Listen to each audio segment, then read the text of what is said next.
Our past record was not that good. Our past record was not that good in the previous two World Cup. But again, down in our heart, we wanted to do well. Everyone wanted to do well in that World Cup. Maybe what you see on YouTube and it's just क्या कहते हैं मस्ती कर रहे हैं वो ना jokes कर रहे हैं उसको लेकिन maybe we were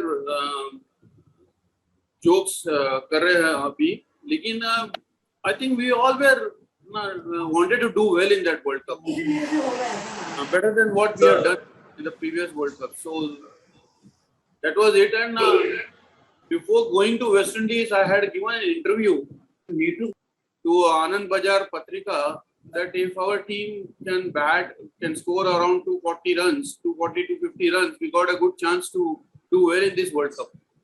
So winning was not in mind at that time, but I lost your video. Sir, can you? Yeah. We can hear you. Yeah, but by the time we kept on winning the matches, then we thought, okay, reach the semi-final first, and then we'll take one game at a time. So the pressure was not on us. Great, sir. Sir, what do you think was the key reason for success when we had not done well and when West Indies had been doing so well in the previous World Cups? And what do you think is the key reason for success in any endeavor? I strongly believe that self-belief is very important. Having faith in one's ability and also in the team is important. And team bonding is very important. So if the team is not bonding well, then everyone is pulling in a different direction, then the team will not do well, whether it's cricket or in corporate world, wherever it is, even in politics. So it's the basic fundas remains the same. Team building, team bonding. And I think that's important, I think, yeah. Sir, what you just said is the essence of winning at any place, that if we function like a team, then nobody can defeat us. So what are the leadership qualities that one must develop, whether it is cricket or whether it is in life? I think Indians, if you see the history of our Indians over so many years, Indians have to be led from the front. I don't think only in army they are led from behind.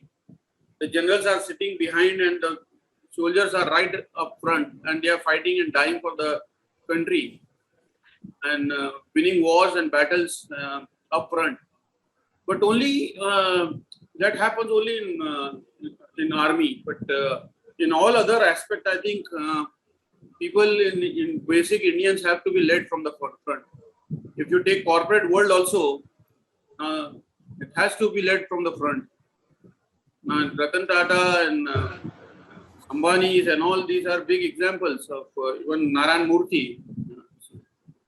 They all work from the front. So same goes with the team also. And I think except Mike Bearley, who was a leader of the England team, who was leading the team from behind, but most of the leaders in sports are always in the front and showing the way to the others. So what were the major challenges in your life and how did you face them? Challenges, there are many in 60s. Growing up itself was a challenge because the money was not that big. My father was a Punjabi writer. So you know how things were back in 60s, 50s and 60s. So it was a challenging life at that time. Also, when I went to college, I was from engineering school. But then when I went to college to do my graduation, I had to do inter-science at that time and then go for engineering or whatever one wanted to. And in inter-science, I failed. I failed in English because Sir, you've gone on mute, sir. Okay. Yes, sir. So I failed in inter science, and I thought I can get through without going to class for English class, and I failed in that, but 4-5 marks. But then I had to appear again in October, and I got through in October. And after that I became serious in cricket because I had 6 months nothing to do. So I started playing cricket seriously and took up cricket seriously, and that's was one of the turning points of my life. You can say the failure changed the whole direction, gave new direction to my life. So there were always ups and downs in life. So it's all part of the life. The life will never be the same all the time. Sir, Swaminathan ji wants to ask you a question. Swaminathan ji, unmute yourself. Yes, sir. Yes, sir. Good afternoon, Baldev Singh ji. Yeah, good afternoon. It's actually an honor for all of us to have you here. Thank you for taking your time and then coming here. So my question is, obviously, whenever people talk about you or the cricket team, the thing what they remember is the historic win of 1983 World Cup, right? I think that's the greatest ever victory for the Indian team. I mean, which is etched in all our memories. I remember we were all small kids. We didn't. I remember seeing that match. We didn't have TV in our house, so I had to go to my neighbor's house and saw the match. It was a great moment, sir. My question to you, sir, when we were bowled out for 183 and against the mighty West Indies, what was the thought process in the dressing room? I mean, how did the captain motivate all of you to go and perform? So this is my question, sir. Thank you. By the time we played the finals, we had already we played before going to the World Cup. We were in West Indies for 3 months. We played 5 test matches there, and we played I think 5 one-day games, 4-5 one-day games there, and we beat them in Berbice. We beat West Indies in Berbice, and that victory gave us confidence that this team can be beaten. And then we were playing our first game against West Indies at Old Trafford, and we knew that we can beat this team provided we play to our potential, and that's what happened. And we won that game by big margin. And that confidence and that winning formula that we discovered were kept in other also. We implemented the same process in the next matches also. Coming back to the finals, I think we scored 183 on a very seaming wicket where the ball was swinging, the weather was helping, and the pitch was helping. So it was not a bad score as such because it's 183 and West Indies team was there. But if we say that West Indies, yes, they were the best side at that time. They were champion for two seasons, two World Cups. So before going to the ground, we knew that our score is not that big. But then Kapil said, "Okay, जवानों चलो उठो लड़ेंगे. हमने 183 किए हैं, उनको करने हैं. So let's make it difficult for them to do it." And as we were walking down, Kapil told me, "ना तू पहली एक विकेट निकाल दे, तेरा काम हो गया." तो बोला ठीक है.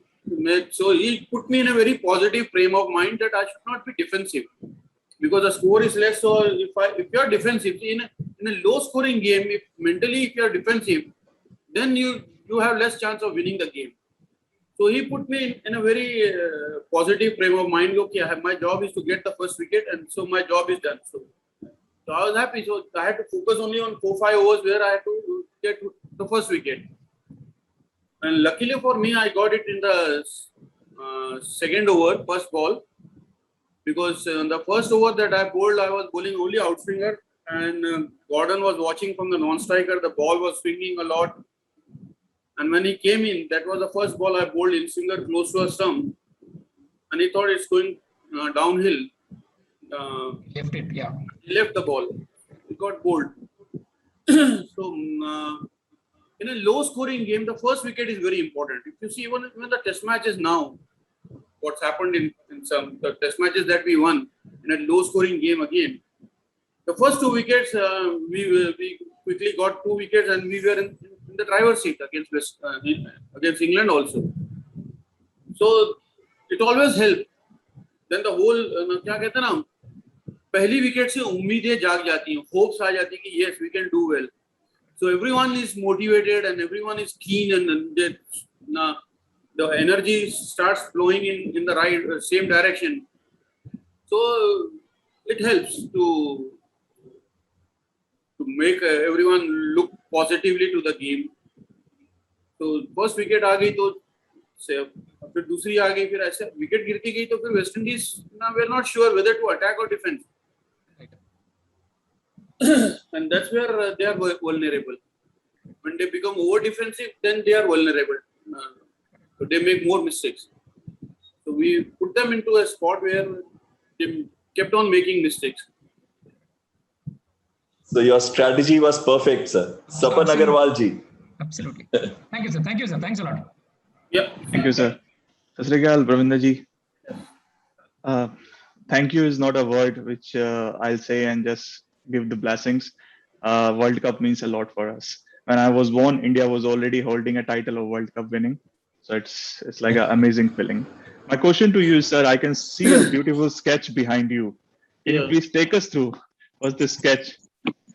This is a charcoal painting. Yeah. This is a charcoal painting. The artist doesn't have fingers. Wow.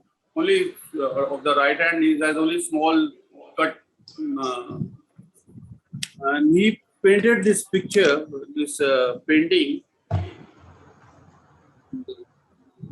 And it's a good concept, like Govinda concept that he made. Very nice, sir. Very beautiful. Thank you for sharing with us. And there's a stump also. There's a stump over there. I'll put up light afterwards and then I'll show you. Original stump.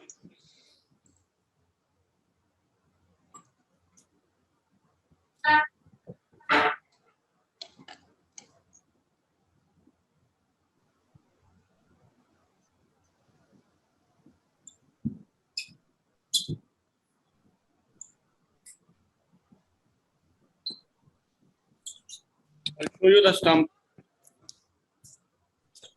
There's the stump. Wow, sir. Amazing. So you still get the goosebumps when you see these stumps on regular basis? No, not looking at the stump, but yes, during the shoot of 83 film, Yeah. when we were shooting with 5 cameras. Yeah. And we are shooting that final wicket and then follow wicket and everyone is running towards the pavilion. Yeah.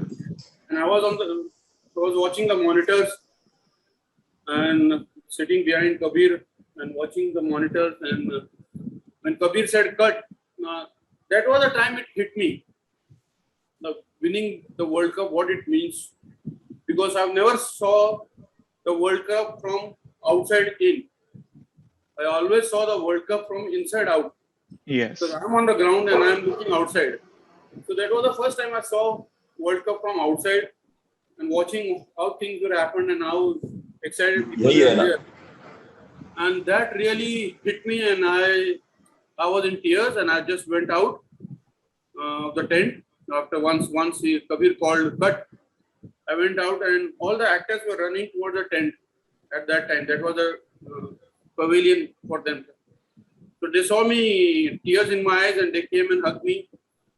And it was very emotional. I guess it really hit me. I guess Emmy is playing your role. He will do very nice for you. Yeah, and we are looking forward for that film, sir. No, we'll get to know. It's a very beautiful movie, beautifully shot, and the movie will make you cry, laugh, and it will inspire everything. All those elements are there. The story itself. Thank you, sir. And Ranveer has done a great job. Everyone worked very hard. Yeah. Srinivas ji. Good afternoon, Balwinder ji. Yeah, good afternoon. Fortunate to be speaking to you and then being part of your experiences. My question is, for a great achievement or for a great success, self-belief is very important. At the same time, I just wanted to check with you. Sports is a team game, and then since it's a team game, how much is the relevance of, say, in the case of cricket, all-rounders, that is, people with multiple skills or diverse skills? And then what is the role of people who are coming from different backgrounds or from different regions? For example, we had players coming from South, players coming from West, players coming from North. So how much of this composition of the team and the skill sets of each person in terms of being all-rounders or being good fielders adds up to the overall team towards success? Yeah, I think India, it's bound to happen. It's bound to happen in all sports. Means, big countries like US or England, and people are coming from all part of the country. Even in India, every 100, 200 kilometers, the things are different. The culture is different. The dialects are different. The language is different. The habits are different in India also. But if you take World Cup '83 team, we have Sikh, we have Hindus, we had Muslim, we had Christian. And if all of them have a common goal and common spirit, now definitely we can win the World Cup. And that can happen in India also. Ours is a great country, and if all of them come together and work as a team, India can become a super power. But then there are other elements who doesn't want us to come together. But as far as our team was concerned, I think each region has its own characteristics, I can say. So North Indian, if you see North Punjabi, most of in this team there were 4, 5, 6 Punjabis there. Even I was from Bombay, but my ancestors my roots are still in Punjab. So Punjabis usually उनकी thinking ऐसी होती है कि पहले कर देते हैं फिर सोचते हैं कि ऐसा क्यों किया हमने. और जो बंगाली हैं वो सिर्फ सोचते रहते हैं. ईस्ट इंडियन वो सोचते रहते हैं कि करना चाहिए करते नहीं कुछ ज्यादा. तो साउथ इंडियन है वो अगेन वो बस वो करते हैं. वो सोचना ज्यादा नहीं तकलीफ देता है. महाराष्ट्र जो नॉर्थ के हैं, जो बॉम्बे के हैं, they think and then they do it. So it's a combination of all this element which was there. So that's why Bombay cricket, if you see, because I'm brought up in Bombay, my thinking was like a Bombay guy, but my instincts were like a Punjabi. जाके छोड़ना नहीं, गले पड़ जाओ अगले के, जो होगा देखा जाएगा बाद में. तो वो एटीट्यूड वो था. So बॉम्बे वालों को भी था कि हाँ ये बैलेंस कर देते हैं ना बॉम्बे की जो थिंकिंग पार्ट होती है वो फिर बॉम्बे कर लेती है, जो एग्जीक्यूशन का पार्ट है वो दूसरों से कर लेते हैं. So everyone has to come together. And at the same time, if you start respecting each other's ability, then and you have a common goal. See, that's very important. That if you have a common goal, so everyone is looking towards that goal, and how to achieve that goal. So everyone is giving their input and to how we can win that, move towards that goal and achieve that goal. So when the goals are common, then individual differences doesn't matter. So they are kept outside the boundary line. So it's true in sports. It's true also in corporate world. Now, if your goals are common, and that's very difficult to bring everyone to be on the same page. And if the top management can do it, to bring everyone on that same page, then things will move. Then things will be different. The success is bound to happen. The resultant will be success. Great, sir. Great. We are talking of goal determination today. Narayanji, did you ask your question? Yeah. Good afternoon, Balwinder ji. Thank you very much for joining us today. Actually, so before I ask my question, just one. I'm very inquisitive about your cap. The sign on your cap, is this from the Toronto Blue Jays by any chance? No, I have a friend there in Toronto and in Vancouver. So he keeps bringing caps for me. I like all these caps. So he brings Yeah, those. because I have lived in Toronto for 8 years, and that cap really connected me because there is Toronto Blue Jays, so that's why. Yeah, nice, nice. I have some caps. My friend, he was my trainee, and so he's a big businessman now in Vancouver. So whenever he comes to Bombay, he brings 5-6 caps for me from there. So he knows that I like caps. So he brings it here. Very nice, very nice. So basically, I have been a cricket fan since the days I know, and like all of us. And if I had a chance and if I had the choice, I would have been a cricketer rather than being a chartered accountant. So I always get very emotional when I talk about the 1983 World Cup or any great success story of India. So it's very great that you have been a part of that and you are among us talking about leadership skills. So that's nice. So my question to you basically was that in those times, my dad used to tell me that the Bombay team used to be stronger than even an international team actually, because I'm also from Bombay, so he used to follow a lot of Bombay cricket as well. And he used to tell me that getting into the Bombay team itself was a tough thing at that point of time. Right. But you were not only a part of the Bombay team, but you were also part of the 1983 World Cup winning team. So how was the pressure on you being, balancing the expectation of both the groups who used to follow the Bombay team as well and used to follow the Indian team as well? So that would have been a tremendous pressure on you. So just wanted to know what were the things that you took to withstand those pressure. Thank you. Okay, thing is that Bombay team was strong team at that time, till 1985. And Bombay was strong, but gradually when the television came in, cricket went to rural areas, and in 90s and 2000, after 95, 2000, things changed. The game has gone to rural areas, it has gone to villages now. So the talent, there's a lot of raw talent coming from those areas. And also National Cricket Academy helped them to become better cricketers who were coming from those rural areas. Bombay guys, they were very skillful at that time. The other teams were not that strong.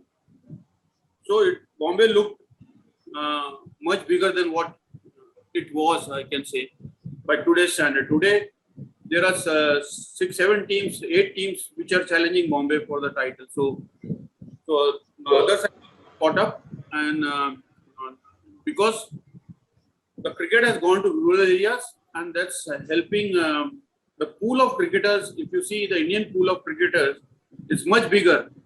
So even our second string went to Sri Lanka and we won the series there. So the pool is getting bigger, and we have 2 under-19 teams who can perform, and if they play in the same tournament, they will reach finals. So the grassroots level, the supply line, as in army, the supply line, if it is strong, now it's very easy for the front line to handle the enemies. So that was it, and also now. So your question was, sorry. Yeah. So basically, my question was like, what were the pressures? How you manage the pressure both from the Bombay supporters and the Indian supporters as well. See, if you are worried about your performance, how you are going to perform, then the pressure is definitely you are putting pressure on yourself. But if you believe in your ability and you go out there and enjoy that contest, that fight, it's a वो आपकी महाभारत है जो आपको जीतनी है. आप ही अर्जुन हो, आप ही अभिमन्यु हो, आप ही सब कुछ हो, कृष्ण भी आप ही हो उस टाइम पे. तो आपकी महाभारत है, आपको महाभारत जीतनी है. When you are involved and engrossed in that contest, then you are not worrying about the pressure. The pressure is not there. The pressure is when you put pressure on yourself. You start questioning your ability and whether you can win that battle or not. Then you can feel the pressure. But if you are engrossed and you have belief in your ability and you have skills to perform at that level, the pressure is not there. The main thing I think is enjoying that contest. If you're watching a movie, if you're watching a good movie, do you tell yourself, "अरे अभी ये picture देखना, concentrate करने को देखो या ये concentrate करो"? नहीं. We don't say कि अभी concentrate करो, अभी इतना अभी ठुमका आएगा किसी का, माधुरी दीक्षित ठुमका लगाने वाली, तो जरा concentrate करें. ऐसा तो होता नहीं है. because you are so engrossed in that movie that concentration happens on its own. You are flowing with that what's happening on the screen. The same goes with the sports as well.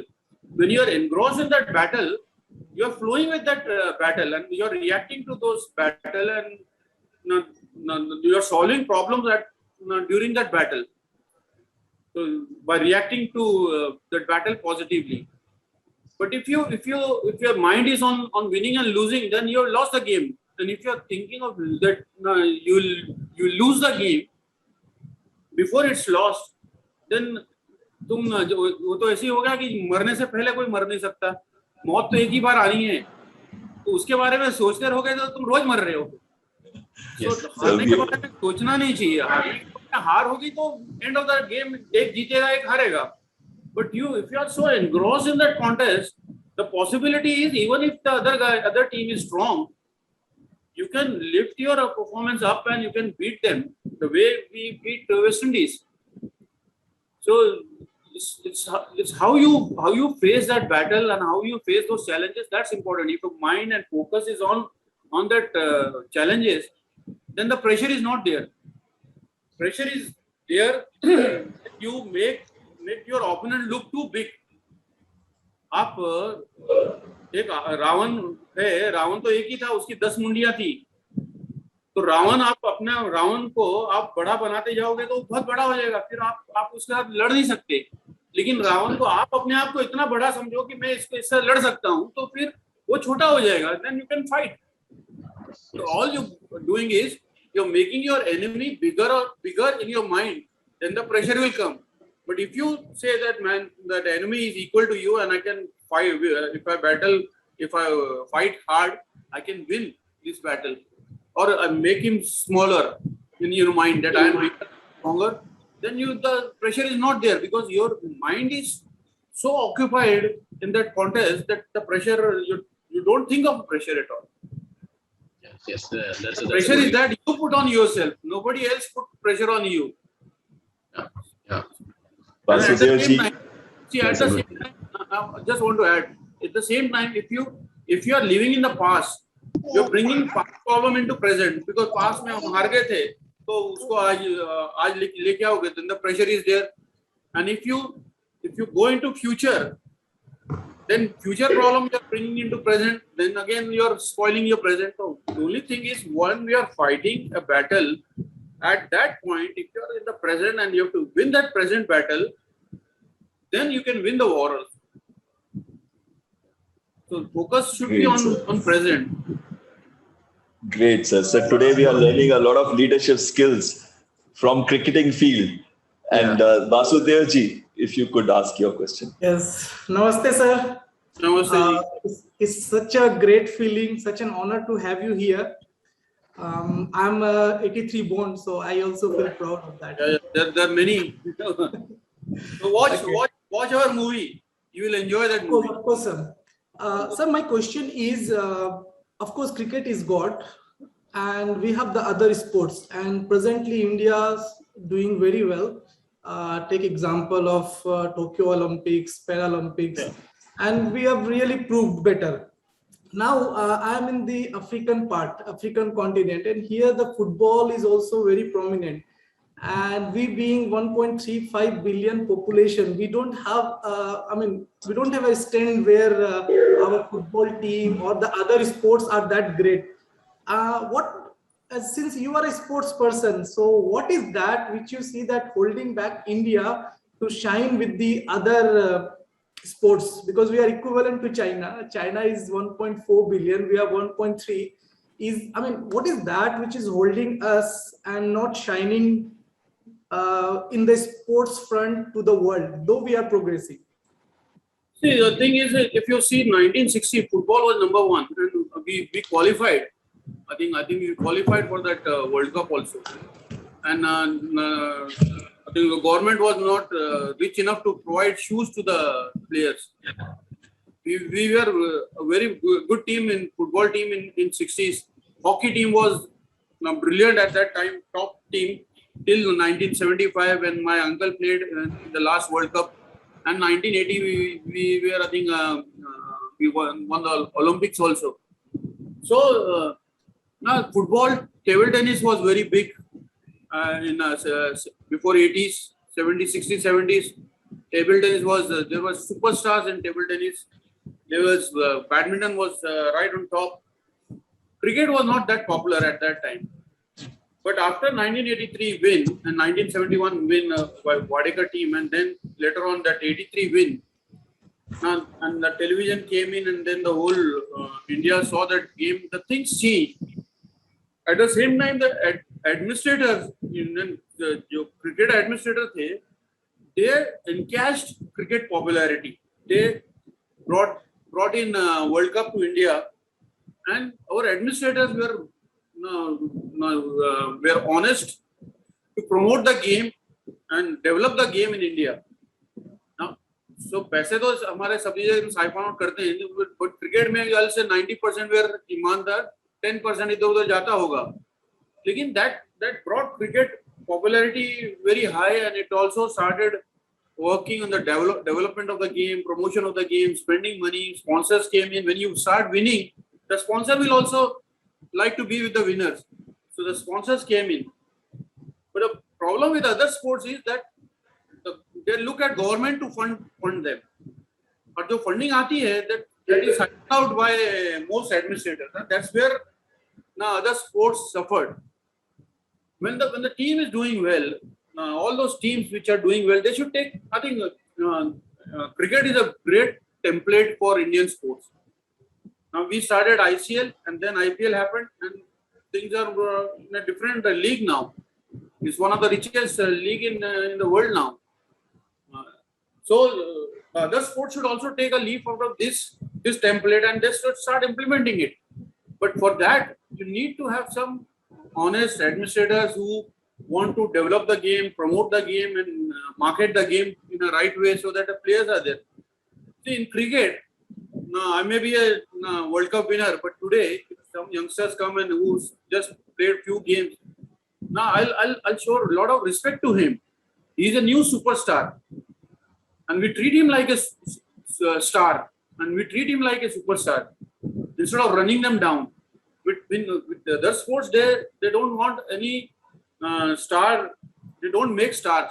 और जो भी अच्छा खेलता है उसको दबाने को करता है कि ये मेरे जूते के नीचे रहे. वो एटीट्यूड फर्क है एडमिनिस्ट्रेटर्स. हमारे cricket administrators are more open. We can openly criticize our administrators, which is not the case with other sports.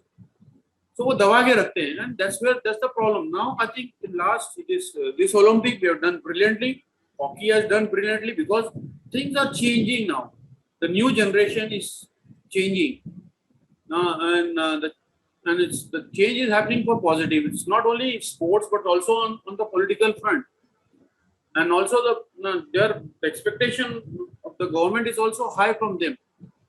So I think cricket, our administrators have done well, and I think what today players are getting, ना अब आप अंदाजा लगा सकते हैं कि हमें world cup जीतने में प्राइज मनी 1 लाख रुपया लता मंगेशकर शो सब करके गिफ्ट करके the total money that we got was 2,10,000 per player. So now if they win the World Cup, each player will get not less than 5 crores or 10 crores. So things have changed, and it's only because our administrator marketed the game well. Now the past cricketers, they came into coaching, they came into media, and they started promoting the game well, developing the game well, and that's why today players are reaping what we sowed in the past. I'm sorry, I cannot take any more questions of those who have raised hands like Gaurav Soodji, Vignesh ji, Sachin ji, and Umesh ji. We are very sorry for you all. May I request Narayan ji to kindly give the vote of thanks for Balwinder Singh Sandhu ji. Sure. Thank you very much. So I just want to add one thing. In a team game or even a corporate world, now as a teammate, as a corporate team, whatever team you are having, if everyone is holding back the information, then the team will lose. The thing is that everyone has to pool in their information, whatever information they have, they pool it so that everyone will benefit out of that pool. That's what happens in cricket. When we have a team meeting, we discuss every player and what is his weakness, what is his strength, and then that information is given to all the players. Everyone knows what his strength and weaknesses are, and then the individual make their own plan and strategy to how to tackle those players and how to get them out or how to tackle them positively. The same thing should happen in corporate world. In corporate world, because तुम्हारा failure मेरा success होगा, तो वो information hold कर दे. But in the process, long run, the team will be losing. If the team loses in a corporate world, so everyone is a loser then. So just wanted to add this on. Sorry, yeah. So thank you very much, Ashwinder ji and Balwinder ji also for taking your time and coming out and talking to us about the key aspects of leadership skills and also the key aspects of what made you win the 1983 World Cup. So I will really like to thank God, because when I received the message from Ashwinder ji about Balwinder ji being the chief guest today, it was around 4:30 in the morning in Oman, where I live now. And suddenly my eyes were open at that time, and I could immediately volunteer for being the giving the vote of thanks, because for me, every cricketer is a god, and the game itself is a god. So it was my great opportunity, my great fortune to be talking to you and giving you thanks. My name is Sandhu. So उसमें से N मत निकालो, साधु मत बनाओ, God मत बनाओ. हम God नहीं है, कोई भी गॉड नहीं. बंदे खुदा नहीं हो सकते. बंदों को बंदों का काम करने दो. खुदा मत बनाओ किसी को भी. Yeah, sure. So I would just want to take one extra minute saying that the last 2 weeks has been really great for me, because I had the opportunity of meeting Mr. Amol Majumdar here in Oman when he was here, and that was also a very long list pending for me for a very long time. So I've been really fortunate in the last 2 weeks to be talking to two great personalities of the Indian cricket actually. So anyway, not digressing from the point. So we would definitely like to thank you for your time, and you spoke a lot about how not to take pressure when you're performing, and just concentrate and focus on what you're actually doing, so that you can achieve your results much better than taking the pressure on yourself and impacting your own performance and your team's performance. So that was one big takeaway that we could get from this session. Also, the last point that you talked about is how the team performance will be impacted if one person thinks about his own success and he doesn't think about the team, and how that will also be impacted is also a very good learning for us to be applied in our different walks of life. So we definitely had a good chat, and obviously you were kind enough to talk more about those paintings and the cap and the stumps and all those stuff. So we really are thankful to have you here and have a very free conversation with you. Of course, for asking questions, I'm sure many would have a lot of questions which will take a lot of time and a lot of hours. So I can just wish that we can have one more session later on for just question and answer with you actually. So we would like to thank you for this, and wish you all the best, and hope to follow your progress in future. Sorry, thanks for inviting me. I strongly believe that I was the first Indian coach to do level 3 course in Australia. And when I came back, I thought we need more coaches of that level. So I started training coaches, and till date, I must have trained more than 6,000 coaches in India. So I think information sharing and it helps for everyone to develop. So thank you. Yeah. Thank you, Balwinder ji. So grateful to you. And one of my dreams has come true today to see you in person and hear from you. And may I pray to God that He keeps you in great health and you continue to coach the coaches as well as continue to coach the Indian legends. Thank you, sir, and Jai Hind. Jai Hind, sir. Thank you. We now have Veeraj Kalraji, who has 25 years of experience in leadership roles in industries like consulting, L&D, education, media, PR, and retail, with brands such as Subitono, Perfect Relations, Lacoste, and Plan Man Group. He's become more like a friend to me today, Veeraj Kalra. When I first spoke to him, we continued to speak in great detail on various aspects. That broad is his knowledge level. He is considered to be amongst the 30 most influential CEOs to watch for in 2020, most admired leadership coach 2019, corporate training and learning consultant of the year 2018, Silicon India, workforce development consultant of the year 2019, and amongst the 30 dynamic business leaders of India 2019. I will not stand between him and you anymore. May I request Veeraj to kindly come up and take up your beautiful topic on critical creative thinking. Thank you, sir. You have the floor. Thank you so much for that kind introduction and the kind words, sir.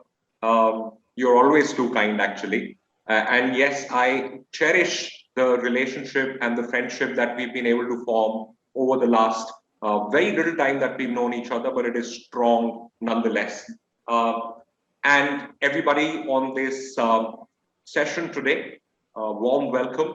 Thank you so much for taking out the time for being here.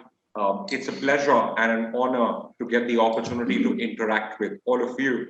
And also, it was a pleasure and honor to hear the coach of coaches, the great cricketer.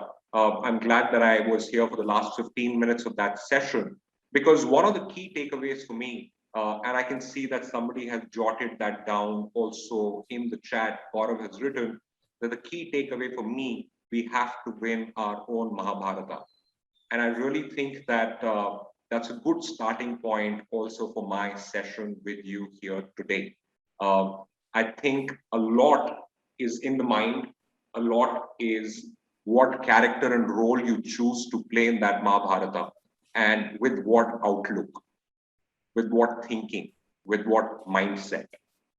A lot of it, how big the Ravana is, and versus the Ravana, how big the Krishna is, and versus the Krishna, the team of Pandavas has a lot to do with your mindset. So the big and small of the problem, of the challenge at hand, often is dealt with mindset. And I think that's probably the reason why, as part of this management development program, a progressive thought is to also include a session on critical thinking and creative thinking. Because thinking is the important and the key word. Critical, creative could be secondary. But thinking and what kind of thinking goes into problem solving in managing challenges is what the key objective of what we are doing here together today is. Let me also quickly set a quick background. So I've been an entrepreneur now for 10 years. I am the co-founder of two companies, one called White Ladder Consulting, which is where we do a lot of consulting for our clients, a lot of them Fortune 500s. And majority of the consulting services we provide are on how do you do culture level changes in the organization? How do you re-engineer culture? How do you inculcate new values? Essentially, how do you inculcate new attitude, new mindset, and new spirit? The second company that I'm the co-founder of is called Open Brackets Learning, which is where we provide coaching and training services essentially to executive leadership of organizations on how, even before they try and change the culture of the organization, they first change their own mindset or upgrade their own mindset. So that's the background to who I am. Lots of work in corporate, lots of clients from varied industries, PepsiCo, Diageo, Pernod Ricard, Nestle, and the likes of these from the FMCG category. A lot of clients in BFSI, Citibank, ICICI, HDFC, American Express. Also a lot of work in auto, essentially with Maruti Suzuki and Toyota.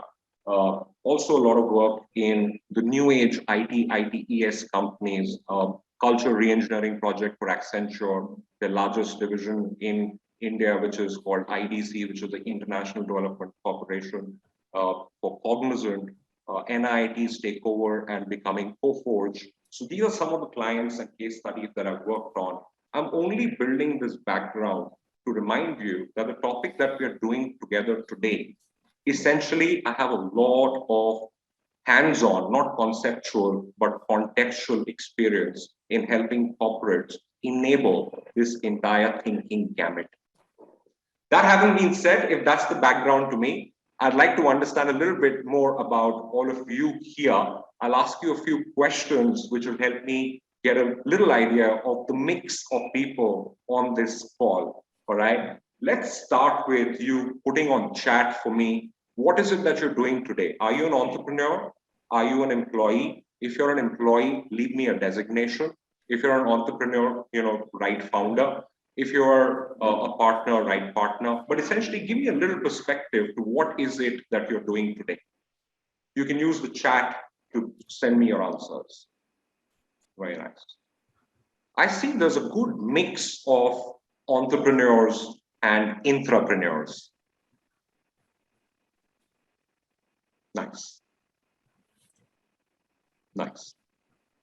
All right, I get the mix. Thank you so much for those very prompt and quick responses. Like I said, what I see is that there's a good blend of participants here that represent both being an entrepreneur and a hired entrepreneur, who I call an intrapreneur. We'll talk a little bit more about this intrapreneur phenomena as we go along in the session today. I hope, by the way, all of you enjoyed the case studies that came as pre-work to this session. Were the case studies good fun to crack? Yeah. I see two kinds of nods. One is the kind of nod that says, "Isko kaise pata lagega maine submit bhi kiya ki nahi?" And the other kind of nod says, "Yes, they were good case studies." Right. Good, good. Concept was good, says Sapan. Thank you so much for letting me know, Sapan. We will, of course, by the way, I went through as many, and there's an overwhelming number of responses, so I couldn't go through all the case studies and the assignments that you submitted, but I did manage to go through a few of them. I intend to go through a lot more of them post the session as well. But some of you definitely have done a great job of cracking those case studies. And today, intermittently through the session, we'll get the opportunity to discuss those case studies as well, and your take, perspective, and opinion on them. Yeah, perfect. But thank you so much for answering that first question for me. Here goes the second question. Let me know, how many direct reports do you have today? How many people directly report into you today?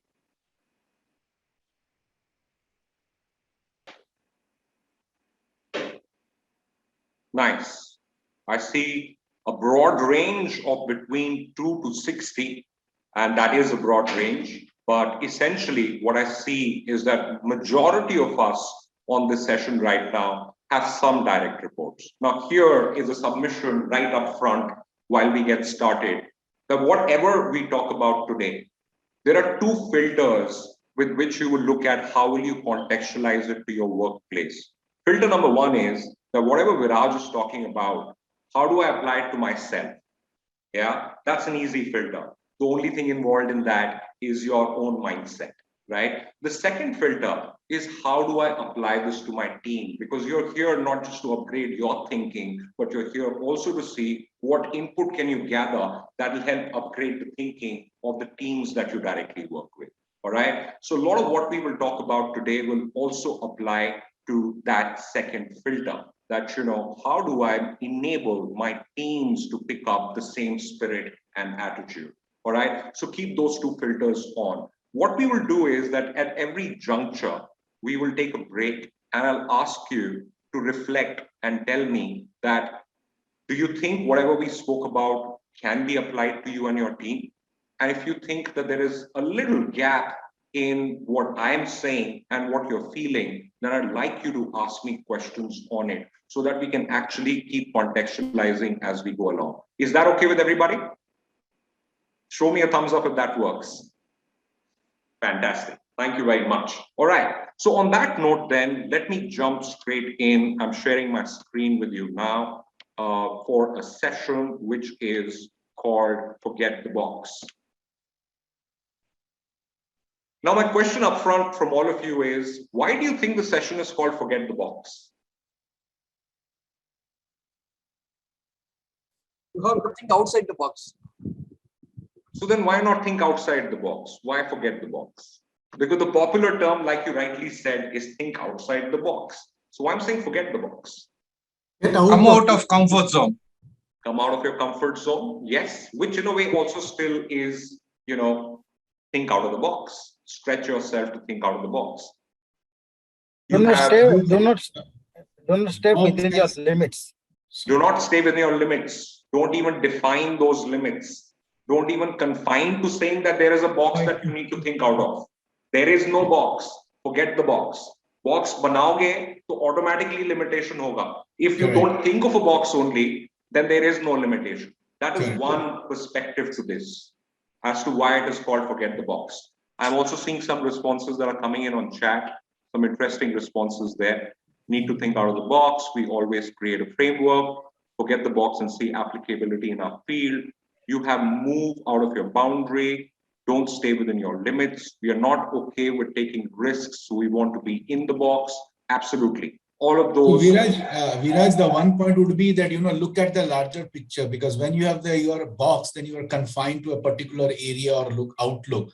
So when you don't forget the box, that means the whole world is yours. So probably that could also be one of the reasons. Absolutely. Absolutely. Very, very rightly put. Expand your horizons. Don't limit yourself to the box in itself. Look at the larger picture. Very good perspective. Thank you so much for bringing that out. Here's another thing to consider that I'm leaving you as a thought right at the beginning. One aspect of what we do requires us to forget the box, which is pure play creativity, thought process, innovation, vision. But at the same time, there are some things for which we need to go back into the box, which means can we create a process out of thinking, which can be a knowledge transfer. And in order to make something tangible enough to become a knowledge transfer, you need to create frameworks, you need to create models, you need to create processes. And that aspect of it needs us to go back into the box. But essentially, for the moment, let's forget that there is a box at all. But just remember that think as wide and as deep as possible, and then converge it into something which is actionable. So your ability to not just think, but put thinking into action is the 2-point combination that I'd like you to focus on as part of this session. Thinking is easy, executing is not. So it does not end at thinking. It also is how do we execute it, right? So that's the perspective to keep in mind when we are saying forget the box. Now, we've already spoken a little about why this microlearning capsule on thinking, but here's another perspective. I think it is most critical to do a session like this today. It was always critical, but it is most critical today. Because today, truly, VUCA is the new normal. Anybody, any idea what is VUCA?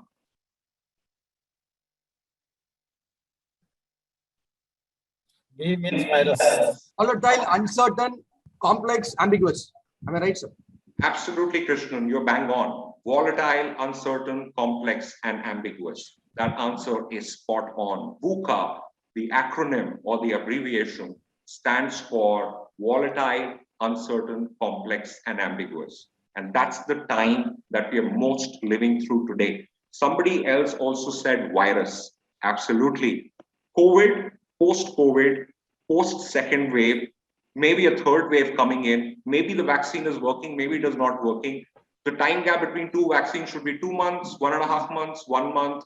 Do you need the vaccine at all? Everything is volatile, everything is uncertain, everything is complex, everything is ambiguous. And not only whatever is happening directly because of COVID, but also what's happening indirectly because of COVID, which means markets in India were at 40,000 points, dipped to 25,000, is up to 60,000 now. It's just fluctuating all the time. You do not know whether to liquidate, whether to cash out, whether to cash in. By the time you enter the market, it's already grown, so not a good opportunity anymore. Volatile, uncertain, complex, ambiguous. GST, one fine day, the government wakes up and says, we're going to change the rules. The other day, they say, we're going to devaluate the currency. Volatile, uncertain, complex, and ambiguous. Who thought that Donald Trump one day will become the president of an economy which has something called a dollar, which has an effect and an impact on the rest of the world? Volatile, uncertain, complex, and ambiguous. So till about 10 years ago, when this term was used, it was used to say that we are living through a VUCA time. Today, This term is to say VUCA is the new normal. We are going to continue living through VUCA times. Disruption in technology. There was finance. Now there's something called fintech. The other day I was reading somewhere on LinkedIn, somebody had cracked a joke. They said that if you want to get acquired by Byju's, just change your name to EdTech and you'll get acquired by them. So the point is there's just so much of disruption and there's so much of merger acquisition happening in the market today than ever before that volatility, uncertainty, complexity, and ambiguity is the order of the day and will continue to be. We still need to meet our targets. Show must go on. Business must go on. And that's probably the reason why we are saying that in order to beat VUCA, whether it is in the fintech phenomena, whether it is in the economy phenomena, whether it is to do with markets, whether it is to do with politics, whether it is to do with people, whether it is to do with mergers and acquisitions, or it is to do with your career path, or your expectations from what your career needs to be tomorrow. Whichever one of these challenges you are facing today, get used to the idea that VUCA will always remain. And if you are going to write off the current times by saying, जब VUCA खत्म होगा, तो मैं फिर से जागूंगा, मैं फिर से bounce back करूंगा, पर वो VUCA खत्म नहीं होगा. If you are blaming our stagnation today on VUCA, saying, yeah, what to do? I mean, post-COVID times, we cannot really help it. Market is bad. If that's the thinking, then that's the VUCA victim thinking. But if in VUCA you see an opportunity, if in VUCA you say there's an opportunity to grow, then the thinking is that of a VUCA warrior. And essentially what we're talking about today is how do you plan your thinking in a manner, how do you program or reprogram your thinking in a manner that you're more a VUCA warrior and less a VUCA victim. And VUCA warriors are constantly thinking of solutions. For example, if you're a CFO today, you have options of thinking of becoming a CEO tomorrow, or becoming an entrepreneur, like some of you already are, or becoming a consultant, or being on the board of directors of various companies, or like me, you can choose to also become a coach. Now, however you're mapping your journeys today, whichever one of these fields you want to go to, do remember the one key differentiator that is expected out of a leader today, irrespective of whether you're in the world of finance, or you're in the world of HR, or you're in the world of support, SEM, whichever world you're from. Solutioning mindset, your ability to be proactive, your ability to be adaptable and agile, your ability to be innovative, and your ability to be an entrepreneur. We are going to look at some of these phenomena in detail, but as of right now, I have one question. Any idea what's the difference between adaptability and agility? Agility is how fast you respond, and adaptability is with the changing circumstances, how you adapt yourself or you change your course of action. So you're saying adaptability is about the speed and agility is about the action? No, agility is about the speed, and adaptability is based on the changed circumstances, how we have adapted and changed our process or thinking, whatever may be. Very good point. I think you've got adaptability right. Is there another way of looking at agility? Agility is something you need, or you always need to be ready for the future, for the changes going to be happen, so like that. For adaptability, you just need to adopt the things which has happened. Fantastic. Very, very well said. You did not show up at the top of my video feed. Who gave that answer? Saurabh, did you give that answer? Well said, Saurabh. Absolutely. So the intrinsic difference between adaptability and agility is that adaptability is a reactive phenomena, while agility is a proactive phenomenon. Okay. And at any given point in time, when you are taking a stance on to grow the organization, not to grow the organization, new market, new product, new demand, merger acquisition, inorganic growth, organic growth, whatever you're evaluating as possibilities, at any point in time, you have two options. One is to adapt, second is to be agile. Yeah. So which means that when you see that you cannot foresee what is going to happen, then be ready to adapt on the fly. Be reactive, but be reactive quickly. At the same time, We are going to look at one way of thinking today, which makes you more agile, which makes you forecast better, which makes you foresee better, which makes you more proactive. All right. So adaptability is great. That's more a mindset. Agility, on the other hand, is something that can be programmed. How you can utilize one tool to program it is the one last takeaway we will have in our session today. So do look out for that. Agility. One more question actually before we go forward. Any idea what is an intrapreneur? I said at the beginning as well that we've got two types of people here, entrepreneurs and intrapreneurs. Who are intrapreneurs? Entrepreneur will work for others and others will be influencing his thoughts. Absolutely, Mahendra. You're absolutely right. Intrapreneur is somebody who works for others, which means that they are an employee who shows the same spirit as that of the entrepreneur. And okay, Narayan has a point to make. Please go ahead, Narayan. Yeah. Thank you, Mr. Viraj. Intrapreneur, according to me, obviously what Mr. Mahindra said is somebody who is working for another employer. But I would like to add saying that an intrapreneur would be somebody who would want to do something different and grow the place where he is working, even though he does not have a major stake and he does not has invested money in that. Whereas an entrepreneur would be somebody who has invested money and put it some at stake and he wants to grow it, but an intrapreneur would want to grow without his own investment in that. Beautiful, Narayan, very, very well put. As articulate as your vote of thanks earlier in the day was. Very well said. Absolutely. You can become an entrepreneur by the pure virtue of having invested money. But in order to be an intrapreneur, you need to invest more than just money. You have to invest the highest form of ownership. You have to invest the highest form of solutioning mindset. When you take on more than what is written on your KRA and your job description, when you go beyond your KRA and job description and help the organization grow, not the department, not the function, but the overall organization, then you're behaving like an intrapreneur.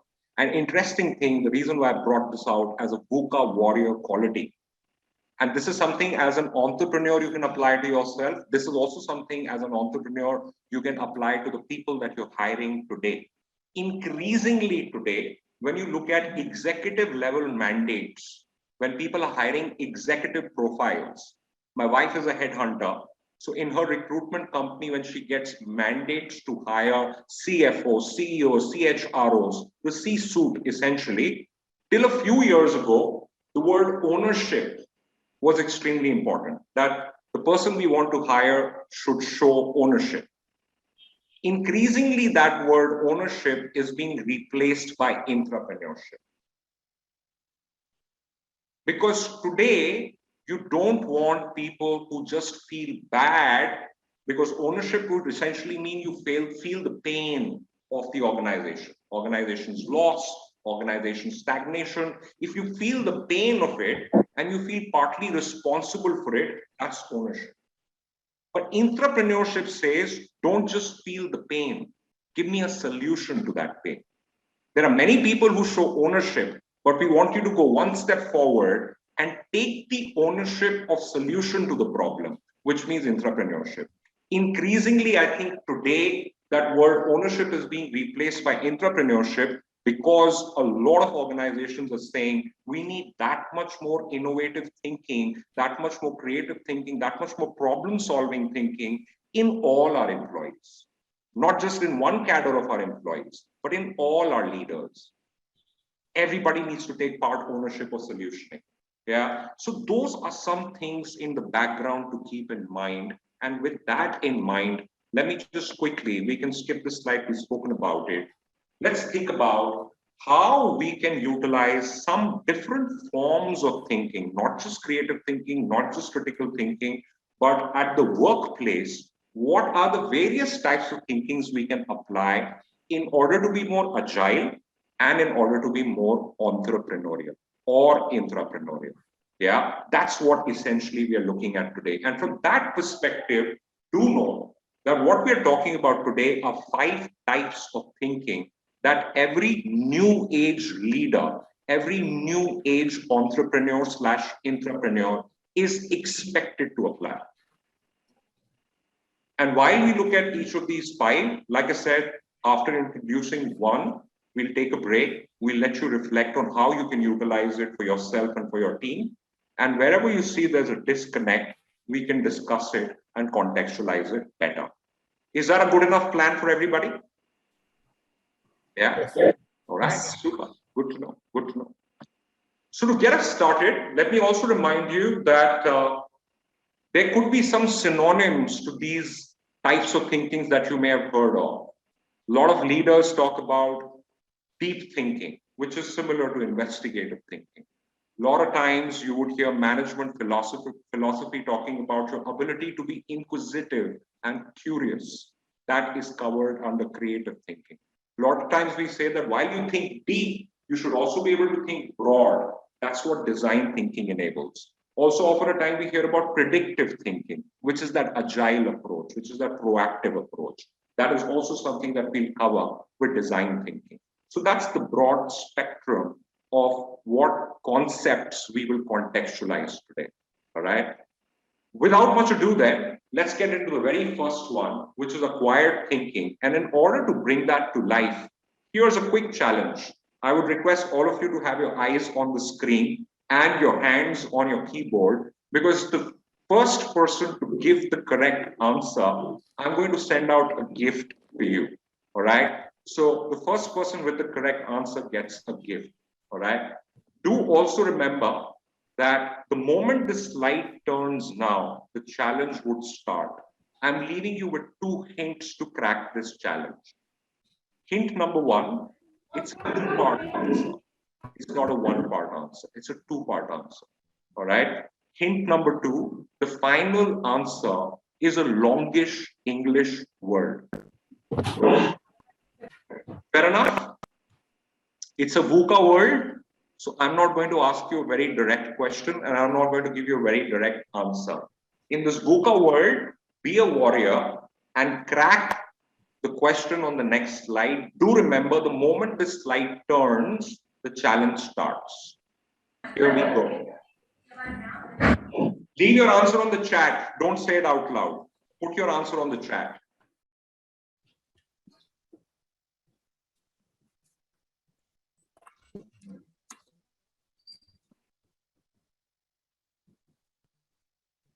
Come on, I'm talking to executive leaders. Don't give me answers like QR code. If it was that simple, I would not have made such a big deal about it. By the way, somebody has cracked part 1 of the answer, just reminding that somebody, you need to crack part 2 also. I did say it's a 2-part question.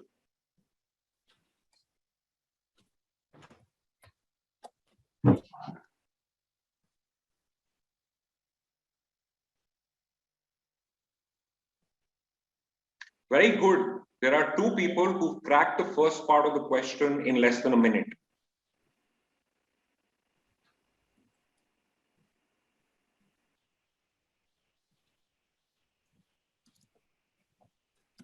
Reminding you again, the final answer is a longish English word, a longish English word.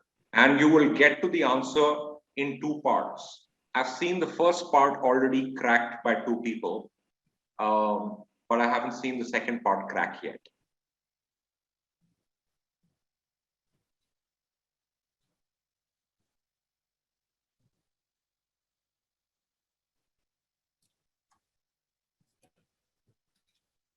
Yeah, it's a longish English word, but not the longest English word. We'll give it 30 more seconds, just letting you know. 30 more seconds.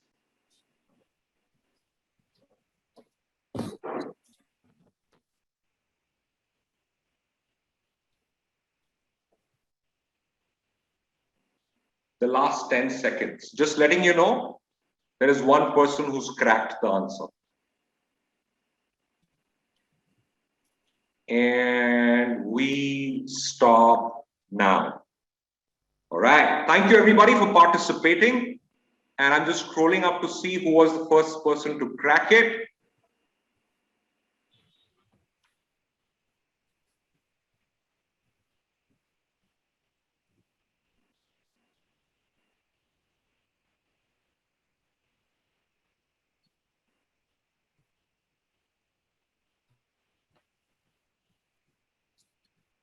All right, looks like, I thought I saw it. Yeah, there it is. It happened back to back, but the first person to crack it is Raghunath. The second person to crack it is Rajesh, but we'll go with the first. A big round of applause for Raghunath. Raghu, where are you? Can you speak up so that you come to the top of my screen? Yep. Yeah, here I am. All right. Okay, Raghu, a big round of applause to you. Very well done. Thank you. I'm going to take your details from Ashminder ji and I'm going to send out a gift for you. It's a book on thinking. You would love it. Think Fast, Think Slow is what it is called. It will be soon with you. In the meanwhile, though, to be very honest, I'm a slow thinker. To be very honest. Well, you thought rather fast today and you thought very well. Well done. Congratulations. And for the ones who are still wondering where the answer came from, I'd request you to scroll up in the chat and you would see that there were at least 3 or 4 people who had cracked the first part of the question in less than 1 minute. The first part of the question was intuitiveness as a jumbled word, which came out when you scanned this QR code. So you were not to tell me that this is a QR code, you were supposed to scan it. And somebody who scanned it would have seen that what comes out of it is a jumbled set of alphabets. And when you unjumble them, Raghu was the first one to unjumble them, you get the word intuitiveness. Raghuji, quick question to you. How did you unjumble? What did you do to unjumble? Very difficult to answer. But what I'm trying to say is that did you manually and mentally unjumble, or did you utilize some kind of an app? No, I didn't use an app. You did it manually. I just thought. Super, well done. So I'm guessing that part of the answer did come to you intuitively. Just putting the phone out is intuitiveness. My question to everybody here on this session of thinking, in this very first part where we are talking acquired thinking, what is the lesson here? What is the lesson here? Why did we do this activity? What does intuitiveness have to do with acquired thinking? And why are we talking about it as the first type of thinking that all leaders should possess?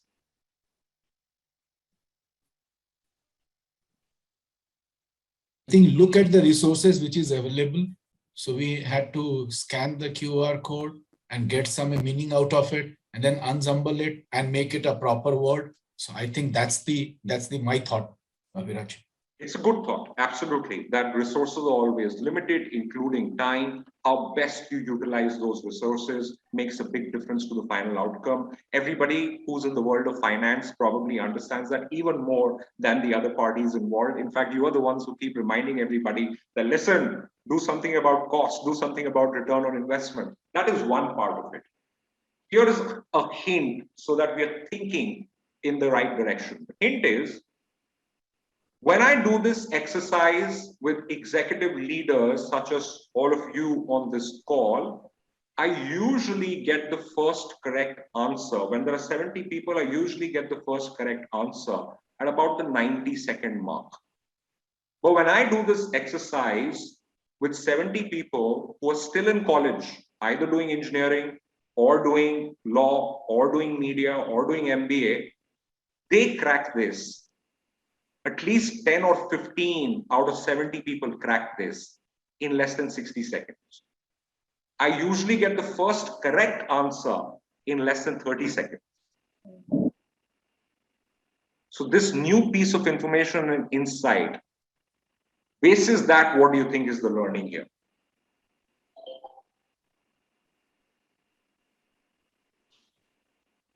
Think differently.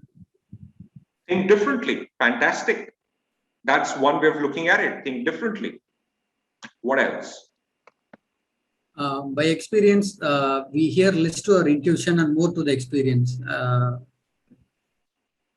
Very true, Vignesh. In fact, they say that as we get older, as we get wiser, as we get more experienced, our experience overtakes our intuitivity. Every time we have to think of a solution, we try and think of the solution from the experiences we've had, rather than thinking of the solution from outside our experience. Very true. So yes, intuitiveness essentially means that you may have never faced this problem before. You may have never done a QR code activity before, but does your hand automatically, intuitively reach out for the phone every time you see a QR code? Intuitiveness. So it beats experience, it's faster. Yes, it is about thinking different also. Question is, what does it have to do with acquired thinking? And why is it most essential for leaders? I think there are some answers which are coming in on chat. I'm going to take a look at that. Somebody was saying something. Please go ahead. No, so acquired thinking is all big from coming from our childhood till now. So what we have acquired during this course of our journey, so probably that could be termed as an acquired thinking. Is that a correct way to look at it? Absolutely correct way of looking at it. Only difference, not a difference, but only nuance to consider is that as we are growing older, mind is more open, mind has more time, mind has lesser things to think about. So you acquire and absorb a lot more. As you get older, you're more focused, you have less bandwidth, you have plenty of different problems that you're dealing with simultaneously. So your mind is absorbing fewer, newer ideas, unless you program it to acquire new ideas. Yeah. Thank you. Most welcome. Very, very good answers coming in on chat. Millennials are without baggage. Yes, that's the thought that I like you to think. Acquired thinking can be academic skills. Yes, of course, they can be. Take a thing as it is, like it is QR code. Do not let your perceptions and biases come into play. Very good point. Always carry your that's a good one. Shekhar says his learning is always carry your mobile phone. I kept it aside to concentrate on the class only.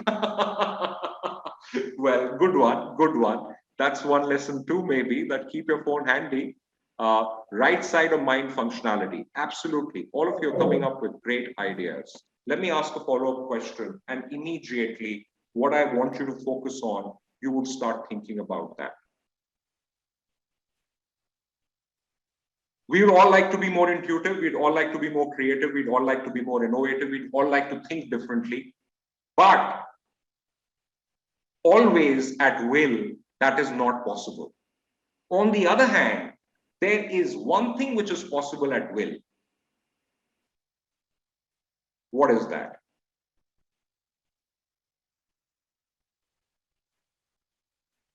Learning. That too, your speed of learnability, absolutely. Thinking, efforts, curiosity, controlling your mind, our response, accommodating others. So, it's very interesting. In our Mahabharata, we always want to be the Krishna or the Arjun, whoever is your favorite character. Essentially, in our Mahabharata, we all want to be the hero. What if you can outsource the hero? What if at some point in time, you don't need to be the hero? One big shift in thinking for leaders in recent times is you do not need to have all the solutions. In fact, you're not even expected as a leader to have all the solutions. But 100 out of 100 times, you are expected to facilitate the solution. It does not need to come out of your own mind. It needs to maybe come out of the minds of people who are already thinking intuitive. Yes, it's a good idea to become more intuitive, but even more important than being intuitive is facilitating those who are already intuitive. So that 20-year-old on your team who is still naturally intuitive, chances are, if you involve them in problem solving, you intuitively come up with the response. The question is not whether you can think of the right solution or not. Question actually is, are you enabling your team to help you find the right solution? Because as we get older, our thinking, our intelligence gets crystallized. We think from our experiences. When we are in mid-management, our thinking is a combination of intuition and crystallized thinking. But when we're just starting out in our careers, the reason why in less than 30 seconds, the answer comes more promptly to a question like this from those who are still in college is because there's less baggage. They have no choice but to apply a new thinking. They're used to applying new thinking to a new problem because they don't have experience to solve that problem. So along with your crystallized experience, which by the way, by itself is a rare commodity, along with your crystallized intelligence, if you can enable your team to utilize their intuitive intelligence or their fluid intelligence, chances are that you'll find solutions quicker. So acquired thinking for me today in the context of leadership means your ability to acquire solutions from your environment. Rather than saying, "Mujhe ko solution sochna padega," I am the one who's supposed to think of the solution. Take that ownership of finding the solution, but maybe not from the inside, but acquired from the outside.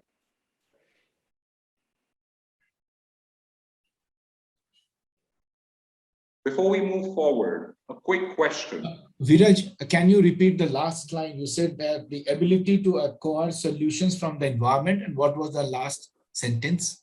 My last sentence was that it's not so much about looking for the solution inside, but acquiring it from the outside. Okay. So you take ownership of finding the solution, but you don't need to take ownership of finding the solution from within. Most solutions actually get inspired from the outside. So your ability to open up your paradigms to various dimensions, including people in your own team, chances are you'll find that solution quicker. Sure. Thank you. Thanks. Most welcome. Anybody, any thoughts or questions on this before we see the application here? Because the application actually is pretty straightforward. Workplace application for acquired thinking for me means that, of course, keep working on being more intuitive and innovative, but most importantly, be the facilitator of intuitiveness and innovation, which means create models, frameworks, and processes in your team where creativity, information, knowledge, solutions trickle up rather than trickling down.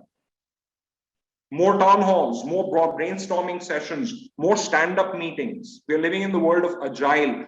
Agile process is not just to be applied to ITES. Agile process, which essentially means keep thinking of the solution as you go along, keep improving the solution as you go along, essentially means your ability to run scrums. Doing a 10-minute stand-up meeting every day is at the heart of running a scrum. Free flow of communication is at the heart of conducting a good agile framework. So that's what essentially the takeaway is, that are we, for problem solving, for solutioning, for thinking new ideas, involving the whole team or not? Because maybe the thinking will not come from the inside, maybe it will come from the outside. Anybody, any thoughts on this? I'd like you to think of this in the context of your own work environment and tell me, what do you feel about it? Is it applicable? Are you already applying it? Do you foresee a challenge in applying it? Let's talk about it.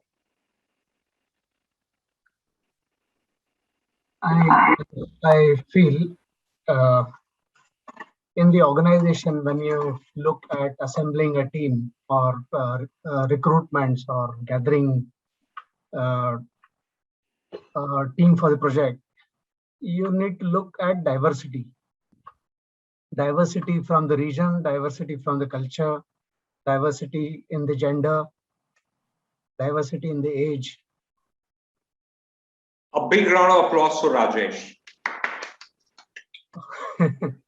See, what I love about this little dialogue and interaction that we have, it makes it clear to me that you just ask yourself a question, that how do we enable, how do we facilitate intuitiveness? And prompt came the answer. The more diverse the team, the more intuitive the team will be, or the more different types of thinking we would be able to tap into. So you are absolutely right. A lot of organizations today have the D&I agenda, the diversity agenda, not just because it sounds sexy, or not just because it is trendy, or not just because everybody is saying D&I, so I should also say D&I, But I think actually the true blue advantage of DNI is that it enables this kind of thinking. So it could be because of age, it could be because of varied backgrounds, it could be because of varied cultures, locations, geographies, it could be also because of varied academic backgrounds. But essentially, if you're able to surround yourself with different types of thought processes, very often I've seen in departments which are technical, finance is a technical department.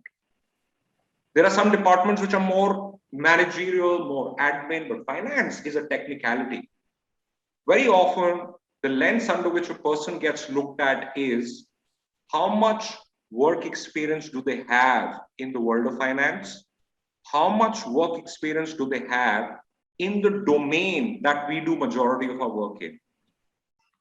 But often a time, and we will look at that in one of the case studies as we go forward, often a time, solutions don't come from verticalized experience. Solution comes from wide experience. So having those one or two people in your team who may not have the relevant technical experience, but may actually bring in a diverse thought process, equally important, equally important. So Rajesh, thank you so much for bringing out the diversity point. Anybody else, any other thoughts on this? Yeah, hi. I have a question. Are the VUCA warriors, they follow a routine life? Oh, yes. And I'll tell you what the new order. The routine life. There is a routine to VUCA warriors as well.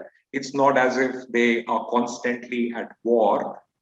In fact, if you were to ask a true VUCA warrior, they wouldn't even call themselves warriors. They'd probably call themselves poets. They'd probably call themselves romantics. But I'll tell you, the new order of discipline in life is turning one concept on its head. Till a few years ago, we all used to, Basu, talk about work-life balance, right?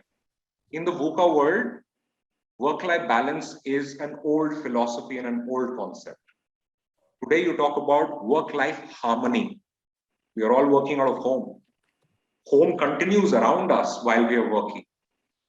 So work-life harmony, especially for an entrepreneur like me, it's a Saturday. Here I am taking this session.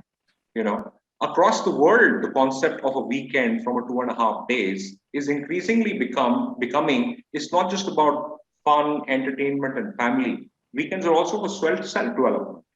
It's about reading books. It's about writing that calendar and the goal sheet of yours. So essentially, a VUCA warrior is somebody who would stop differentiating and saying, this is my vacuum time for work, and this is my vacuum time for home.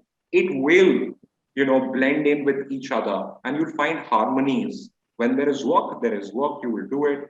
And when there is lesser work, you would increase family time, and that would be okay. So the new discipline essentially is enjoy what you do so much that you're never thinking about it kab khatam hoga. So more than a discipline, I think it's a mindset. But yeah, essentially we are living in a world where work will never stop, but life has to continue. Yeah. Makes some sense, Basu?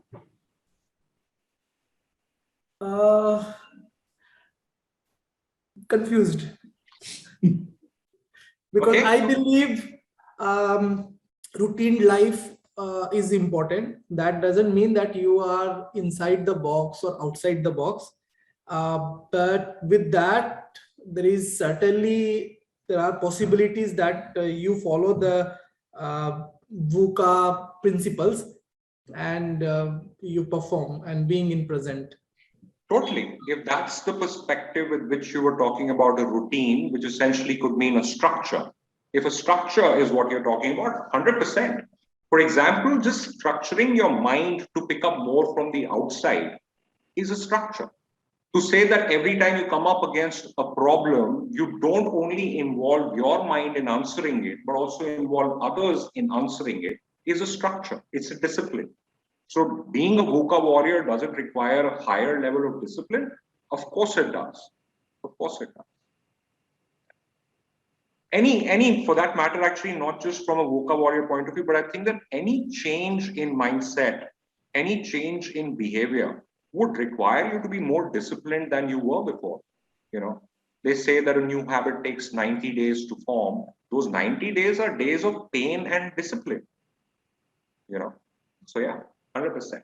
Good point there. Good point there, Basu. It is not a switch on, switch off. It does take a time, and discipline is what helps it really happen.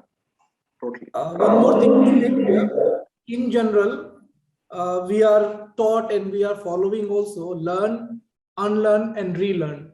So I think that relearn, unlearn, and relearn is a quality of VUCA warrior. Absolutely.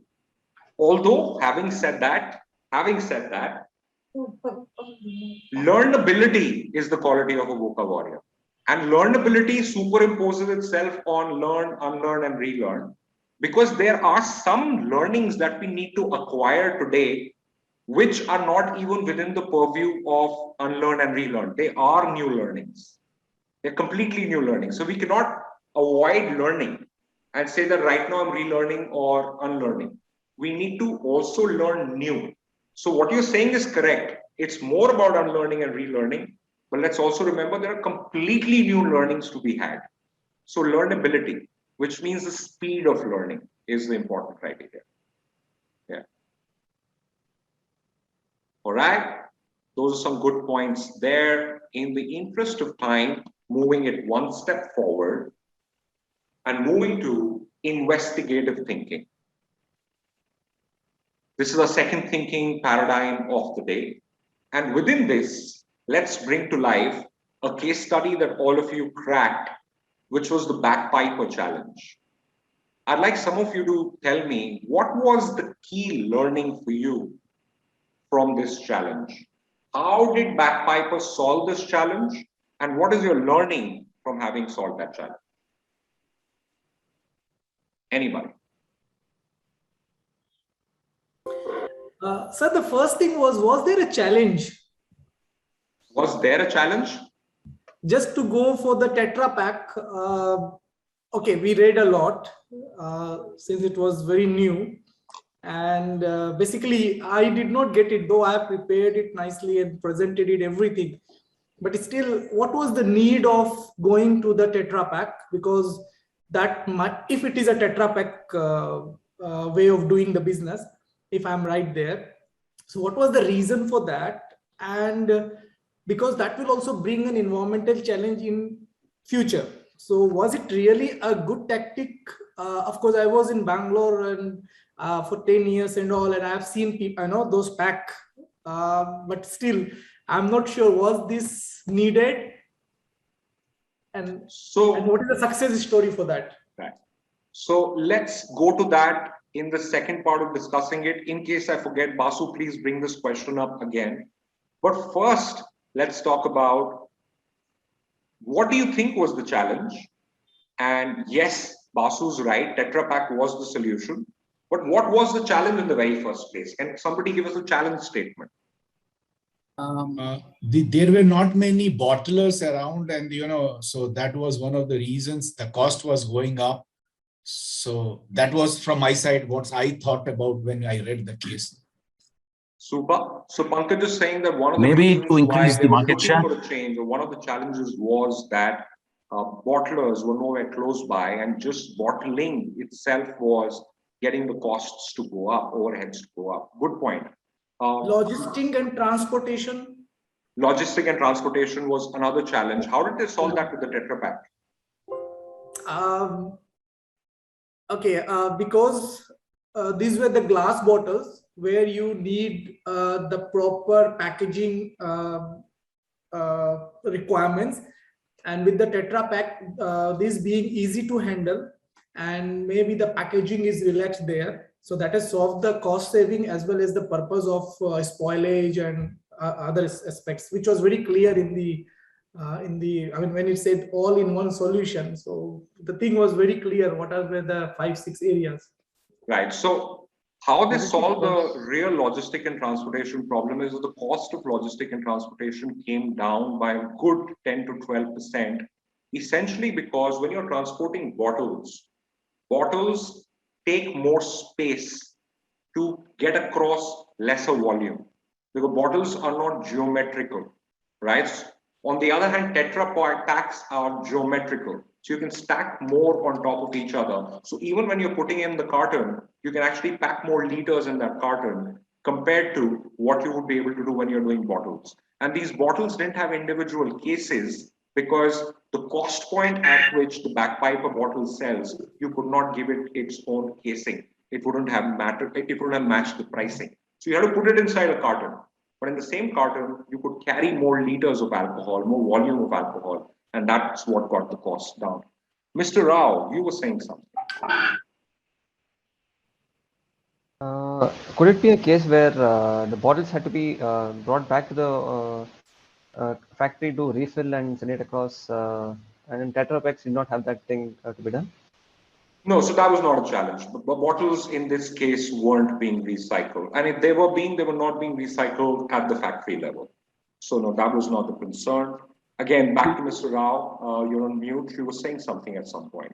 Maybe to increase the market share. Yeah, that, by the way, became a byproduct. You're absolutely right. They were able to tap into a completely new market because the cost of a Tetra Pak was lower. So essentially, in the world of spirits, you've got a Khamba, you've got a Adha, you've got a Paua, which means 1 liter or now 750 ml or 500 ml or 250 ml. Tetra Pak opened up a completely new market because it was at 200 ml as well, which means the price point is lower. So even those people who could not afford to drink bagpiper could now afford to drink it. And so it essentially actually opened up a new market altogether. That was one of the byproducts. Adulteration. Adulteration. I'd like to add something here. I mean, all of these are very obvious, challenges that bagpiper was facing. And when I was researching, I was going through Diageo's website. So if you go through their website a little bit more, you will see that they have a dedicated R&D facility with scientists involved who are researching on this day in, day out. I'm sorry, I have a video off because of some network challenges. That's all right, Sachin. Yeah.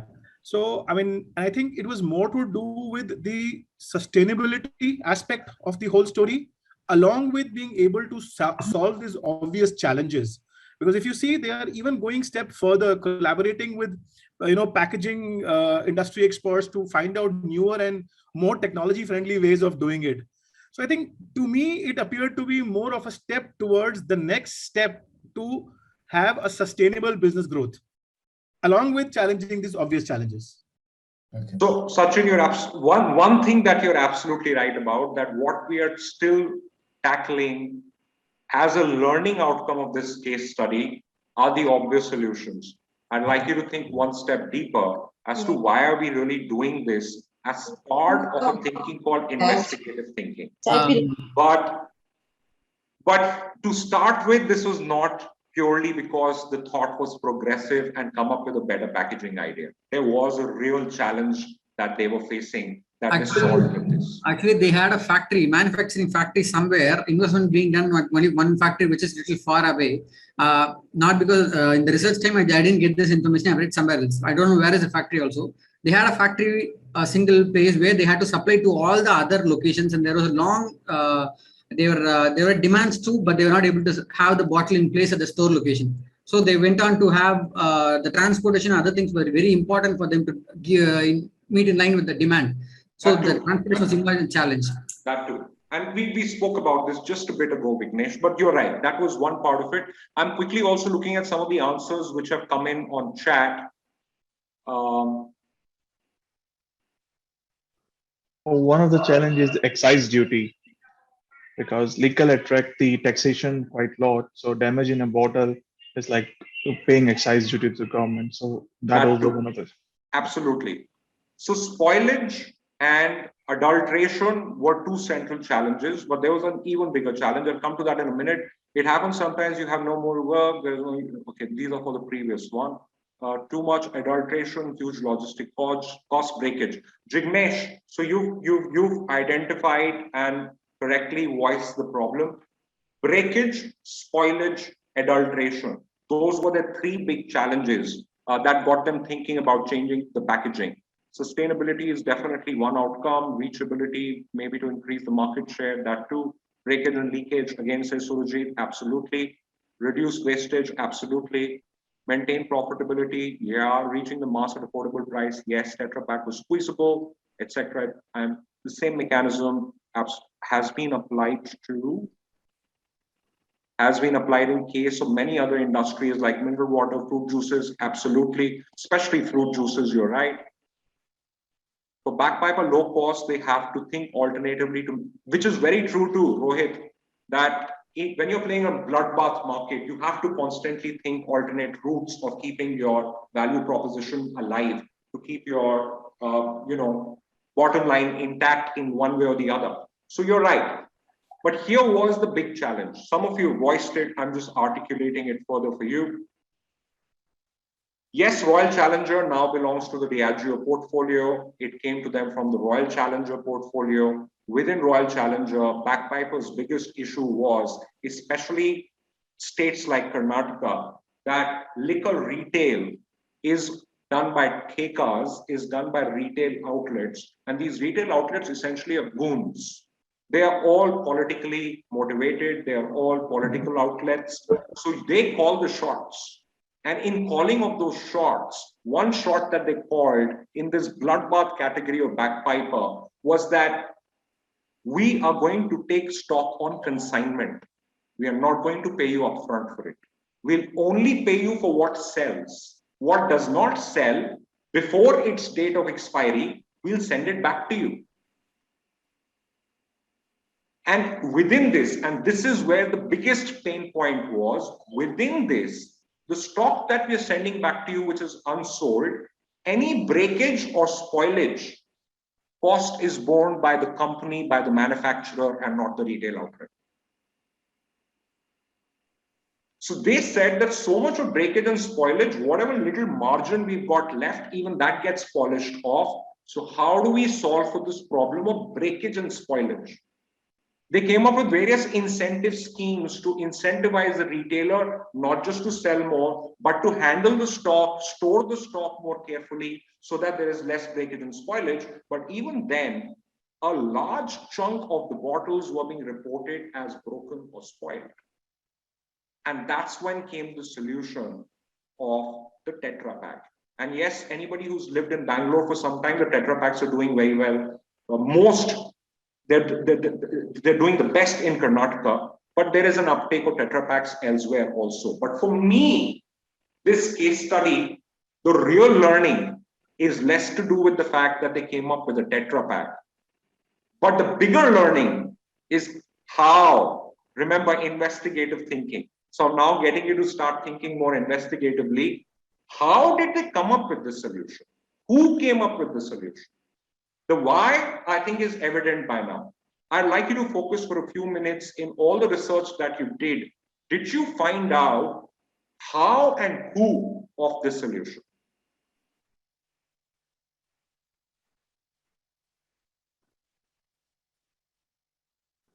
Anybody?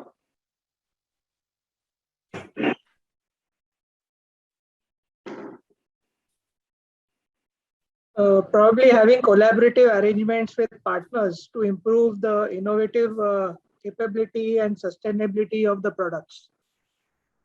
Which is true. By the way, Raghu, very interestingly, Diageo today globally is one of the front runners for open innovation projects, which means that they are partnering with packaging companies, with sustainability consulting companies, with innovation companies, with R&D teams of various universities.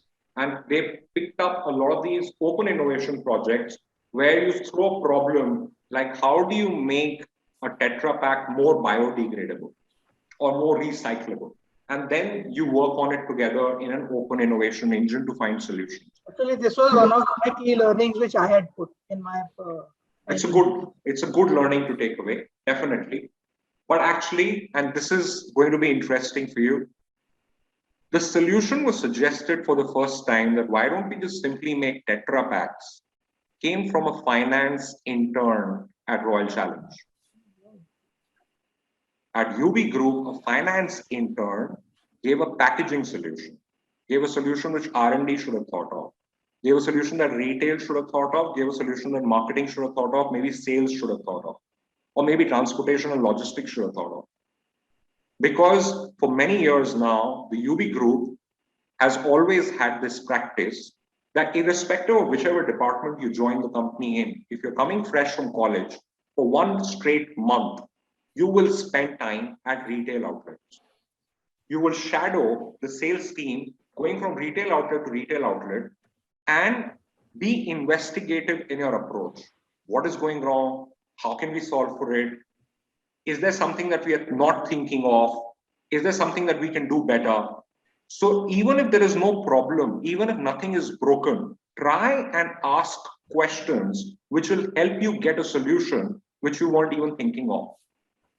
And they had a sheet, they still have a sheet, which is now, of course, given to interns on a tab, on an Apple tab. But back in the day, they used to carry a book on which there was a sheet with some 10 different questions listed. What are you observing which you think can be better?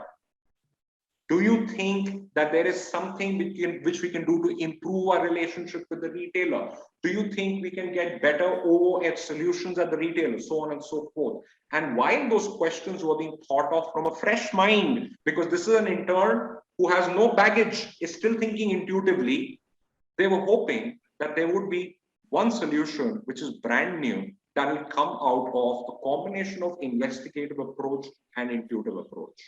And that's what happened. This finance intern came back one day and said, this bottling problem, which is leading to spoilage breakage, can we solve it with a Tetra Pak? And that then became the solution that got implemented. So my thought here with you is, in your teams, we should, and again, now contextualizing this to the workplace, in the teams, there needs to be at least one or two people at all points in time who have this added ownership to be critical, to be investigated. A lot of times when we get critical questions from our teams, we see those people as roadblocks. You're challenging what I'm saying, but you need challengers. And I'll give you another example of this. Who's the second in command at Facebook today? The second most prominent leader at Facebook. If Mark Zuckerberg is the leader, who's the second most prominent leader at Facebook?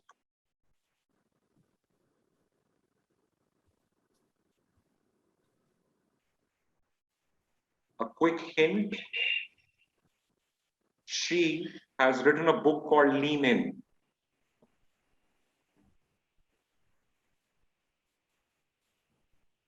Google says Sheryl Kara Sandberg. Yeah, why not? Google says Sheryl Sandberg. That's the person. She is second in command at Facebook to Mark Zuckerberg. And if you read this book, Lean In, there's a whole chapter dedicated to how Zuckerberg coached her, coaxed her to become a challenger. Said, I don't want only people around me who are constantly seconding my decision, who are saying, yes, you're right. I also want people around me who say, what if? Maybe not. Maybe there's a better solution. Let's investigate more.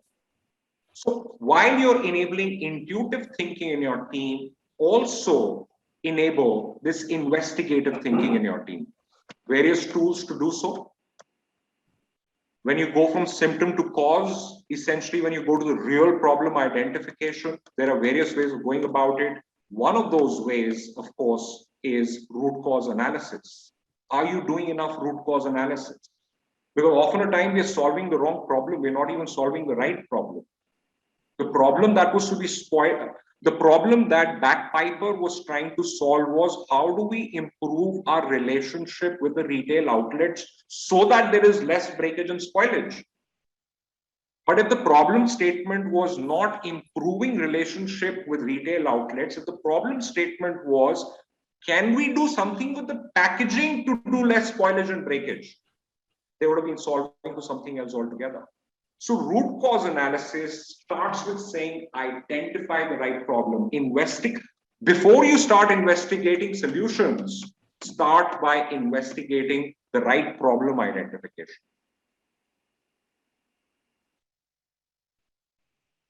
Yeah, because often a time the symptom is, a good doctor will understand the symptom, but will treat the cause, will not treat the symptom, because you keep treating the symptom, the cause will mushroom into another problem.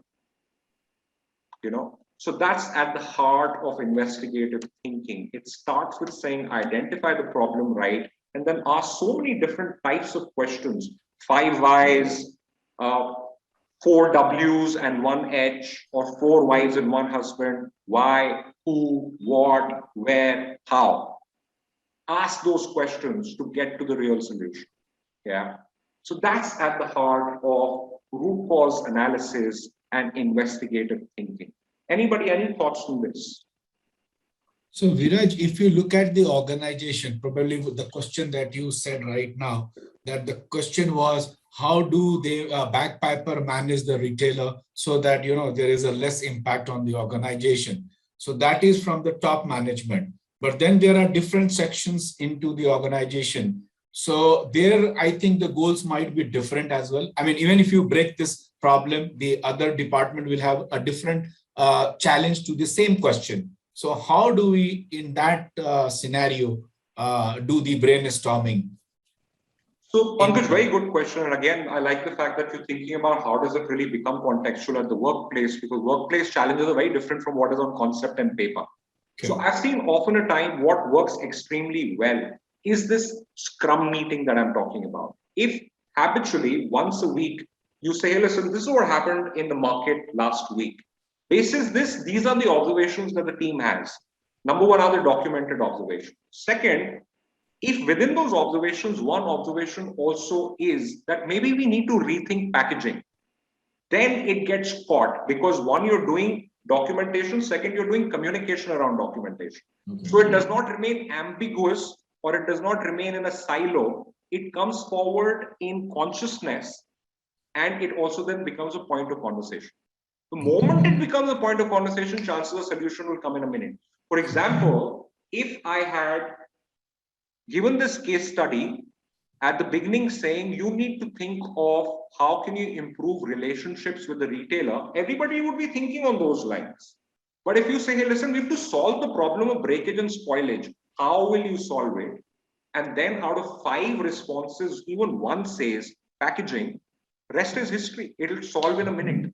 So I say often a time investigation, a lot of time gets spent on thinking the right solution. There's very little time that gets spent on identifying the right problem. So somewhere in the culture of or the process of the organization, there should be more time, or in the department, there should be more time spent than we do on correct problem identification. Okay. Thank you. Thanks. Works. Anybody, any other thoughts on this way of thinking before we move on? Why did they, I had a small question. Why did they allow this problem to grow? Because Tetra Pak is there in existence for many decades now. So why did they allow this problem to grow big? And then what was the difficulty in solving this problem? Or was the problem not seen? Or how these problems were obscured? Srinivas, a very, very good question. And Shri, they say that some of the best solutions on the hindsight are like, this was so simple. Why did nobody see it? The fact of the matter is nobody saw it. Fact of the matter is that they were trying to solve the wrong problem for the longest time. Sometimes it happens that based on some industry, for example, like such industry, where people prefer to have some sort of looks or some sort of minimum requirement. For example, the bottle should be glass bottle, look should be like this. People will prefer. They will not want to go for the Tetra Pak like this for some type of products. So maybe that was the reason company was not implementing that. Maybe that could also be the reason. You're right. There are compliances as well. And also then there is consumer behavior. And you're like, bottle is what the consumer is more used to of. They may not even pick up the Tetra Pak. So maybe they would have thought of those issues too. But from whatever I do know of the case and a lot of work that I do with Diageo, I understand that they actually had never thought of the solution in the very first place. Because they were trying to solve the wrong problem altogether. Yeah. So the internal case study at Diageo for this is to say, why do we get the interns to work for 1 month in the field? This is why. So they use it as a case study to talk about the culture of being investigated. Yeah. Any other thoughts that anybody may have? Okay. In that case, in the interest of time, moving on, The third on our list is creative thinking. And for me, creative thinking is possibly the vaguest form of thinking. Because see, when you're saying I'm being investigative, there's still a way of saying I'm asking questions and that's how I'm being investigative. But how do you really put your finger on if somebody is truly being creative or not? Because creative is very subjective, right? Krishnan has his hand up. Let's look at that before we go forward. Sorry to interrupt. Just one question, whether the design thinking is part of root cause analysis? Root cause analysis is one of the manifestations of investigative thinking. So it is a tool to enable investigative thinking. No, I'm asking about design thinking. Root cause. Oh, design thinking. Yes, yes. Again, in design thinking is a overarching theme within which all of these thinkings can be put together. And again, one of the tools for design thinking definitely is root cause analysis, because if you look at it, design thinking step number one is problem identification. And you would apply some form of root cause analysis to enable that step. So yes, you can utilize RCA as one of the tools for the first step of design thinking. Okay, thanks. All right, folks. So like I said, my concern with creative thinking at the workplace is that how do you really put a finger on whether you're being creative enough? Is there ROI on creativity or not? But having said that, there are organizations today which are finding ways to be more creative. One of those organizations is Google. Google, the mandate is make creativity a culture / a value and not just something that you talk about. Make creativity accountable and tangible. Make creativity an opportunity, which means that you don't just stand up in a town hall or in a team meeting and say, be more creative. If you want people to be more creative, you have to create more opportunity for them to be more creative. And any idea, what are the 3 ways in which Google has made creativity a culture at the workplace? Anybody? Would you know of any examples of how Google is making their workplace more creative?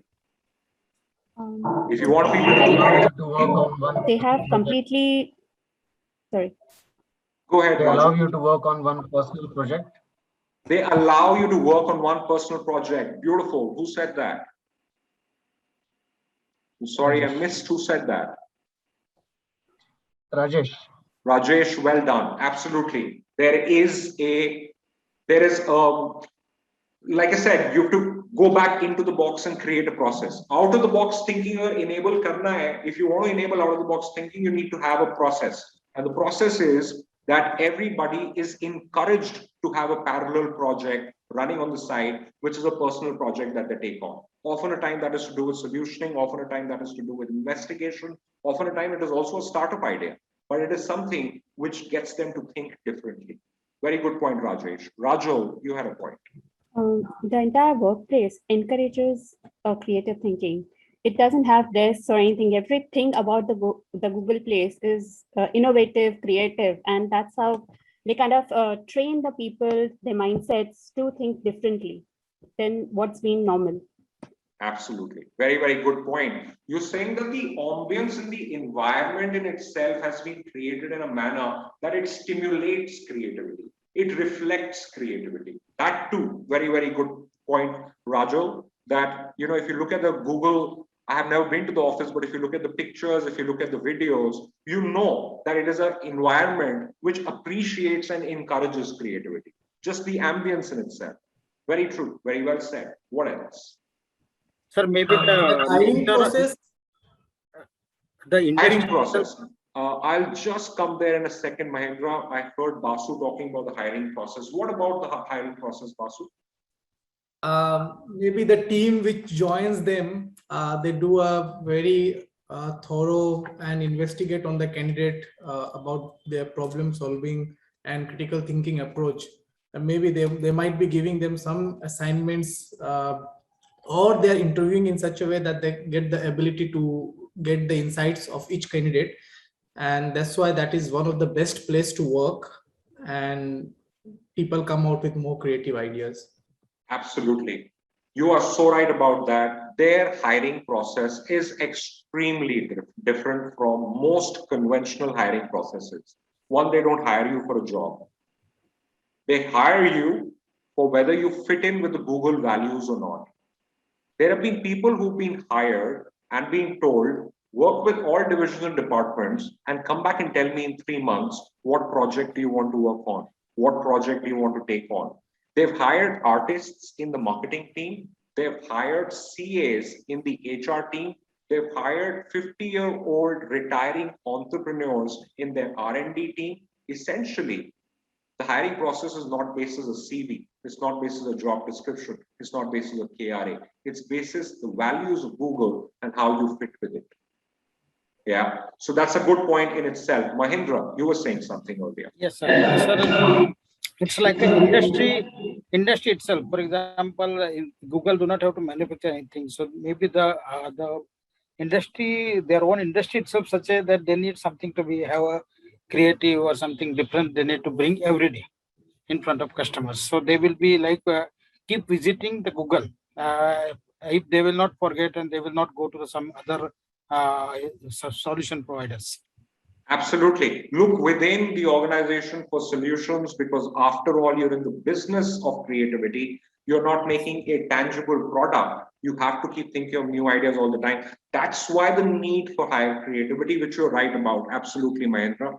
I see there are two hands which are raised, Krishnan and Deepak. Krishnan, maybe we can start with you. You have a point there.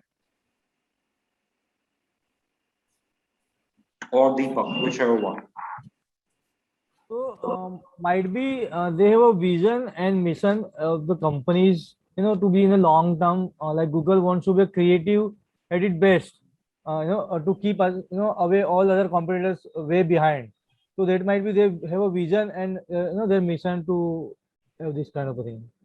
Absolutely. Again, you're right that it is part of the vision and mission in itself, which means it's part of the culture, it's part of the value system that, you're not just talking about creativity in a silo. You made creativity central to the vision and the mission of the organization. Very well said. That is correct. That is one of the better ways of enabling, whether it is creativity, innovation, intuitiveness, to make it reflect in all aspects, like Rajul said, at the workplace ambience, like you were saying, at the value level, at the culture level. Totally. Balaji, you were saying something. Yeah, maybe they have a infrastructure or maybe an application to have the creativity and to work on certain creative ideas and keep it, store it, archive it, come back and then continue that kind of solutions. Absolutely. Any organization that takes pride in being creative or has the vision to be creative will enable some form of design thinking in order to ensure that not only are you collecting great ideas, but you're also documenting them, because some of them may be before their time, may be more futuristic, and you may want to come back to them, revisit them. So are you storing them? Are you documenting them? And you're right, Google is one of those organizations that has made design thinking more popular than it used to be, because they're applying it in documenting those ideas and crowdsourcing those ideas. So very well said, Balaji. Krishnan, would you want to make your point? Maybe that hand is raised by mistake, so I would let it be. I'm quickly looking at the chat. I see there is some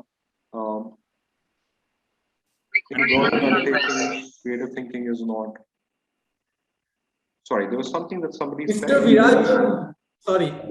Does creativity means create something new? Not always. Actually, rarely. In innovation projects, the lowest form or the lowest unit, measurable unit, which is called innovation/creativity, is your ability to do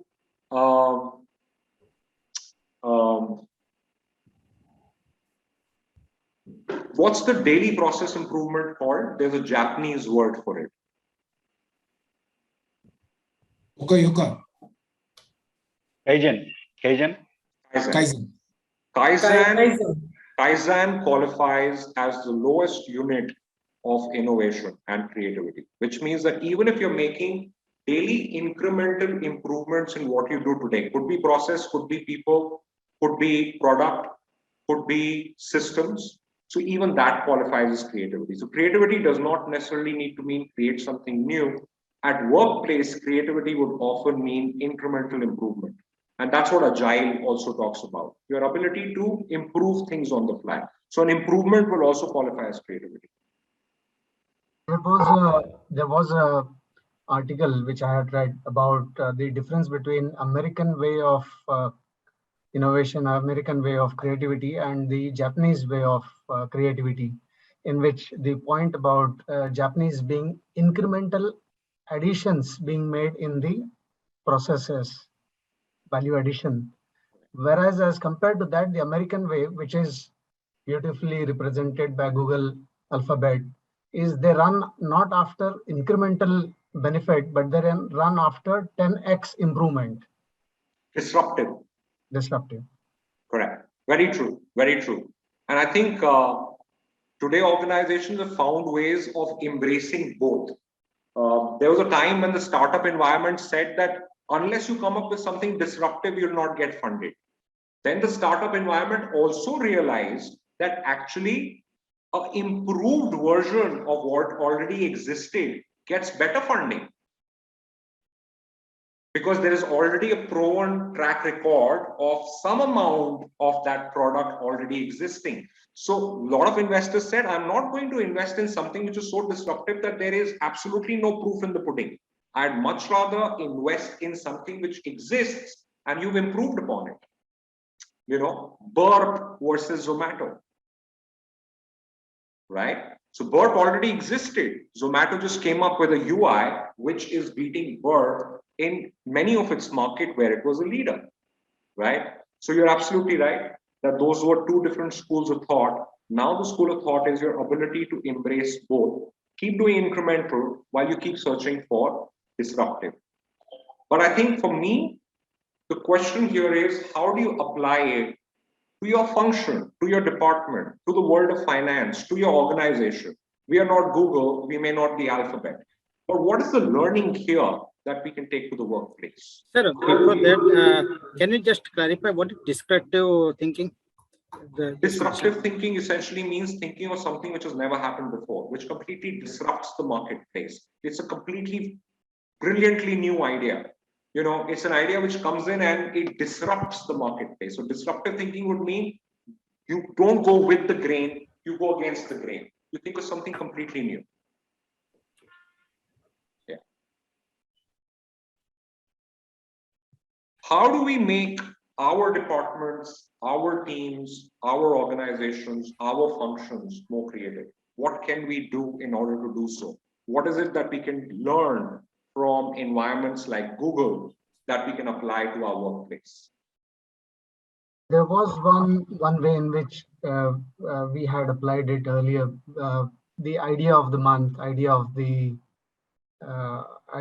quarter, and it was institutionalized, not coming at random from anyone. In the sense, I would use this term, making it accountable for everyone in the organization to come up with the ideas. And fantastic. Second was not to play down on any of the radical thoughts, not to play down, to seriously give consideration to all the thoughts and demonstrate that no idea is not worth taking up. Very nice. Very nice. Absolutely. Rajesh, Diesel ran a campaign, I think, a few years ago. Their launch campaign actually in India, which was stupid is good. Be stupid, which essentially means there is no bad idea. If you feel that your idea may be called out as stupid, it's good. Yeah. There's no, so, you know, so they said they encouraged the thought of every idea is a good idea. There is no stupid idea. In fact, chances are what is being called stupid today is the best idea. Maybe that is the disruptive idea. So if Rajesh, that is something that you're practicing at workplace, idea of the month, and that all ideas are good ideas, I think that's a great encouragement to build within the teams. And here are my quick 3 takeaways that I think all of us, in one way or the other, can enable for our own teams. Sorry about that. One, Google has a concept called Talks at Google. What they're doing is that they're getting people, like for example, what Ashminder ji enabled today is in the same day, within a matter of 4 hours, you got to hear 2 people who are from 2 completely different walks of life. One is a cricketer and a coach, the other one is a management practitioner and a consultant.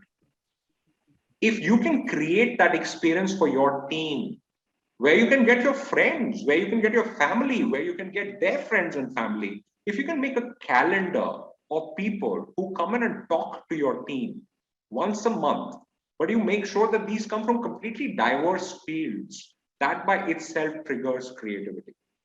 I mean, of course, Google is calling Shah Rukh Khan, but we don't need to call Shah Rukh Khan. We can call somebody who teaches acting. We can call somebody who teaches communication. We can call somebody who's an entrepreneur. We can call somebody who's a failed entrepreneur. But essentially, there are a variety of learnings to be had which spark creativity. The other thing which Google has done, which a lot of organizations today are doing, are saying one Friday of the month. Google says the whole Friday. I'm saying हमारे पास काम करने के लिए बहुत कुछ है. So we may not be able to do it for a whole Friday. But if you set 2 hours during the work time on a Friday, we'd like you to think of something which is completely away from work, which has nothing to do with your work, which has nothing to do with your KRA. It could be a book you read in those 2 hours. It could be a course you undertake in those 2 hours. Let's say you're from the world of finance and you take a course on packaging, or you take a course on brand building, or you take a course on entrepreneurship. So essentially, on a given Friday every month, stretch yourself to think of a dimension which you do not get an opportunity to think on. If that is something we can inculcate in our teams and give them an opportunity to do so, makes a world of difference. Before I talk about point number 3, Mr. Swaminathan has a point. Please go ahead. Yeah, you basically talked about the intuitive thinking and creative thinking. I'm just thinking, what is the difference between these two? Are these just synonymous, or are these 2 different terms? Very good question. Often a time can be used synonymously because a large part of creativity comes from your ability to be intuitive. So I would say that let's call it a system and a subsystem. I think creativity is the outcome. Intuitiveness could be the way to achieve that outcome. Intuitiveness is one of the tools that enables creativity, but not the only tool. Stimulation can be another tool. Acquired thinking can also be a tool. So design thinking could also be a tool that enables creativity. So creativity is the outcome that you're looking for. There are various ways of achieving it. One of them also is intuitiveness. Got it. Krishna, please go ahead.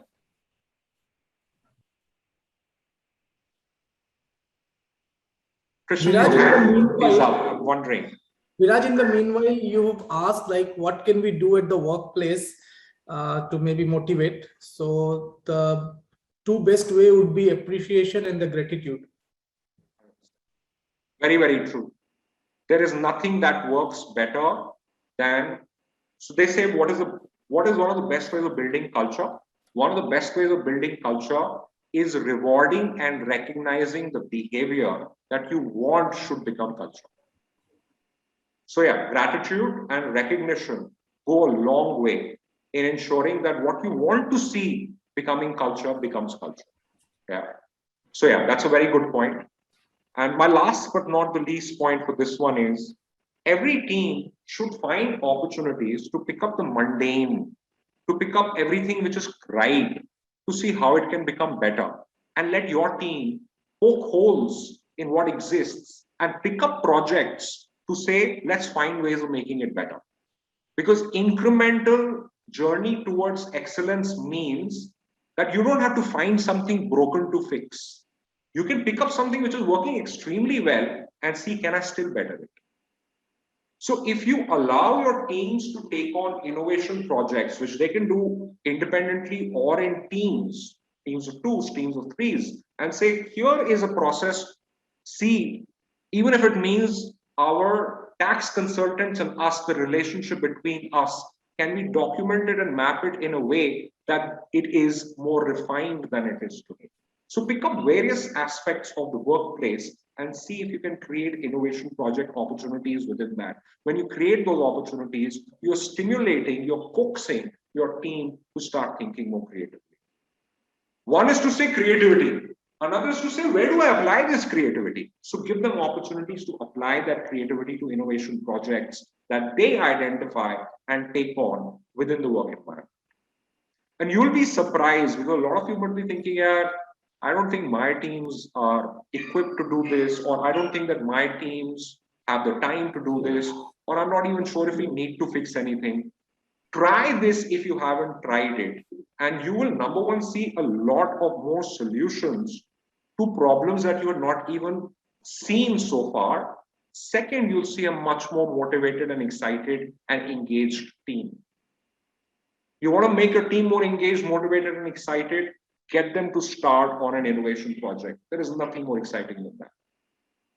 When the creativity flows, even in the world of numbers, even in the world of Excel sheets, is when magic happens. Yeah.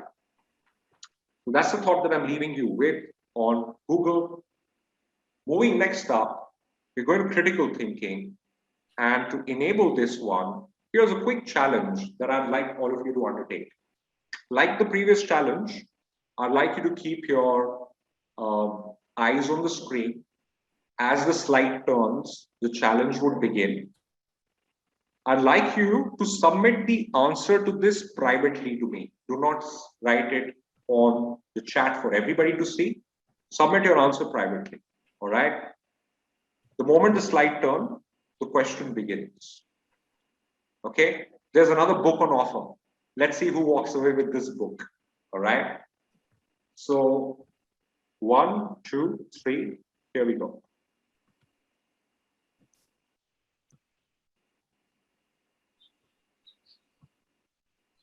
So the first person to give the correct answer will win.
Just to let you know, I've got a good 40 answers already. We'll give 1 more minute for everybody to submit their answers.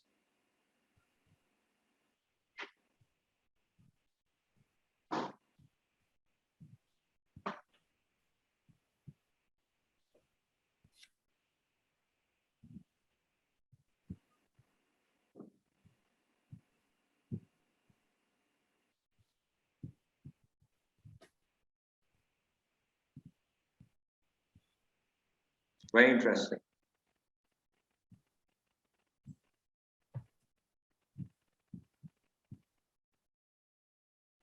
The last 20 seconds.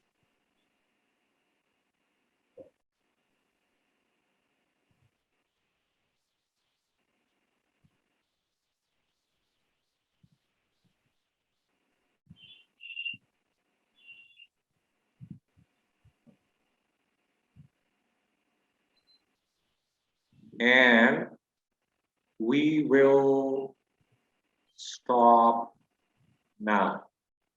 Okay, let's stop. See, when you give more time, answers start becoming radical. There's also an answer which I've got, which is 21. That's like the biggest one that I've got so far. Just so that you know what the answers are looking like, I'm just going to read them out very quickly.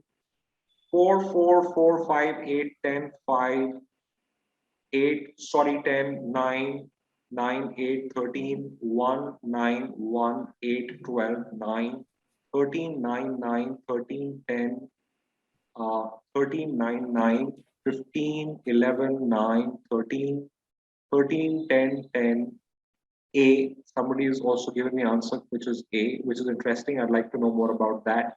21, and that's the last one I got. So essentially, if you see, the most popular answer is 9, followed by 13. I'd like to hear it from somebody whose answer is 9. Then what did you count on screen? I count 9 plus 1, including this slide. So it was 9. This left side one triangle, all the 4 blue color ones, 1, 2, 3, and 4. And then the vertically standing second rectangle, we have a 2 red line. When it is split, it comes into 2. And then when you come to the third blue one, there's a small rectangle over here in the intersection of red and blue. And when you come to the lower end of it, there is a red and blue again. And then there is a pure blue, and we have 1 red and blue. So that puts to 9. So I have just included your slide, which is 10. Nice. So 9 plus 1, 10 is how you got to it. Yeah. Good point. I see somebody's hand was raised. Just trying to see who it was. Actually, that hand raise is gone. Anybody else who would want to take up 13? I'm just going with the popular answers as of now. Anybody who answered 13? How 13?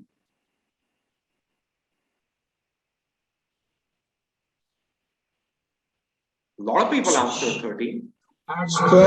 Square is also a rectangle. Actually, there is 13 boxes, but out of those 4 are squares and 9 rectangles.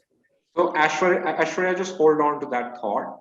While you hold on to that thought, I'd like to go to the person who spoke before this, who said squares are also rectangles. I missed who said it. Yeah, squares are also rectangles. Who said that? Sanjay. Sanjay. Okay, Sanjay. Ashwarya is saying rectangles are rectangles, squares are squares. You are saying squares are also rectangles. So Sanjay, talk to Ashwarya. Ashwarya, talk to Sanjay. What's going on? Yeah, in mathematics, squares are also rectangles. Ashwarya, any thoughts on that? By the way, don't miss the fact that Ashwarya also in front of his name has 2 critical alphabets, which makes him a genius on maths. Those alphabets are C and A. Sir, but in my course, it was not that the square is also rectangle. I have not read that. Ashwarya saying, "Tum kaun se?" He's politely saying, "Tum kaun se school mein padhe ho?" Sanjay, any thoughts on that? In the same school which you were. That's polite way of Sanjay saying that jis school mein tum padhe ho, wahan ke hum principal the. Okay, but jokes apart. See, a million times of me having conducted this exercise, clearly there are more takers for 9. Clearly, a large number of the second majority is for 13. But essentially, 13 is still a much lesser than the people who go for 9. And the 2 schools of thought are, the people who count 9 say I've counted all the blue figures and wherever the red has intersected with the blue to make 2 more rectangles, but I haven't counted the red itself because red is square. Whereas the people who reach 13 essentially say, I do count the reds also because all squares are rectangles. Now, after this, you can visit 2 websites to qualify what Sanjay is saying. One is Byju's. Second is the mother of Byju's globally, which is called maths.com. And you will see both of them define squares as also a form of rectangle, which essentially means you need 2 criteria to qualify as a rectangle. Number 1, all 4 sides need to be 90 degrees. Second, opposite sides need to be equal. So long as you meet those 2 criteria, you qualify as a rectangle, which means all squares are rectangles, which means anybody who came up with the answer 2 plus 1 is equal to 13, or for that matter, you may have counted the slide, you may have counted the word rectangle. So 13, 14, 15 all qualifies as the right answer. I'm just quickly going to check who gave the answer first, and that person can walk away with a book.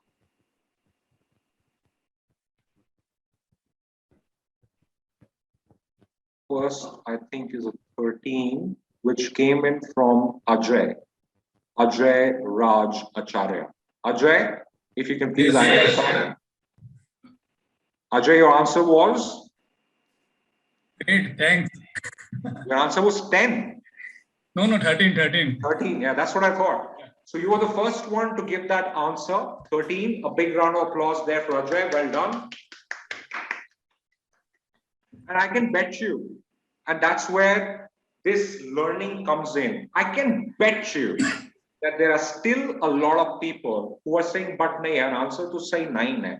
Trick question ka answer 13 ho sakta hai, but actually answer is 9. Because that's what we've always learned.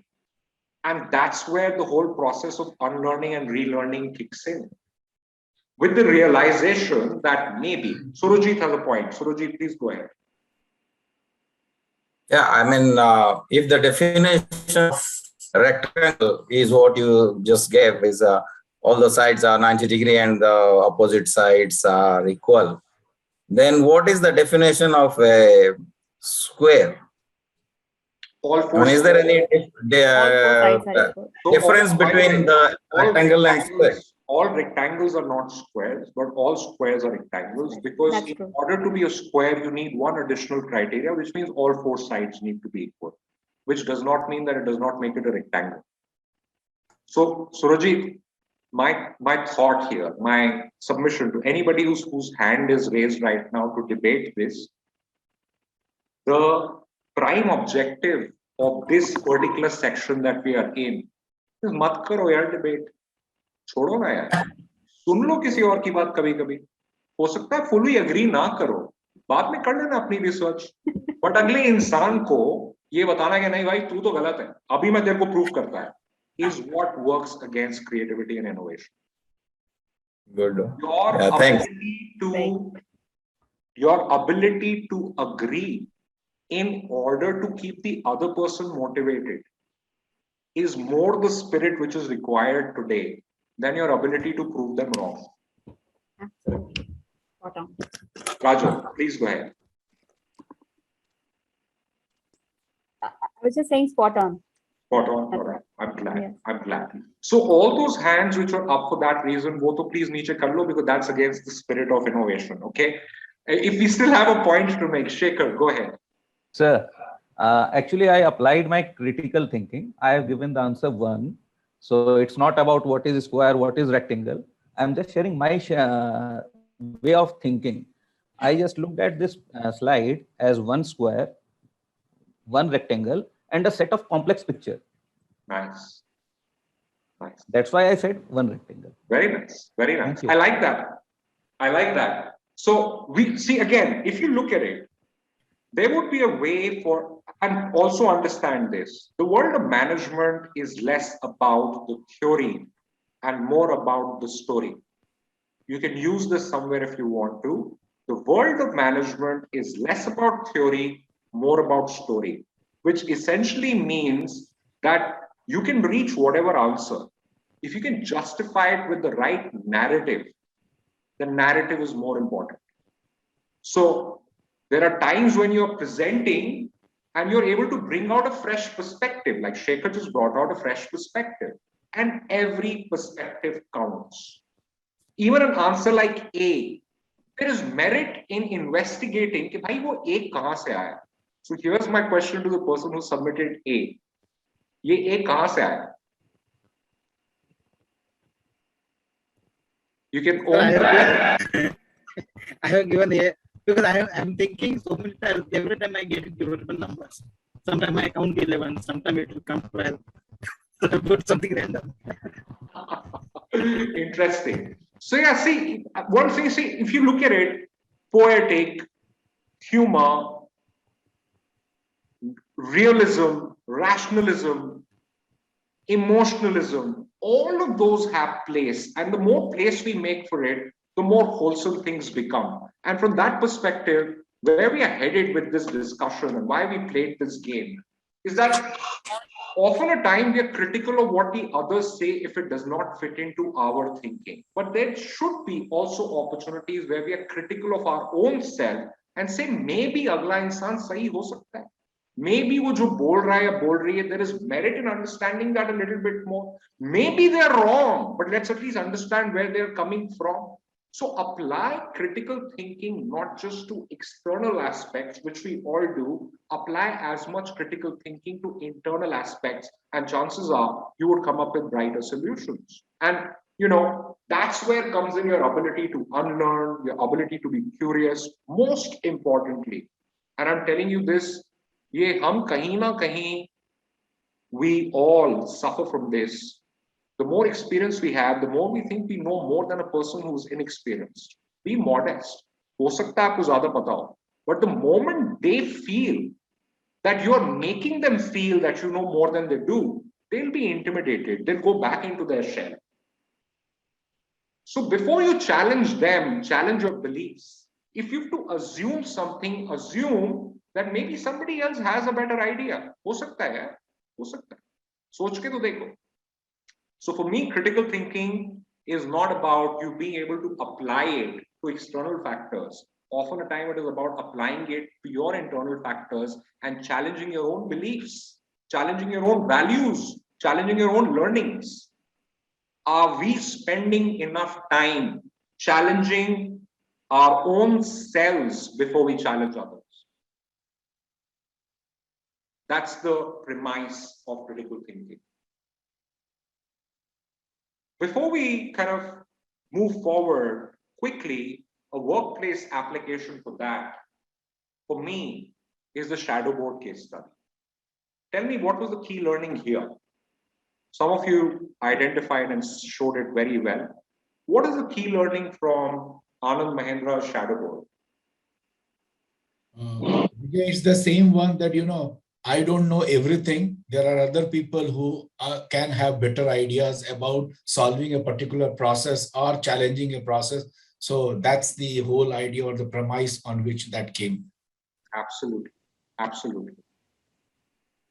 Anything else that comes to anybody's mind? You're right. It is based on that premise. Absolutely. Anybody else, any other thoughts or learnings from the shadow board case study? Yeah. And also one more thing, Viraj, I think probably it was also against the mindset, because when we read through that, so Asians, we don't have this type of culture, and you did that. So that's number one. Secondly, many of the global companies have also tried, including some of the Indian companies as well, but then they failed, and they failed because of XYZ root cause, which Mahindra, I think, thought that is critical for supporting this particular idea, and they put their weight around, not only him, even the Keshav Mahindra as well. So they put their weight around, and then it made it a turnaround. Is that what I get?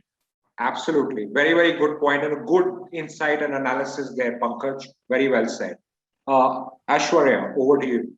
Thank you. So this idea of shadow board thing, which was in the management culture of this Mahindra group, helps to bring the young thoughts among the experienced people, because young thoughts are always like a plain board. It is like a plain cardboard, plain board, and with very innovative ideas, which the experienced people may not be having, or may not be having the knowledge of it.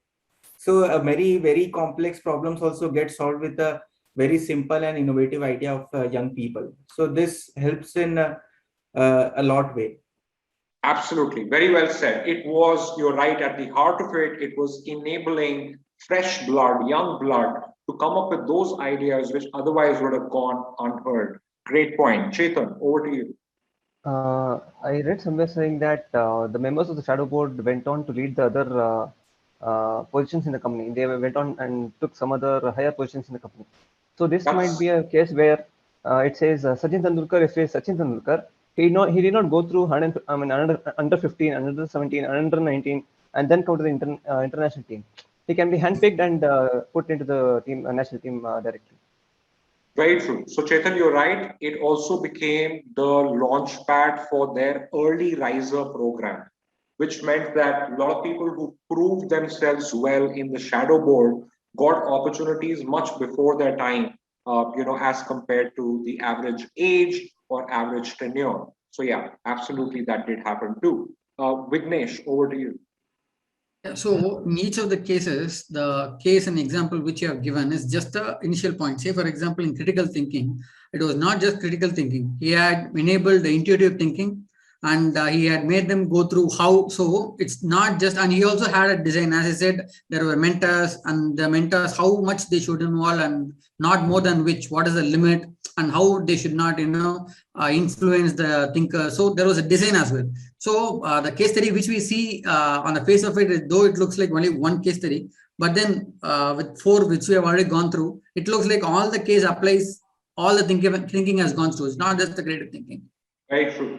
Very true. Vignesh, very, very well put, that this is an example, not just of one kind of thinking. It's not just about critical thinking. It actually is a good example of investigative, good example, all 5, like you rightly said. Absolutely. Very well said. Okay, we'll take 2 more in the interest of time. We're already in my grace period time, which means that I'd like to finish the session in 10 more minutes. But let's take Sanjay as one of the last 2 responses. Please, Sanjay, go ahead. Yeah, to my mind, he created a platform for a organizational change. Transformation, absolutely. Very good point. Very good point. What he did is sow a very early seed for a big change to come. In fact, that sowing of the early seed enabled that change. Sanjay, very well said. We'll take one last point from Umesh Ji before we go forward. Shadow board was the idea of creating a core group of young executives to create innovation so that they can become the future leader of the company. They cross-functional quality of the managers, young executives was identified and explored for future being a future leader. Fantastic. Absolutely. Umesh Ji, very, very well said. It was about innovation. It was about identifying future leaders. It was about making them grow before their time. Most importantly for me, why this is a good example of critical thinking is as somebody of Anand Mahendra's stature to say, maybe we need to be more critical of the decisions that we are making today. And when I say we, he is essentially at that point in time thinking about the board of directors of Mahindra. So he's not just thinking about himself, he's thinking about himself and others around him, that maybe we need to be more critical of our new ideas and our current solutions. And maybe that thinking will be enabled by the youngsters, because he back then, and this is early 90s, he back then already knew that the next 30 years in India will belong to the youngsters. A lot of the demand and a lot of his employee population is going to come from generations much younger. So he said, why not involve them in product development? Why not involve them in new business ideas? Because after all, they are going to be the consumers of those ideas, since majority of the population is going to be much younger. So he actually tasked the shadow board with 2 main KRAs, key result areas. One was that no decision will be passed by the main board of Mahindra before it gets seconded by the shadow board. So essentially it meant that the board of directors of Mahindra could come up with a decision to go into a new geography, to start a new product, or to go into a new market, or take some decision at the policy level. It needed to be seconded by the shadow board for it to be an approved decision.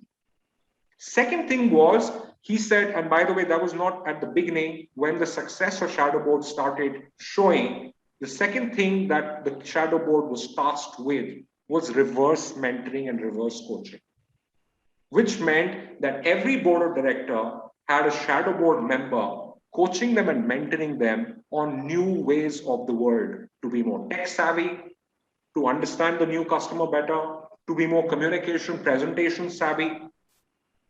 So it's that kind of empowerment that was given to the shadow board, which meant that he himself had 3 shadow board members who were working with them, who were reverse coaching him. The idea to buy out an Italian design company to redesign or to model the new automobiles that Mahindra is coming up with is something which came from the shadow board. And you can see the result of it with the new Thar, etc., etc. Mahindra British Telecom, to get into the world of telecom back in the 90s, was something that was suggested by the shadow board. E-vehicles, you know that they are much ahead than a lot of the other Indian big corporate, is an idea that came from the shadow board. So essentially, I think somewhere, if we are able to say that I may not have the best ideas, in fact, my ideas need to have a critical input which comes from somebody else. Just the openness of that, being open-minded to the fact that square rectangle ho sakta hai. Being open-minded for me is the big takeaway here.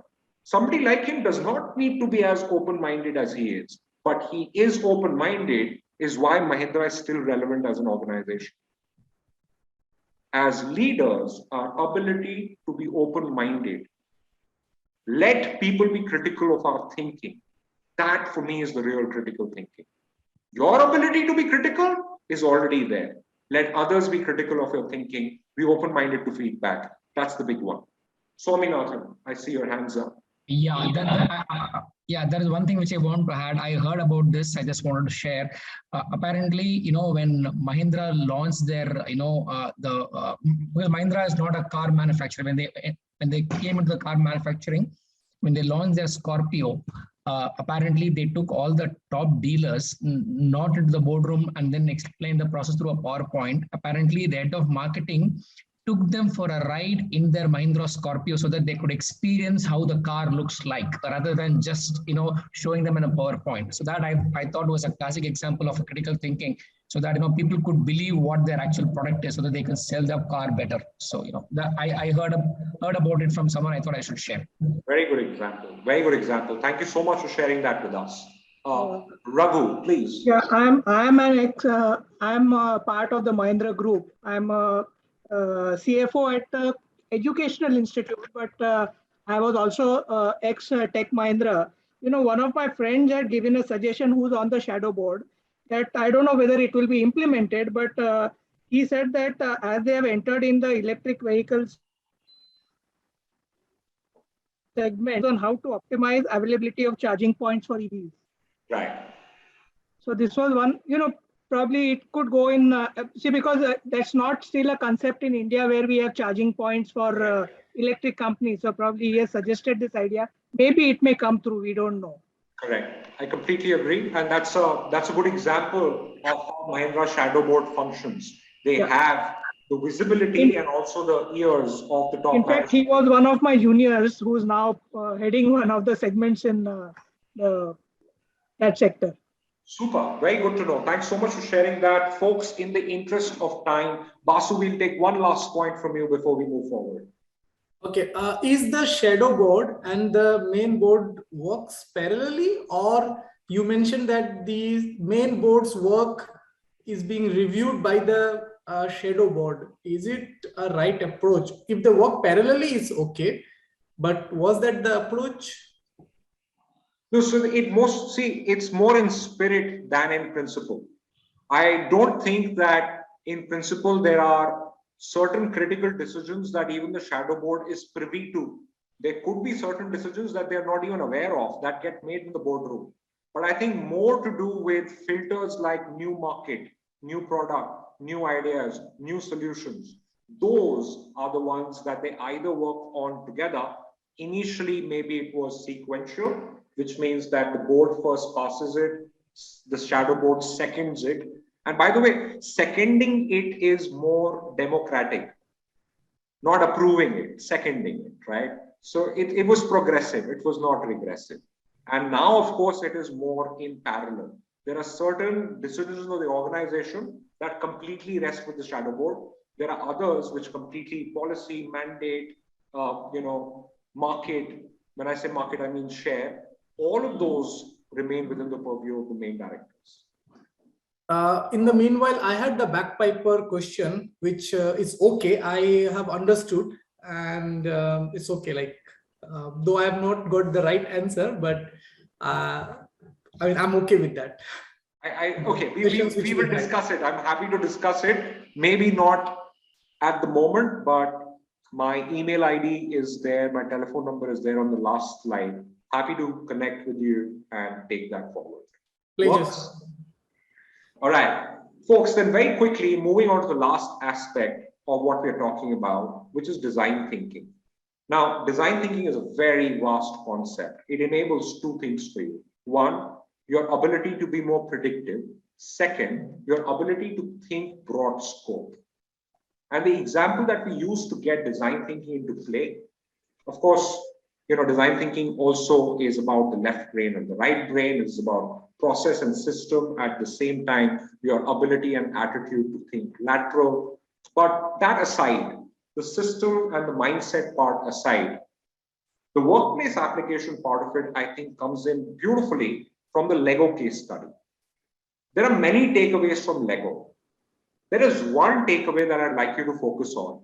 And that takeaway is to do with the people he involved in order to find solutions for Lego to grow from a loss-making to a profit-making company. There is a great idea in the people he involved. What was that idea? And that's at the heart of design thinking. He involved all his the adult, the fan base in the design process. Fantastic. Who said that? I'm sorry you didn't show up at the top. Sachin. Yeah. Very well said.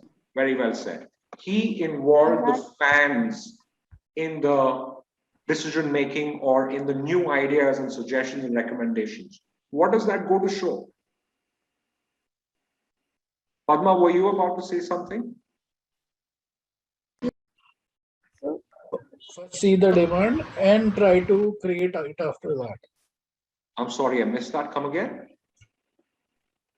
He was ready to get challenged on the existing designs what the company had been, with their existing group of designers. I think he was willing to take that criticism also, and at the same time get fresh ideas not only from his own R&D people but from the larger bunch of the the fan base. That's for me the critical takeaway. And there's something that Basu wants to say. Let's hear that. There's something that Swami wants to say. Let's hear that, and then we'll proceed forward to make my closing remarks. Go ahead. Voice of customer. You basically wanted to get the voice of the customer so that you could actually, design the product according suiting to their requirements. Absolutely, absolutely. No, but he went Let them not further. just give feedback, but also suggestions. Basu. Yeah, correct. They desegregated themselves and they focused on making wonderful toys. Basu, which is true. But like I said, that out of all of the learnings, I'd like you to focus so that because time is limited on that one key learning with respect to who he involved in getting the new ideas. And correct, like most people are saying, he involved the fan, he involved the customer. And I'll come to how that is critical to design thinking and how you can enable it at the workplace. I'll just come to that in a minute. But there was one more point that somebody was making. He kept the children into the mind, which is going to be ultimate user. Which is true too. He had customer at the heart, which is true too. But folks, here's a quick closing remark. Design thinking has 5 steps to it. Step number 1 is identify the right problem. Step number 2 is do the correct brainstorming for ideation. Third point is your ability to document all of those ideas that come out of brainstorming and prioritize them, because you can't work on all of them simultaneously. Your fourth point is prototyping. Basis all the ideas and prioritization of those ideas, prototype what you want to take to market. And prototyping in the real world does not necessarily have to be only market facing. Prototyping could also be a pitch presentation that you show to board members of your company. And finally, if the prototyping has worked well, collect feedback on it. And 5th step is commercialization. So design thinking essentially says that even when commercialization happens, you bring it back to problem solving, make a cycle out of it. Because whatever you commercialize can be better commercialized each time you run it through the loop. In this, a very critical step, according to me, is the step where you are brainstorming and sourcing ideas. Often a time, we keep that internal. We keep that to within employees. He, for the first time, went out and involved the customer in those problem-solving, brainstorming sessions as well. He said, who we are making for, let's hear it from them as to what are their ideas. The most progressive way today in the 2020s of functioning, irrespective of whether you're a company or a department, is to remind yourself that we need to go from a team to a tribe. We need to go from a company to a community. And a tribe and a community is made up of stakeholders which do not need to just be internal. The LinkedIn pages that your company has, the Instagram pages and the Facebook pages that your company has, throw your challenges and problems there and also involve your vendor, also involve your ex-employee, also involve your customer in finding solutions to those problems. Today, people want to participate. Give them an opportunity to participate. Lego is just one example. Diageo is another example. There are many others I can tell you where solutions are not coming from within the employees. So one is look outwards, but looking outwards should not stop at employees. It means look even more outwards and involve a community. Build community around solutions. Build community around problems. That's where the real magic is. On that note, folks, I know that we are out of time, but I'm being very happy to stay back, answer more questions. I'm also very happy if any of you would want to, keep in touch and ask your questions even post this session. But essentially, I think what we all need to understand is that there is no good time for innovation. Don't wait, innovate. Yeah. And with that as the closing note, that's my email ID. Connect on LinkedIn, connect on email, but essentially, please connect, because one more way of problem solving is networking. More networked we are, the more we are able to grow our community. So network, all right? Folks, thank you so much for your time. You've all been extremely participative. It's been a great session for me. You made my Saturday, and I hope there will be at least one thing from the session that you can apply. Because I truly believe that if you can pick even one thing from a 2 to a 3 hour session which you can apply, your time is well utilized. Yeah. Thank you very much. Thank you very much. Thank you, Viraj. It was a Thank you, great sir. session. Thank you.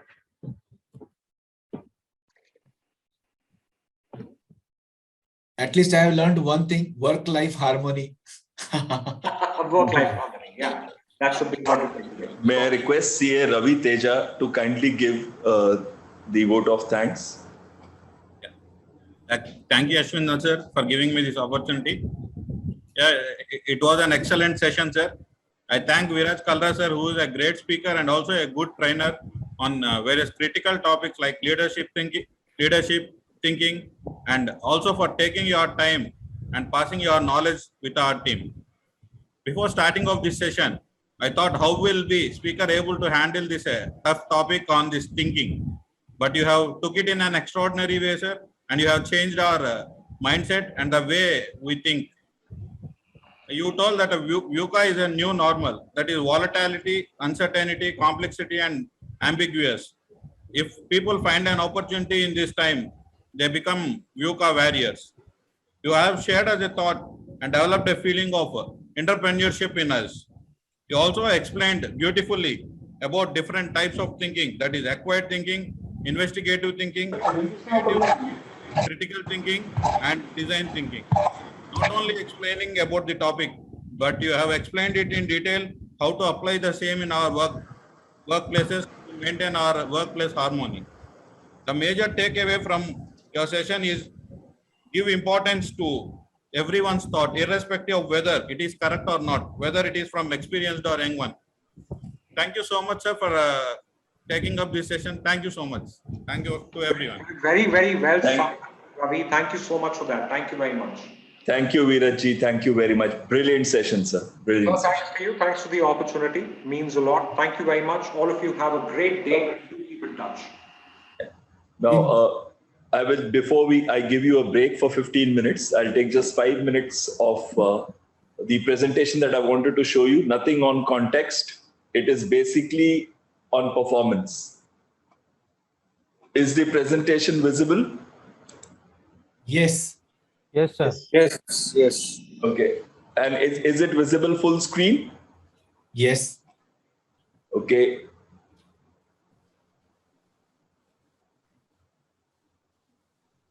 Like we have always been saying, picture abhi baki hai. Bahut sari baki hai abhi to. The groups, I'm just going to cover it once again for minor variation that was made. Actually, only one person was changed, but I would like everybody to see the groups that you are at. Group 1, Group 2, Group 3, Group 4, Group 5, Group 6, Group 7, Group 8, Group 9, and Group 10. And as you can see, you all mostly are co-located except for people who are foreigners. That means people whom we want you to link abroad. And the team leaders and deputy leaders are shown. Group 1 that is team 1, I would say. Vijay Sankraman is the team leader and deputy leader is Chetanji. Padmavati ji is the leader for Group 2. Vignesh ji is the deputy leader. Rajal Sheth for Group 3. Deepak ji for Group 3 as deputy leader. Rijo ji as team leader for 4. Komal ji as deputy leader. Vishal ji as for 5. Basudev ji deputy leader. Revati ji for 6. Chandresh ji as deputy leader. Rajesh Kulkarni ji for 7. Gaurav Sood will be the deputy leader. Alok ji for 8. Umesh ji as deputy leader. Ashwarya ji for 9. Kritima ji as deputy leader. Mahendra ji for 10. And Mukesh Aneja ji as deputy leader. And there is an intention of showing you the leaders and deputy leaders. It is also that at the end of it, the accountability rests at the top, not like a political leader, but like a true leader. Those who are accountable are also those who are responsible. So we look at how the results were, feedback, those groups who gave. If you see from Group 1, there was one person who did not give for faculty 1 and 2. Similarly, you can see for your groups, just have a look wherever everybody has given, you're getting 6 and 6 points. So the marking is negative. If somebody has not given, that group has got that many marks negative. For example, Group 6, faculty 1, one person did not give, and for faculty 2, 2 have not given. So overall, the points have dropped down to 9. And if you look at Group 10, it is 2 people each who have not given for faculty 1 and faculty 2. And I've been telling you that the strength of the chain lies on the weakest link. Remember, if your team has to do well, like Balwinder ji was saying, it is eventually the team. If everybody performs, then only the team can win. And if somebody is weakening out, it is the responsibility of the leaders, because the responsibility of motivation lies with the leaders, with nobody else. And obviously, everybody is responsible. But the difference between a team and a group, in a group, the accountability is with the individual. But in a team, the accountability is mutual. If the other person is not doing well, the team is not doing well, and everyone becomes accountable. Now, let's look at the assignments. So those like team 1 has given, all have given, so they are full 6 points. Similarly for team 10 also, all 6 points. And similarly for team 5 also, all 6 points. Team 7 also, and team 8 also. Rest, there have been lacunas. Now, I did not take into account on the first day, that is Tuesday, I have let it off because I knew there were issues regarding people not understanding the Google Classroom. So on Tuesday, I have not given any negative marks. It's only those who did not submit on Wednesday that the negative marks are started. But for this time, even Tuesday, 9 p.m. ke baad, every late is negative. So when we add on all these points and we make it into a grand total, if we look at the team that is leading in all spheres is team 5. I think we all need to give them a big hand. They have been leading in feedback, they have been leading in assignments, and who is the captain of the team and who is the deputy captain of the team. Let's have a look at that. Vishal Lohoti ji and Basudev Mundra ji. A big clap to you both. Remember, the credit though goes to the team, but it is also held with the leaders. And for the others, I would specially request Team 2 and Team 4 and even Team 3, Team 6 to please have a relook at the way the leadership needs to put in a bit more of spark and ignite the fire of passion amongst your team members. Pending assignments from week 1, Krishnanji, TS and Neelamji are the two.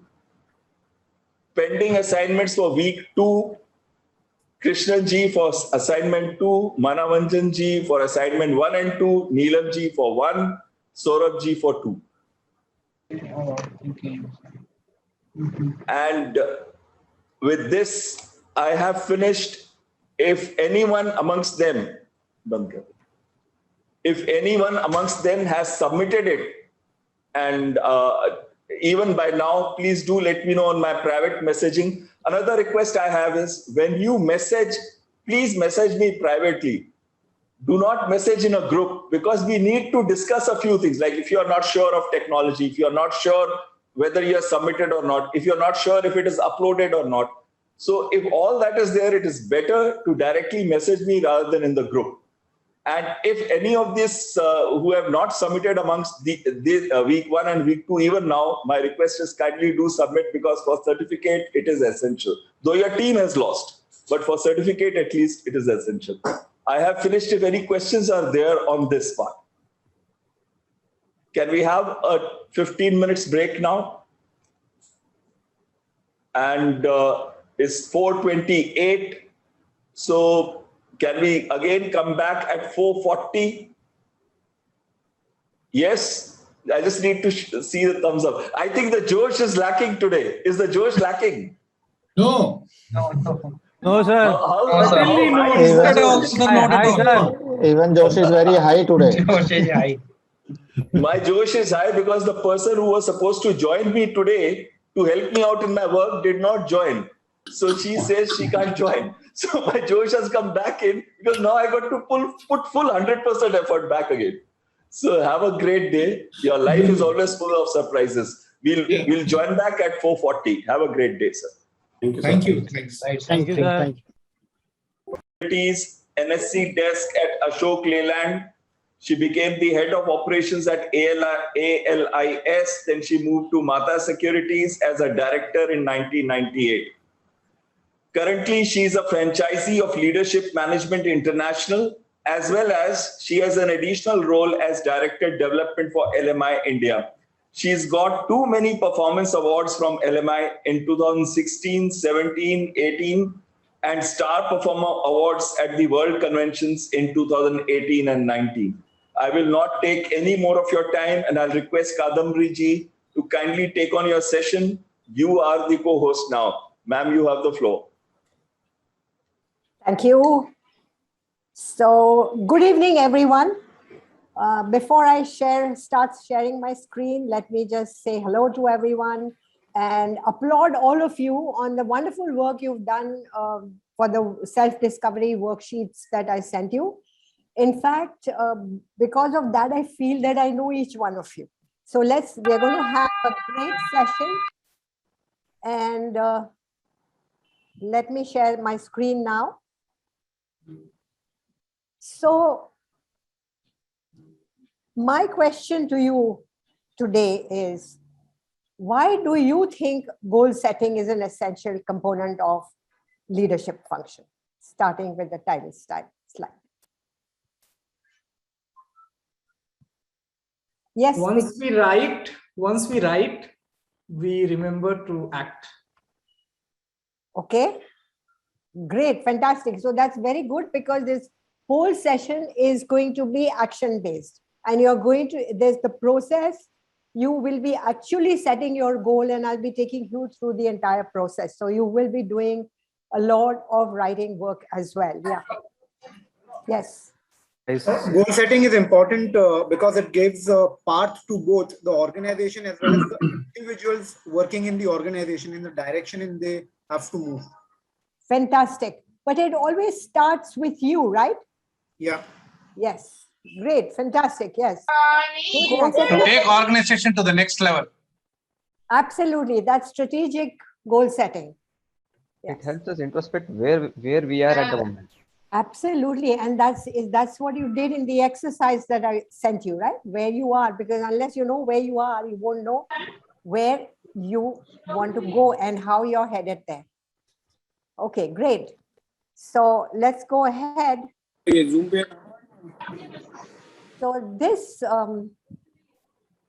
session today is going to be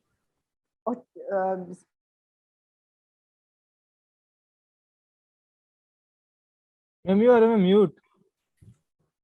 I don't know who unmuted me. Okay. So this session today is divided in 3 parts. In the first part, we are going to look at results. What are results? Results are achieved through goals, right? So we will be identifying the challenges through self-discovery process. There's some noise somewhere. Anyway, you've already done a lot of introspection through the self-discovery worksheets. We'll be taking it a little further. Then we will be setting SMART goals. I'll be explaining the SMART concept to you. I'm sure all of you have heard it. But what happens when we actually sit down to set SMART goals, somehow we miss out on something, you know. So I would like to ensure that the goal that you set today is absolutely a SMART goal. The second part is going to be the process. So we set up a goal planning system. We talk about things like the solution-centric approach, implementation, and the various tools that we will be using in the goal setting process. And the third part will focus on critical success factors and what steps us from successfully achieving our goals. Some of these are accountability, embracing change, positive attitude, discipline, etc. And all throughout this session, there is going to be action steps because nothing happens without action, right? So I'm going to just explain to you what actions, please keep pen and paper ready. And whatever we are discussing during the session, when you feel that you need to make a point of this and take action on this, so it could be about learning something new, learning a skill, taking an action, changing a habit, anything that you feel that you need to take action on, please jot it down and number it, because you are going to get a reward at the end of the session for the maximum number of action points. Okay. So yeah, I see a hand raised there. Is that you, Chetan? I can't see the name. No. Any questions? I see a hand raised. Okay. Sorry, I forgot to lower it down. Not a problem, not a problem. Okay. So goals are about results that we want to achieve. And without a process or a system in place, we cannot achieve those goals. So there are 2 factors which I want to emphasize once again over here. One is that how successfully you achieve the goals. There are 2 very critical factors. One is that your goal needs to be clearly defined. And second is that the process or the system has to be in place. And this is what we are going to talk about. And in a little bit, I'm going to introduce a third dimension very shortly. Okay. So now let me ask you, you did a lot of introspection. Some of you found this very useful, the process of the self-discovery the worksheets that I sent you. So I would like some of you to share your experience and tell me how you like the process, how it helped you. So it, the others can also reflect upon it. So who would like to begin, please? I don't see any hands raised. I can't see everybody on the screen. So would anybody like to share how, you don't have to share. Yeah, exactly. Please go ahead. Thank you, Kadambari, thank you, ma'am, for sharing the assessment. But I really felt out of the assignment that I really don't have any goals, any defined goals. Okay. I'm just living my life as it goes, as it comes by. But there's nothing defined as such which I want to achieve. No. Okay. Maybe it's a very broad goal. Yeah. Okay, so if you have a broad goal, maybe you can, as we go along, narrow it down and make it very specific, when we decide about, when we talk about the SMART goals, perhaps you can narrow it down. So if you can tell me if you can share what your broad goal is, perhaps I can help you, or if we can do it later if it's going to be, yeah. See, I think that, I want to be financially independent. That's one thing. But, and we want to go high up in the career, but where I want to reach, it's very, I don't think it too much basically. I don't make a real effort to do it. That's the challenge. Okay, so that's how you said you don't make an effort. So this is all about taking action, right? So if you know what you want to achieve, put it down in a SMART goal and then we are going to make an action plan. That is the agenda of this workshop or this session. Okay, so I'm sure you'll be clearer as it goes along, and then if not, we can always talk later. Okay, yeah. Thank you. Who's next? Yeah, I can see hands raised, but I can't see names for some reason, So would you like to go? I think it's Gaurav. Gaurav Soodji. Yeah.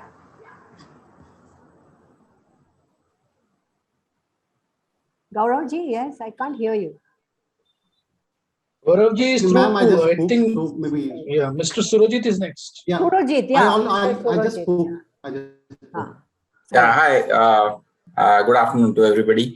The question was how the worksheet which has been sent, it helped us to define. For me, it was like, yes, I had a goal, or I still have a goal. I do want to reach my goal. But with that worksheet, what I found is that it gives me introspection to see, am I really working something to meet that goal, first of all?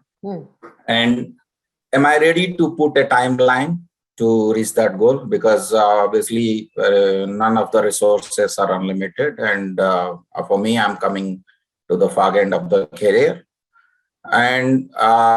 And if I have to meet that goal, then the timeline, then what is that I need to do? And what are my strengths and what are my weaknesses on which I need to work?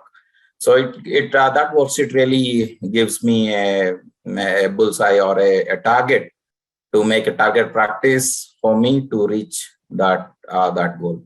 That is what I have achieved for filling that worksheet. And I am going forward, I'm planning to pin it up on my desk and see that whether on a day by day I'm progressing towards that, or is it I'm diverging. Fantastic. And as you go through this session, it will be even more clear to you what you can do and how you can do it and what actions you can take. So that could be one of the action points that you can write down.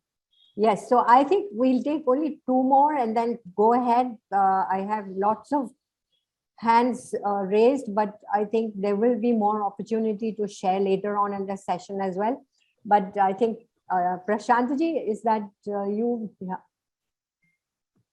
Yeah, thank you, ma'am. So one of the points that I would like to mention here is that we are all kind of sitting in our comfort zones, and the moment we are made to think think louder in this direction, that what exactly is our goal and where do we want to go, where we are. So these exercises are really, really helpful for shaping our lives and future ahead. Excellent. Yeah. Excellent point. Yes, we get so stuck in our comfort zone and we don't want to get out of the comfort zone. That's one of the points which I will be again talking about later. Yes, one more person and then we go ahead, please. So Kadambari, for me, yes, it's a good way you can practice. I mean, you can write it down. But, after the session will be over, I will have 10 excuses not to do that. Absolutely so therefore, true. How to motivate myself that, at least after some few days also, at least I'm able to have a look at my goal and am I doing something? Because what I found was I was wanting something, but it had not, come to me. But I also didn't make so much of an effort to, achieve it. So maybe the obsession or the passion was lacking. So those type of challenges I found in my case. Excellent. So these are the kind of challenges we are going to talk about. And I hope by the end of the session, you will be more motivated to do things. So I will just go ahead now. Please, excuse me, the rest of you, I think we will, you will get a chance to share a bit later. Okay. So the third dimension, which I was talking about, which I'm going to introduce now, the results process. The third dimension is self-identity. So if results, its results is what you want to get, it's the process which helps you to get or do what you need to do to get something. And its identity is about your belief. And unless you have total belief in your goal, it's going to be difficult to achieve that. So belief is very, very important. And in this slide, we are going to see how we can achieve that created identity, because that is where you get the maximum success. So when I'm explaining this slide, remembered identity, reflected identity, programmed identity, and created identity, I am going to use my own example. And I would suggest you note down these four, the Johari window and the four identities, and do this exercise later when you have time at leisure, because it's really going to help you. So what remembered identity is what you remember about yourself from your childhood. For instance, I can tell you right now that what I remember the most about myself is that I was a very shy, timid person, an absolute introvert, and I would hate to speak in front of 5 people. Okay. Do you believe that now? Okay. Then comes reflected identity. Reflected identity is when you meet a friend, an old classmate from school or an old college mate or an old colleague, and they tell you what they remember about you. Okay.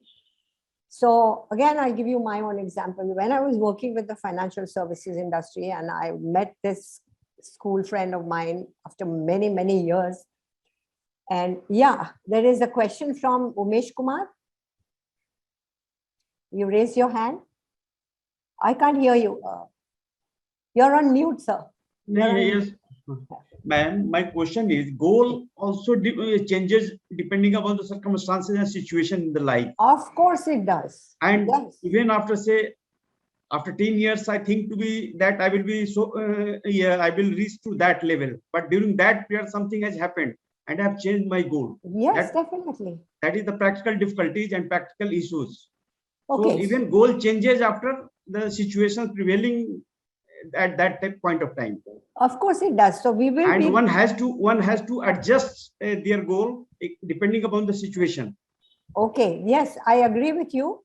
We will be talking about that a little later. Right now, we are talking about creating your identity, which is very, very imperative for the success of your goal setting process. Okay. So I spoke about remembered identity. Everybody got it? Thumbs up. Yes, no, please. Everybody got it? What I'm trying to say? Yes or no? Please give me a thumbs up or. Madam, you was giving some example, but you could not complete. Yeah, I'm still going. So I told you about remembered identity. Now we are coming to reflected identity. Yeah, we are discussing reflected identity. Yes.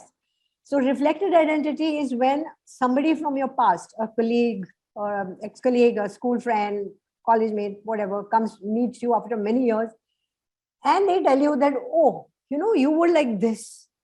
This is what I remember of you. So I'll give you, again, I'm going to use my example on this particular slide. So when I was working with the financial services industry, I met this ex-classmate of mine from school. And when I told her what I was doing, and she said, oh, I knew you would do something like this, you know. So, I mean, she knew that, okay, I would get into some kind of a financial services industry and I would do something which was, you know, connected with that or whatever it is. She had that impression. Then I changed, as Shmita ji mentioned earlier, I changed tracks much later in life and I decided to do professional development and coaching. And recently I met another classmate of mine and she asked me what I was doing. And I told her that I'm doing leadership programs and you are doing leadership programs? I mean, that was her reaction. So what does that tell you, you know? It reflects on what I mentioned, that I was a very shy, timid girl. Then comes programmed identity. When people tell you, this is what you're good at, this is what you will be very good at, don't do this. So your mind gets programmed about certain things. You know, you develop conditioning that, okay, I may be good at this, I may not be good at this. When I joined this industry, there are people who told me that you have been working in the financial service industry for so long. Why are you leaving all this? You know, you got a client base, this, why are you doing this? Why are you getting into something new? You may not be good at it. But I was determined and I did whatever I needed to do to be in this profession. And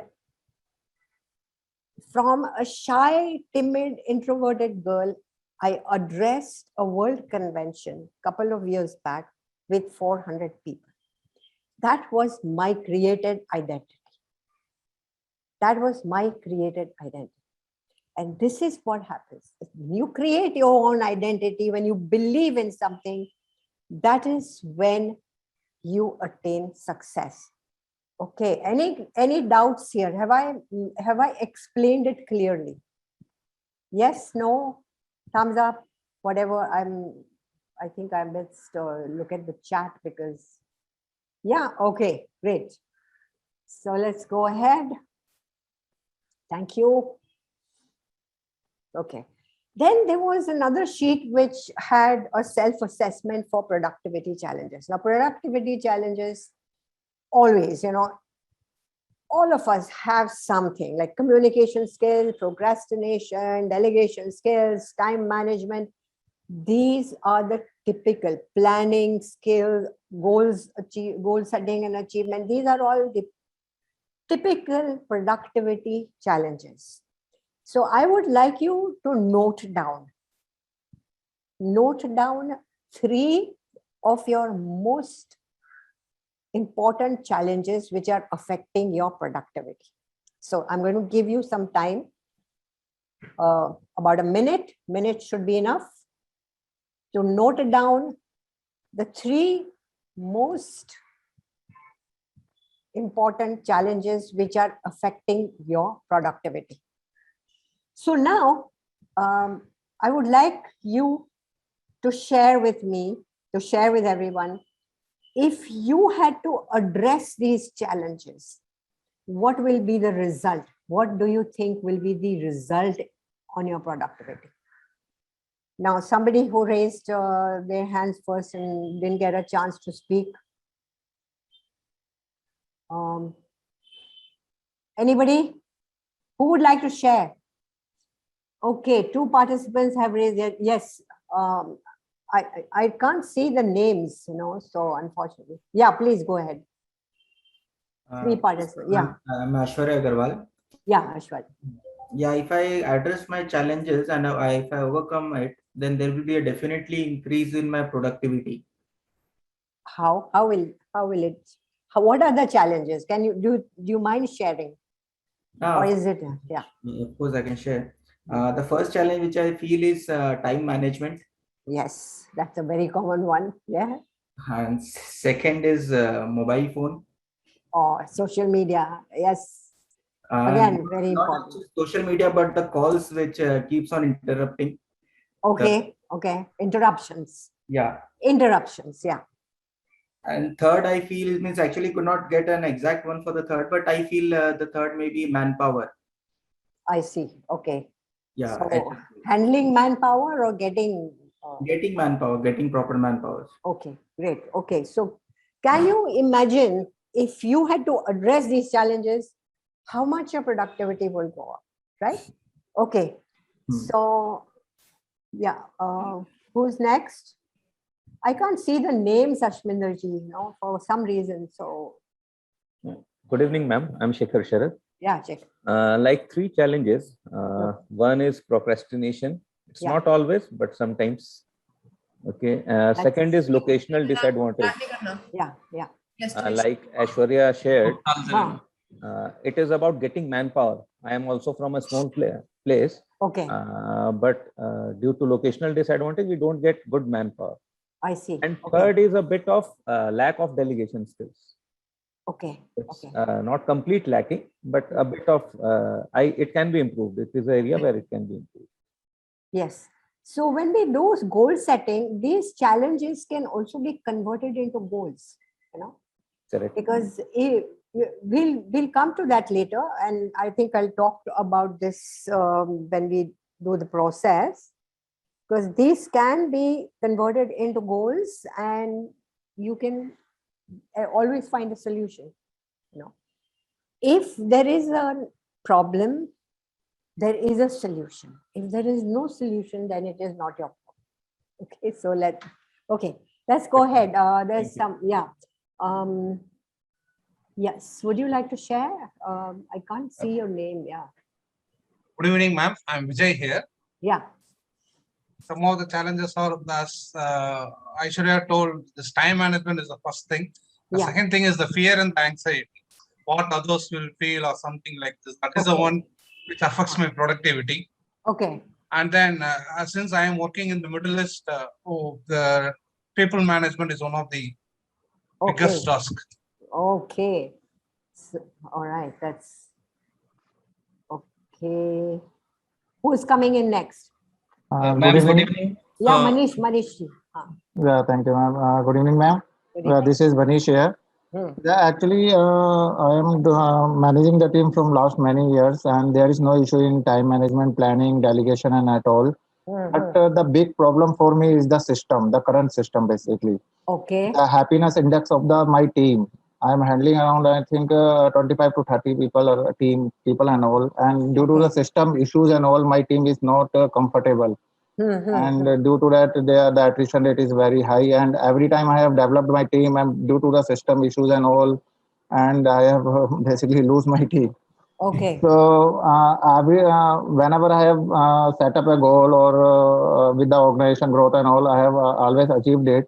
But for the long-term perspective and all, for the organization growth and for the employees and employees development and for my growth and development, it will not be achieved, because every time if I have to develop my team and the team has changed always at any time, then I will not be reached to that destination. So, Okay. yeah. So if this is very important to you, make a note of it. Okay, make a note of it, because we can convert this into a goal. Okay, later. So we keep all these factors in mind. Yes, I see a lot of hands raised, but I'll go ahead because we can always come back to this later. Okay, we can come back to this later. What I mean to what I wanted to tell you here, that even if you have productivity challenges which are hampering you from achieving your goals or achieving whatever you want to, the results that you want, keep that in mind, because all these factors, if you keep in mind when we set our SMART goal, this is only going to help you to set the to get the results that you want. Okay, so I'm just going ahead. We will you know, those who have not been able to share, we will have time later to talk about it, so please keep it in mind. And what I want you to do is now take down the action points and also tell me how many action points on the chat box. Put how many action points you have already noted down from this, from up to here. We are still just in the first part of the presentation session. Chat box, how many action points made so far? No action points. I don't see any action points as yet. Okay. So then going to be no reward for anybody. Okay. Please note down action points, because that's really going to help you and converting this session into something which you can, which is going to make a difference to you. Okay. So there we go again.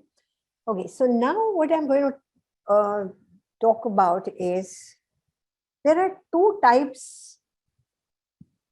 See, whatever change, whenever we set we set a goal, there is some change which has to happen, you know, and the change has to happen in behavior, the way you do things. Now there are two ways of looking at this change and two ways at looking at the goals. Okay, so you will have, there are three factors. One is outcome. Outcome is nothing but results or the goal that you want to achieve. Number two is process, and three is identity, which we discussed earlier, self-identity or belief. Now the results can come in two ways. The first is the outcome-based change, the outcome-based goals. So you know, number one is the outcome. It starts from the outside and you work inwards to change your identity to bring about the results. Okay. It's like this. For instance, if you want in your business, you want to increase revenue, you want to increase the number of clients, any outcome that you want to achieve. So that process begins from the outside and to the inside. Okay, so it will be outcome, process, identity. On the other hand, you can look at a situation where you want to become an entrepreneur. You want to become a CEO of the company, which means that you want to change your identity.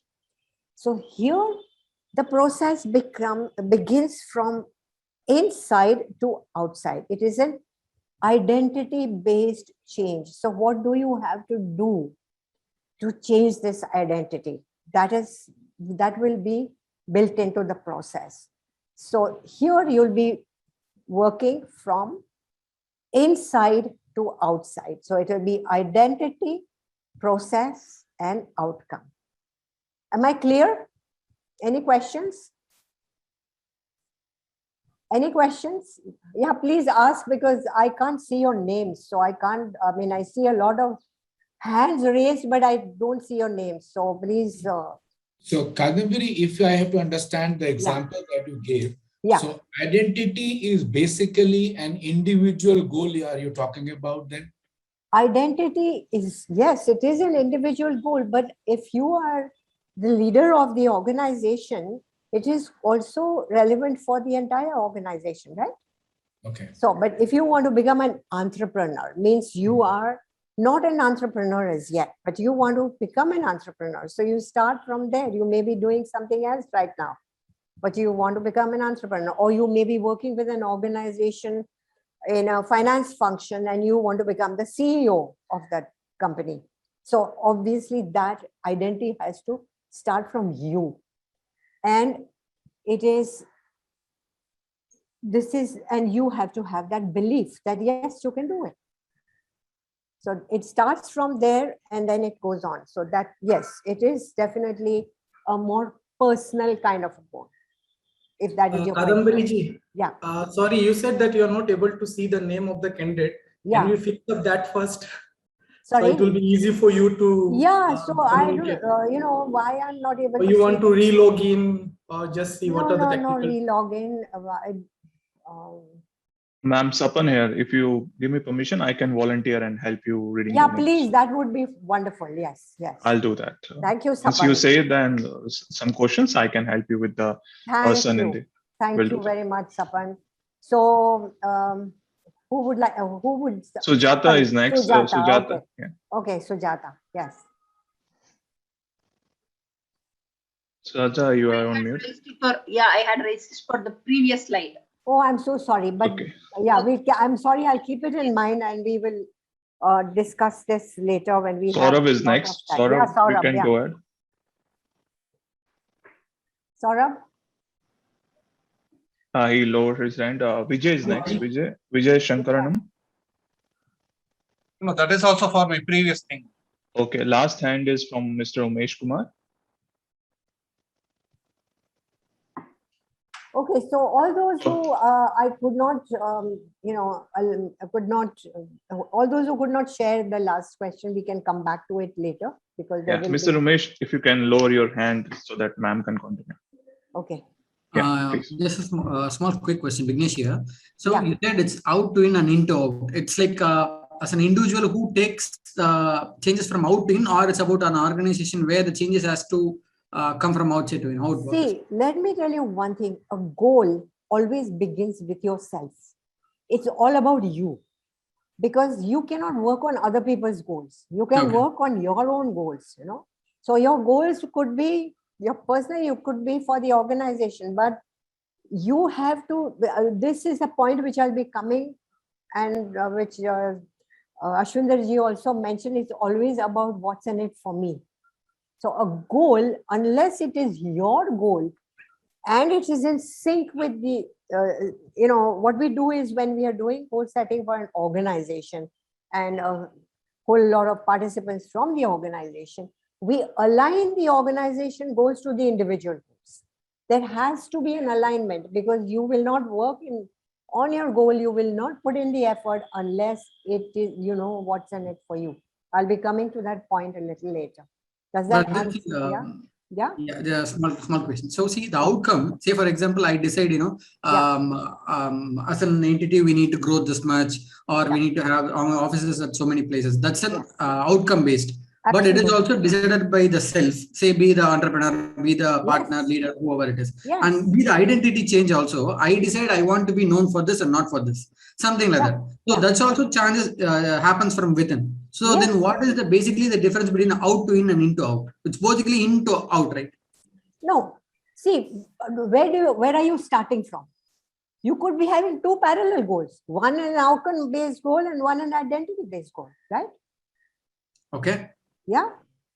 You can't just have one goal in life. You could be having several goals. Yeah, but then how the outcome goal is, you say it's out to in. Where is it starting from? Have you started from, okay, this is the outcome that I want to achieve. And that is why this is the process I will follow. Okay. And this is the identity I have to change my identity. Okay. Okay. Change will definitely take place. Either way. Or are you starting from, okay, today I'm working in the finance function, I want to become a CEO, or I'm working in the finance function and I want to become an entrepreneur. Then you are changing your identity, following the process, and you're reaching your outcome. Okay. Got so it? It's more of outcome to, yes. Yeah. Okay. May I go ahead? Okay. I'm sorry, those who we will have a lot of time for question answers, and we will please reserve your questions. If there is something which I may not have been able to let you share or ask, please note them down. We will have time for that. Okay. So now what I want you to do is, change is inevitable. Do you agree with me that if you keep doing the same things the same way, you're going to get the same results? Do you agree? Yes, no? Please give me thumbs up. Yeah. Okay. Agreed? Yes. No. Okay. So now I would like you to do this. I would like you to clasp your hands like this. All of you, clasp your hands like this and see which thumb comes on top. Unclasp them. Left. Now clasp them again, but let the other thumb come on top. Okay. How does that feel? Was it easy? No. No. There is some discomfort, right? Yeah, there is, because your natural tendency is to get the left. I mean, for people, different people, different things, but it is actually left for me. Yeah. Absolutely. So change is not always easy, and a lot of effort has to be put in change. Okay. And we need to get out of the comfort zone. Now, the little exercise, please pull out your dream list. I had requested some of you to expand it. So I hope you have at least 5 items on your dream list. Don't make them too long term. Have something which you, dream list items which you think you can complete at least in the next 1 year. 5 things. It could be professional, it could be personal, because ultimately the professional and personal goals get merged. If you do well professionally, you're going to be able to achieve things on the personal level as well. So, is it true, like personal goal, and at least for married women, when we are balancing both personal goal and professional goals, I get a feeling, these two are 2 parallel things. I don't know. That's a very, very, it's a subject which will take us into a lot of, so maybe we can talk later offline sometime, because I've done both things. Yes. Also, so we can talk about that later. Is that okay? Yes. Sujata, is that Sujata? Yes. Yeah. Okay. Great. So if you got your dream list, what I would like you to write down against each dream is that, why haven't you got it? What has stopped you from getting it up to now? Reason why you have, what has stopped you from getting it up to now?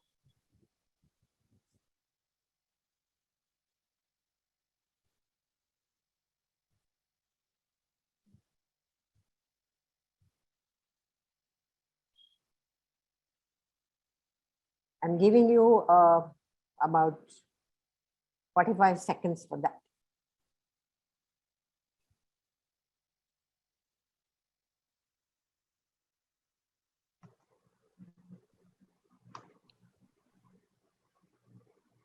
Yes. May I give the answer? Yeah, Shekhar, sir.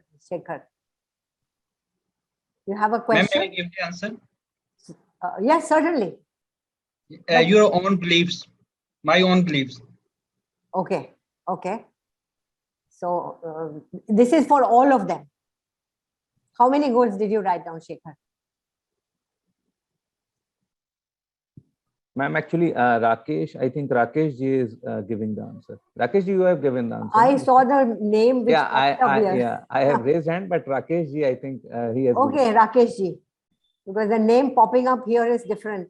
It's something is. Yes, ma'am. I have replied.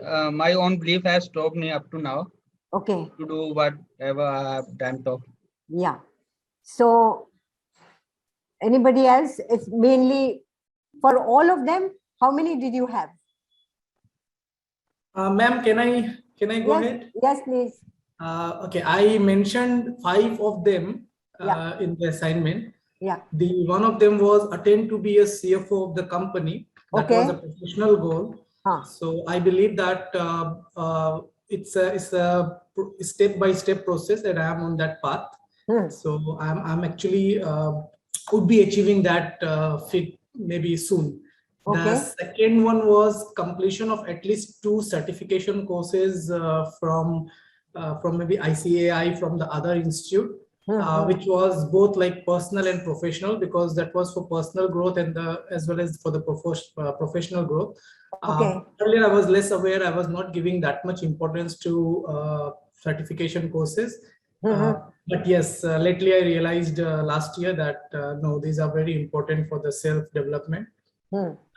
Seeing my wife to have her career started as she looks forward, this is again a personal goal, because at home gives you happiness, and then if you see your wife doing something great, you feel, and if you can motivate her to do that, that was really great to go ahead. And basically the kids, my wife was behind to her schedule because of the kids. Now my kids are growing, so I think that challenge is addressed, and she can now more concentrate on her career along, and I'm there to support her.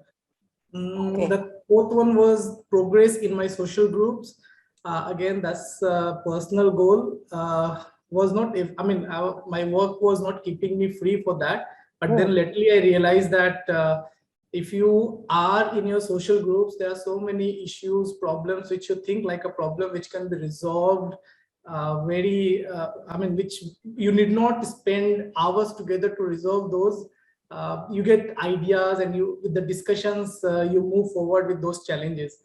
So yeah, I was not available for those things. Okay. Again, my another one was fifth one, at least make 3-4 book summaries in PPT form to share with my friends and family members. This was again more on the personal. I realized that once you learn and once you share things, you understand the importance of that that very thing. So you start imbibing that in your daily life. So again, I realized that important. I mean, though I was very enthusiastic reading and sharing knowledge, but I was not doing that. I take time to do that.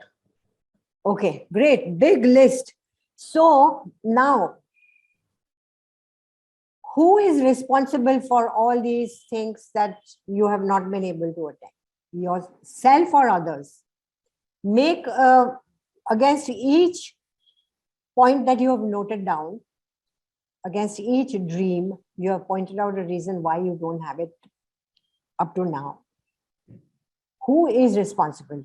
Self or others? Hello. Put it as self. The other thing is the driving factor.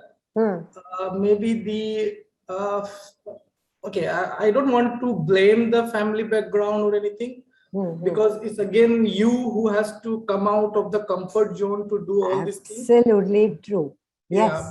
But upbringing, maybe today the way we are upbringing our children, after 20 days they might also question the same. So I will have to wait and watch that for the future. But overall, it is self. What about others? What do you feel? As I said to you, yes, it is others. No. I'm talking about others on the group. Yeah. Is there an assumption that we are not working towards the dream and we will not be able to achieve it? I have noted down 3-4 things and I'm working towards it. Okay. Why do you say that? Who is responsible for not being able to achieve them? Why do I say that? Because if you don't do anything about it, it's not going to happen, right? But we are doing something about those 3 things, 5 things that we have written. Okay. So you're on the way. Okay, great. Anybody else? Yes. So I have a fitness goal because of the health condition. So I have been required to undergo a fitness goal for myself. So that is, I'm going to undertake and complete it within a year. Second one is, as far as the profession is concerned, as per the first session that we had. So in our CA domain also, there are new things like blockchain, automation. Right. So work on that or learn those things. The third one is, I was expecting my promotion last year. Unfortunately, it didn't happen because of XYZ reason, along with the COVID as well. But still, nevertheless, work on that so that, when the next promotion cycle comes, probably I'm the one of the person who have been selected for that. So work towards that. So that will be my goal number 3. Fourth one is, of course, my daughter is in 11th standard right now. So next year she will be going into 12th. So, help her in choosing the right career path and work on that. So she gets admission into the right college or university which she likes. And the fifth one currently is that, a distant dream has been to some sort become an entrepreneur or do something for the society. So that, I have not been able to concentrate for some time, though it has been in my mind, but I have not been able to do so. So these are some of the points that which I would like to work on in the next one. Okay, fantastic. So I think everybody, by now, we have done a lot of introspection, and I think all of you must have zeroed down on a goal that you want to make today, right? So please pull out your goal planning sheets, the goal planning system, which we had sent you in Google Classroom, or no, by email, I think Ashwinderji had sent you. So hope you've all taken copies of it. Yes. So, yes. Okay. So what we are going to do now is, first I'm going to explain to you the concept of SMART goals, and you will start making your goal. So if you have the goal planning system with you, first put down today's date, and next to it there's target date, either months or years. I suggest you don't make a very long-term goal, make a 6 months to a year goal, because then you can start seeing the results, and that will give you more motivation to work on longer term goals. And also, you will get familiar with the system, which then of course you can apply to anything. Okay, so think about the most important thing that you want to achieve in the next 6 months to a year. After I go through the slide of SMART goals, I will put you in breakout rooms, and you can check with each other whether your goal meets with the SMART criteria. Then we will come back and we'll go ahead with the rest of the process. So, ma'am, I'll have to make you the host for this. I'm making you the host now. Okay, fine. For the breakout rooms, I'm going to make you the host now. Give me back the host after the breakout room is over. Sure, I will do that. So there are 7, how many participants are there? There are 70 people here, out of which there may be some who are, I think I'll have to make 10 groups, right? Yes, ma'am. Yeah, 10 groups, okay, yeah. So does anybody know what are SMART goals? Has anybody heard of the concept SMART goals? Yes. Okay, so yes, can you? Yes, ma'am. Yeah, you have heard of SMART. So everybody has heard of SMART goals. It's very common. But when we actually get down to making them, and I've seen this all throughout my career here, that when you actually get down to setting a goal, you don't make it SMART. Okay.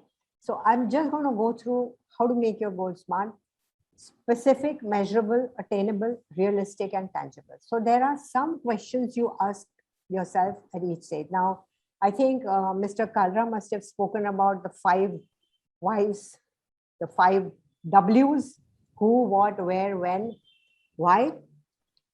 So that is what will answer specific. Okay. Then measurable: how much, how many. I'll give you an example at the end of it. Attainable. So Do you have the skill sets? Is there something which you have to do? Would you have the resources? Is it attainable? Realistic. Do you believe that the goal can be accomplished? Is the time frame enough? And T, anywhere you go, if you go on Google or anywhere, they'll say T is for timely. But in LMI, we believe T is for tangible, which means that you can experience that goal with at least one of your senses. Sense of taste, smell, feel, hear, or touch, or you can count the outcome. That is what makes it tangible. And the more senses that are involved in the goal, the more you will be motivated to achieve that goal. Okay. So I'm taking a very, very simple goal of somebody wanting to become a CEO of an organization. So the goal could be would be a SMART goal if it's that I will become the CEO of my company by April 2022. Because if anything doesn't have a timeline or a date, then it is not a SMART goal. Okay, does anybody need help with this? Do you need help to, do you have any questions here at this stage before I put you, if you can just write down your goal first in the goal planning system, then I could put you in breakout rooms and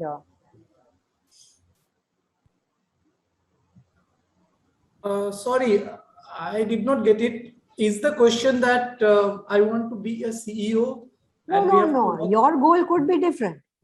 Okay. I mean, everybody I thought has. you have given the case study. I just gave one example. Okay. I would just give an example. Okay, it could be you could have a fitness goal. I want to lose weight. So I want to lose weight is it's not a SMART goal, but I want to lose so many kilos by so and so time, in 3 months. That is a SMART. Okay, if you want to increase your revenue, so I want to increase my revenue from 50 crores to 100 crores in the next 6 months time, put a time, a date, number. Got it? I want to become an entrepreneur would be not a SMART goal, but what do you want to become an entrepreneur? By when do you want? What exactly do you want to do? And by when do you want to do it?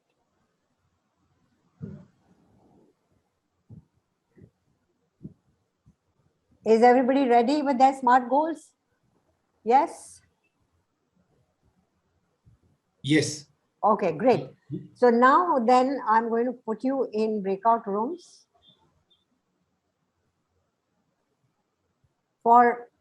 You'll get 1 minute per person. You'll be put in 10 groups, 1 minute per person. Okay. So, yeah. What needs to be done in this breakout rooms? You just check with each other that the goal that you have set is SMART or not. Got it? Yeah. Okay. And how will we decide that their goal is SMART or not? Can you apply? See, take a picture of this slide. Does it meet with all the criteria? Is it specific? Okay. Is it measurable? Is it attainable? Is it realistic? Is it tangible? Okay, fine. We have to judge it. Yeah, you have to judge it. Okay. Okay, sure. Yeah. So this has to be written on this printout, correct? That, yes. In the goal, specific, measurable, the first section, which is specific goal, specific, measurable, attainable, realistic, tangible. Okay. Got it? Yes. Okay, so I'm going to open all rooms.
Is there a way to get back into the meeting room? Into the breakout room? Do you need to get in again? Yeah, actually, I just. That's okay. I've closed them anyway. I've closed the breakout rooms, so they'll be opening. Did you finish setting your goal? No, I did, but yeah. I was speaking and I somehow clicked on something and I got out of the room. Okay. Me too, actually. Okay. Yeah, so I just heard about 2 people and I stepped out. Everyone got out. They are forced to leave the room. Okay. So. Yes, Kadambari ma'am, we looked at Chetan's goals and we discussed about and went through the lenses of a SMART goals definition and we corrected something. Okay, that's great. So I would like people who have not shared earlier, I want 6 people, 1 from each group to share the goal, 1 goal. Is that okay? I think Rajal, you have not shared earlier. Yes, ma'am. Would you like to share your goal? Yes, ma'am. Ma'am, time was too short. We couldn't discuss actually. Oh, but you have your goal in time, in place, right? Yes, ma'am. Okay. So. Chetan, can I request you to go ahead? Review, Chetan. Sorry? From group 5, we can share. Yeah, please go ahead. I mean, our group also actually means 4 people had already could share their goals, and out of this, the one major important one was which I feel was time management. Okay. And so what was it? It was a SMART goal, as it covered all the areas of being a specific, measurable, attainable, realistic, and tangible also. Okay. So that was one of the things which was discussed in our group. Okay, so what was the goal? Do you remember it, recall it, or whose goal was it? So if that person can share it.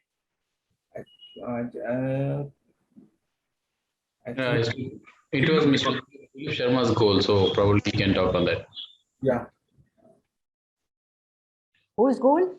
Mr. Dilip Sharma. Dilip Sharma. Yeah, can you? Is he here? Yeah, good evening, ma'am. Yeah. Can you share your goal, please?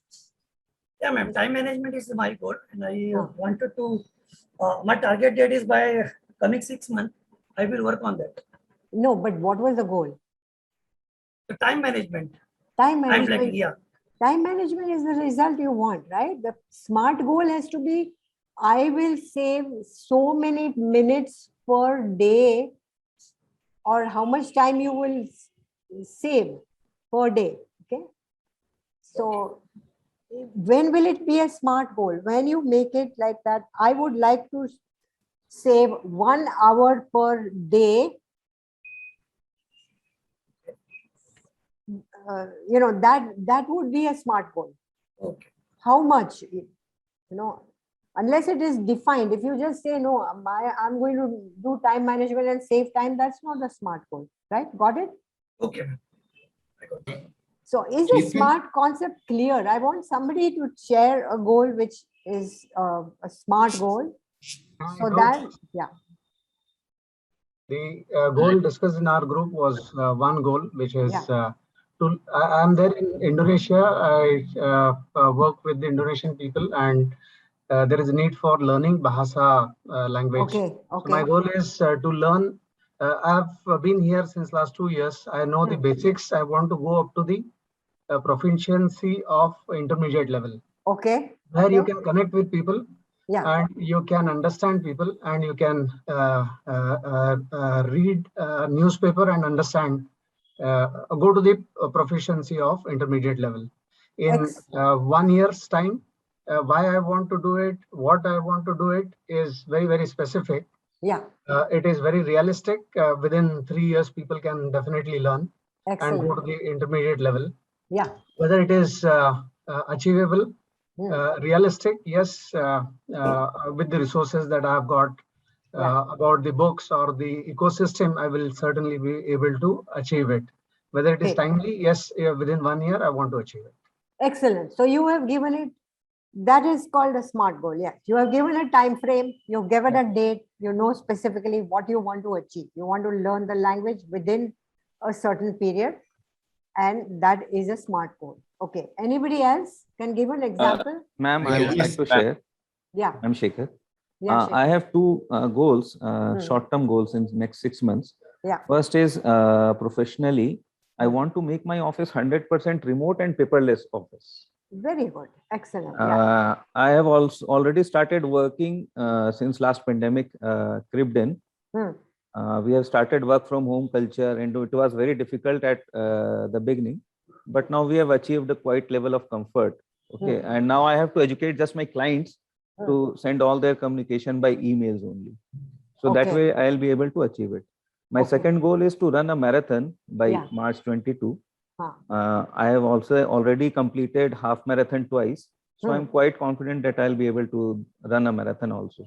Excellent. I have a little story about that a little later. Yeah. Excellent. Yeah. Okay. I can share my goal. So yeah, please. Yeah, so I can share my goal from group 5. So even though we didn't discuss it, I didn't get an opportunity to discuss it because of the time. Yeah, sorry, I think we were running short of time. So no problem. So my goal is basically I want to lose around 25 kgs in the next 1 year. Right.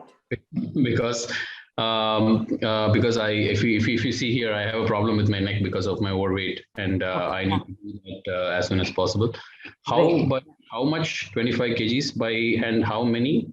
How by exercising and controlling my food intake. Okay, so we will be coming to that.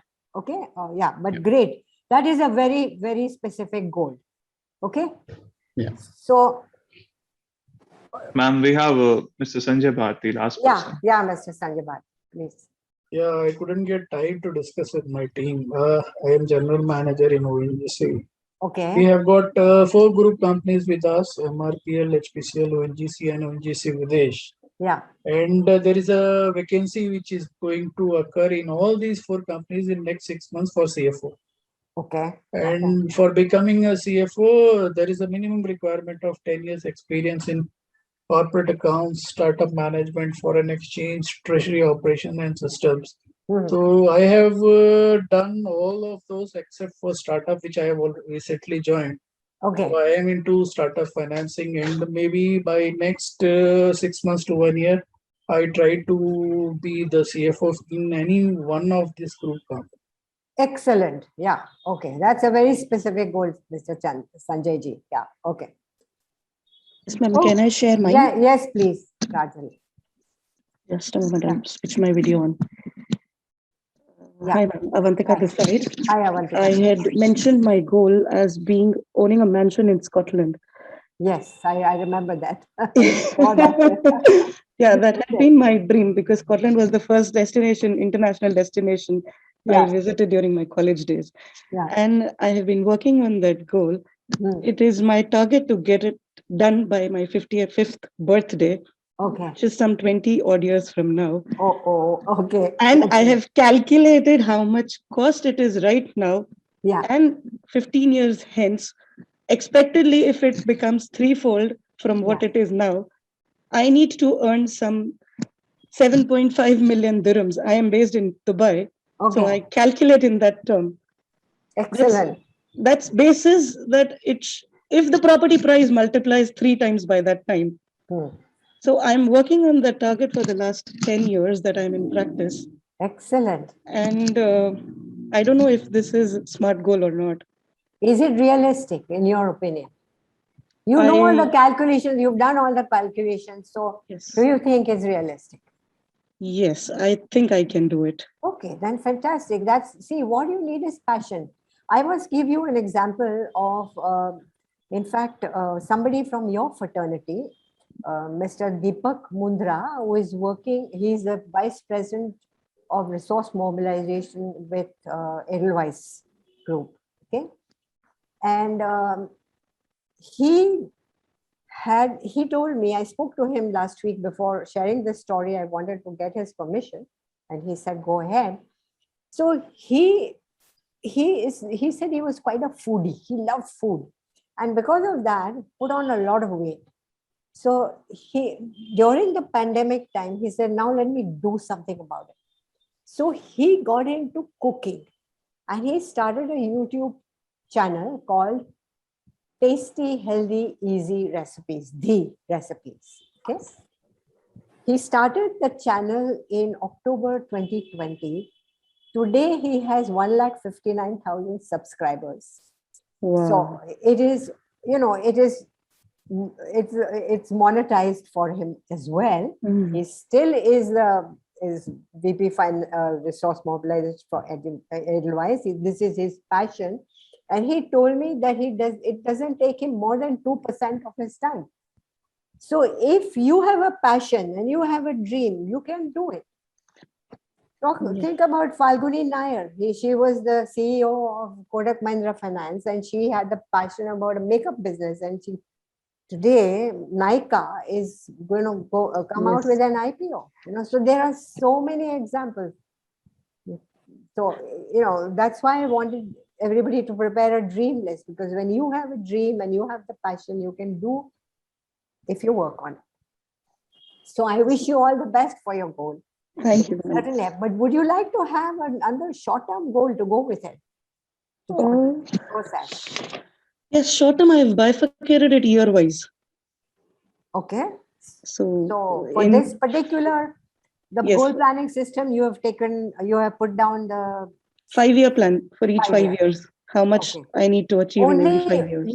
Yes, please, only one goal per system. Okay, don't combine too many goals on one sheet. You can use this planning for if you have another goal, use the same planning, but for this goal planning system, please use only one goal. Don't mix up goals. Okay, ma'am. Okay. Okay. Thank you so much. Yeah. Okay. Okay. Anybody else wants to share? We go ahead because we have lots to cover still. Yeah. Vignesh, I see your hand up. Before Vignesh, Balaji is there. So if Balaji can. Okay, Balaji. Yeah, thank you. We were in group 2, and we couldn't discuss also. But we just shared. Some of us who have shared. I mean, a couple of us have aspiration of career progression. Whatever the level that we are in, and we wanted to move ahead of our career ladder. But one person, what we see is that he had a very specific goal that he's a practicing chartered accountant, and he wanted to come up with a specific number of new clients. Yes. Yeah. So which we see that quite specific and quite smart. Career progression is something like a time bound activity. It could not happen in 6 months or 1 year. It may take a little longer. Yeah, so that's the experience that we had within our breakout session. But honestly, we didn't have time to hear from everybody else. Okay, never mind. At least you've got your goal in place, right? Yeah, that's Have you got your goal in place? Yes. Because we will be moving ahead with the next section of the goal planning system. Yeah, Vignesh, can you come in, please? Yeah, so I didn't have time to discuss, so I'll just brief it here. Yeah. So my goal, which I've written on the sheet, which I've sent you as well, and here also, it's a long-term goal. I have told that I would like to have my vertical at least in 5 countries by the time I turn 40. So I'm now 28 now, and I have 12 more years to go. I have a 6 years experience as chartered accountant, and I've been specific and measurable 12 years and attainable. Yes, we have our the officers and everything group being there in 3 to 4 countries already. And my vertical is in India currently. In few months down the line, I'll be moving to Mumbai as well to expand the service. So I think it's really attainable and realistic as well with the group which we have got, and tangible. Yes. So I see the progress to happen city by city and country by country. Okay, great. So I know all of you want to share your goal and ensure that it's a smart goal. But we may run short of time. So what I would suggest, you can always email it to me later or contact me on Classroom or whatever, however it is. I will check it and I will get back to you. So let's go ahead with the next section. We are starting part 2 of the presentation, which is the process or the system.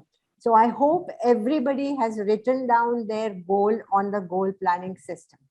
I'm presuming that's done. And I'm going ahead.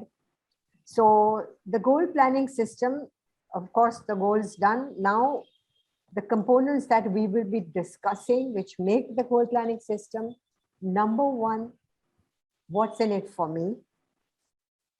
Of course, when you think about a goal, you will always think about ways of why you can't achieve that goal and some excuses. So those are the obstacles you will be listing down. Then we will be talking about solutions and then about implementations and converting the solutions into action points with a time and a date. Okay. So I will be talking about each one of these now. The first one is what's in it for me. Okay. Now keep two words in mind. One is motive and one is action. What does motive denote? Motive denotes your reason or a purpose to do something. And why do you want to do that? Why do you want to do a certain thing? And action denotes actually going and doing something. And I hope that you are making noting down your action points anyway. So when you have to do something, when you take action, then it needs some things. It needs time, it needs effort, and it's money. It needs money, right? Needs resources.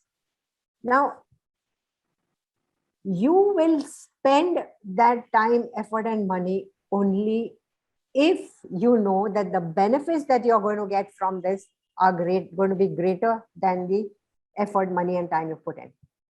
Agreed? Yes? No? Yes. Yes. Yeah, great. So what I want you to do now is you have your goal. I want you to list down the benefits that you are going to be getting from this goal or the losses that you will be avoiding. There are two types of things. Why we do things. One is to gain a benefit. The other is to avoid a loss. Okay. So list down the benefits, and these could also include intangible benefits like self-satisfaction, sense of achievement, whatever it is. But whatever you can think of, please jot down the benefits. I cannot give you more than say about 30-40 seconds.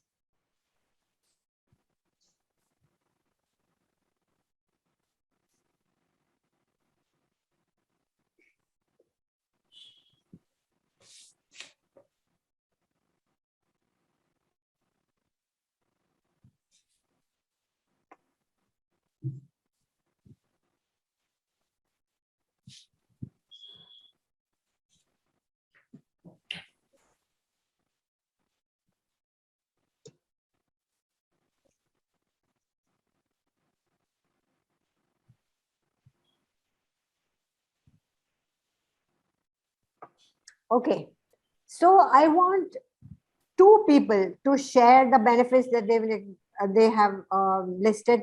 Two people who haven't shared earlier. Two people who haven't shared earlier. I think, ma'am, we can go with Mr. Umesh Kumar. His hand Okay, was raised. Mr. Umesh Kumar. You're on mute, Mr. Umesh. Yes. Yeah. Yeah.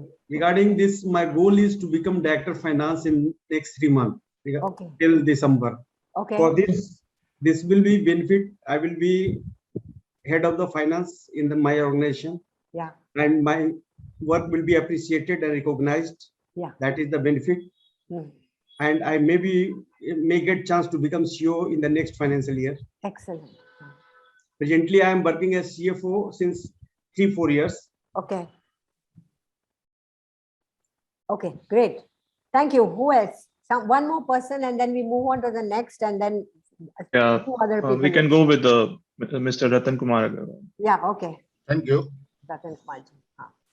My dream was to complete my wife's flat under construction before Deepavali.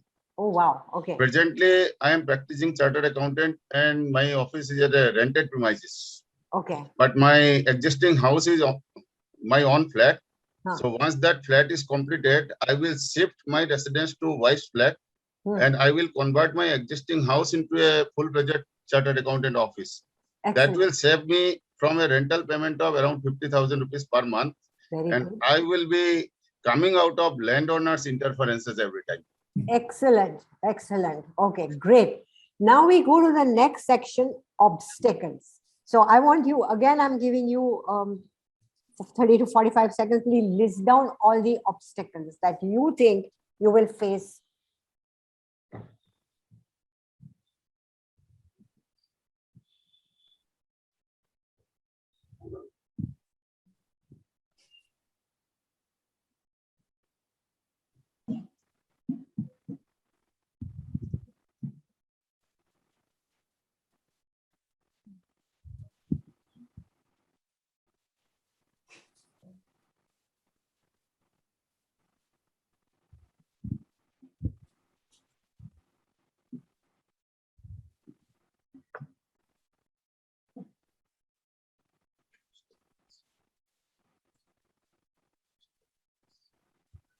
It could be related to resources. It could be related to your own productivity issues, challenges, which you mentioned earlier. It could be anything that you feel could be an obstacle toward achieving your goal.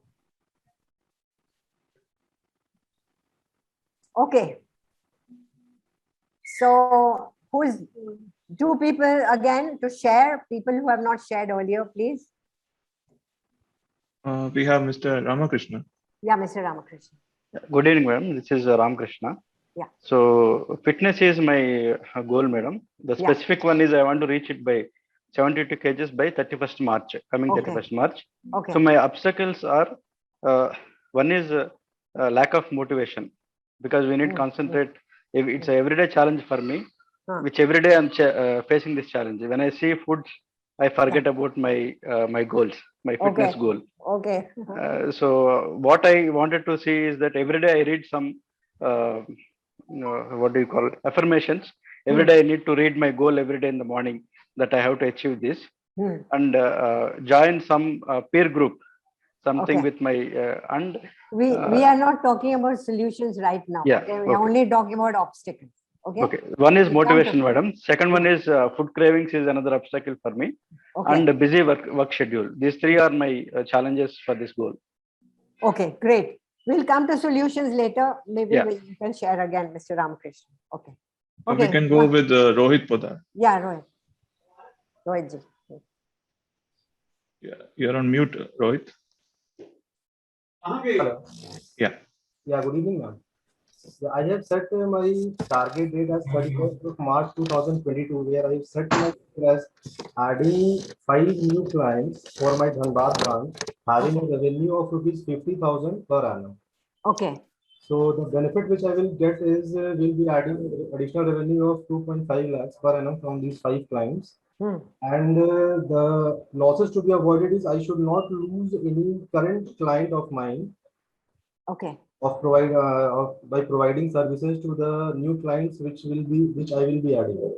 Excellent. And the obstacles which I will be facing is how to find new contacts in a small city like Dhanbad, where already so many practitioners are there, and it's very difficult to find a new client until and unless they start a new business or have a new opportunity. And the second obstacle which is there is in a tier 2 city, practice is very different. Like we have to provide all the services rather than providing a specialized service. Like in metro city, we can provide a specialized service like indirect taxation or direct taxation. But when we come to tier 2 city or a small town, we have to give all the services to our clients rather than giving specialized services. Okay. And okay. Yeah. Solution, I think we have. No, we'll talk about solutions a bit later. I want to talk about the solution-centric approach. Then we will talk about solutions. Okay, so that everybody is on the same page. Thank you. Okay. So when we talk about solution-centric approach, see, whenever we want to do something, we will automatically we think of why we can't do it, right? Now there are two types of people. There are the proactive people and the reactive people. So what happens is the proactive people will focus on the circle of influence and what is internal and controllable.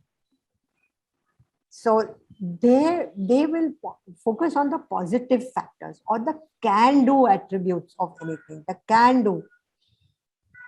The people, then you always have the reactive people who will focus on the negative factors, factors which are external and not controllable, like the government policies, the boss is bad, the government policy is bad, coronavirus hai, so we can't do this, all sorts of negative factors, they're always there. So what happens is when you focus on the negatives, the negative factors grow and the positive factors shrink.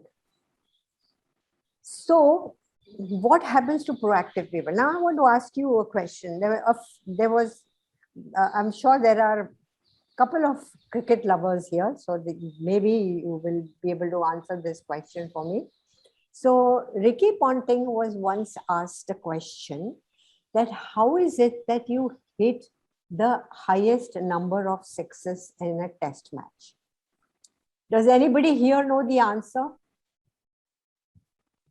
Any cricket lover here knows the answer? Because I believe this was a famous question and a famous answer.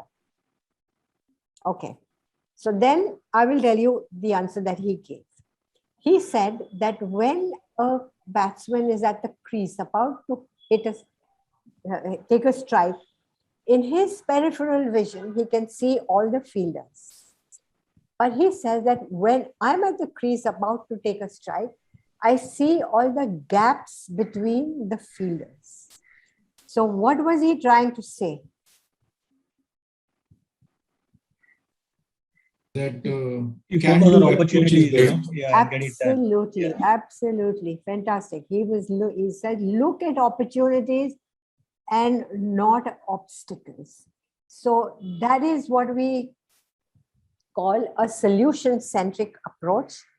And I had sent you a case study about Mr. Harsh Wariwala of Marico Limited. So I hope you've read it because I have one or two questions about that. Number one question is, what were his obstacles, external or internal? The internal obstacles is so getting the cohesiveness or the consent of the family is very important before going ahead with what he was trying to do.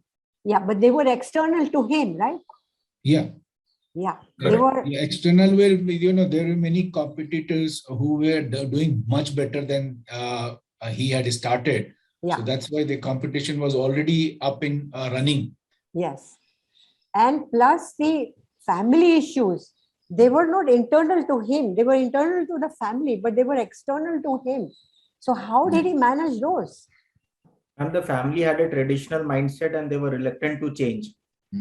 Yes. So how did he manage that? He kept patience and he convinced them. He immediately first started convincing his co-age groups, that is his cousins. Exactly. Who were who he thought that they will be more proactive towards change.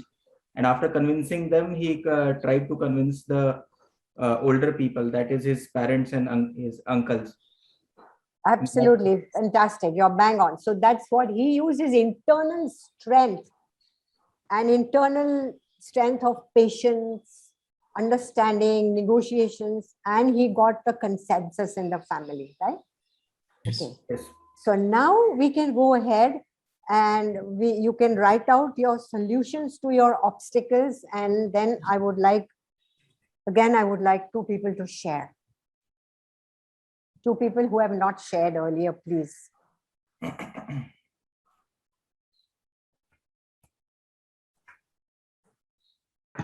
I think some people are already ready with the solutions. Sujata, I can see that. And Sachin. Now suddenly the names are appearing, which is so good, because I was feeling very lost when the names were not.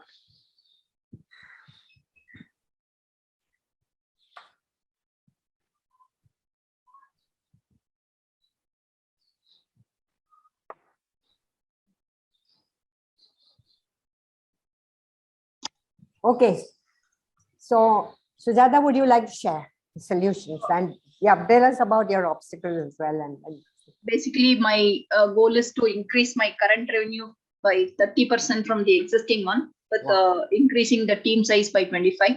Excellent. By date, do you have a date for it? Yes, in the next 1 year. Okay, great.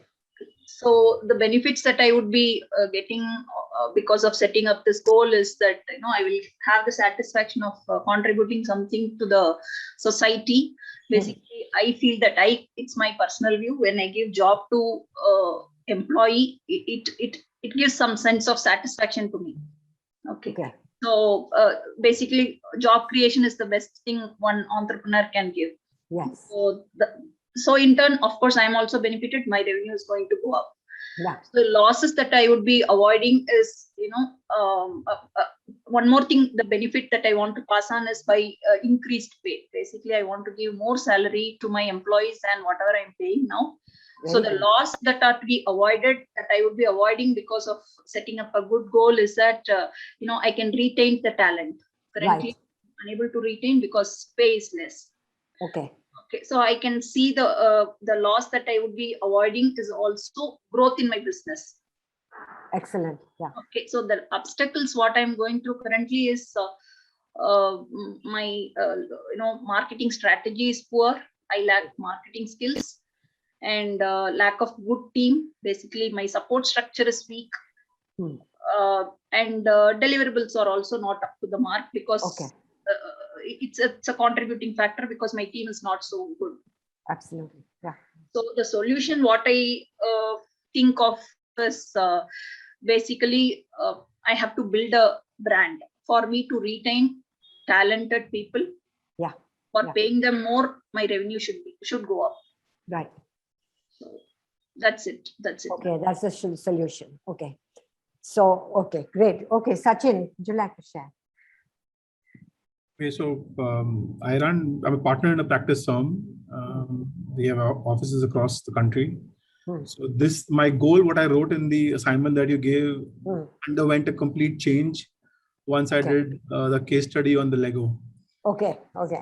Doing a research there, I was really hit by one of the lines by their CEOs when I was listening to one of the interviews that he gave, that you should focus on productivity, growth will automatically come. Yes. So my goal now for our offices, which is a very short-term goal, target date 31st March 22, I need to see an increase in productivity by at least 20 to 25% from our existing teams. Okay. That's this thing, but I'm still struggling or thinking to find the measure of that increase. Okay. Because an increase in revenue might not be there, but yes, an increase in profitability might be a measure as we maintain proper timesheets and time charts. Absolutely. Yes. So this is what my immediate thing is, and the solution or the aid or the idea to achieve this is I've already thought about it, that I'm going to dedicate one middle level staff whose responsibility is going to be only and only focusing, controlling, and reviewing the quality of timesheets that are being filled. Okay, great. That's it from me. Yeah, okay, thank you. One more person, we go ahead. Yeah, this is Sanjay. Yeah, Sanjay. Again. There are two obstacles for me to achieve my goal.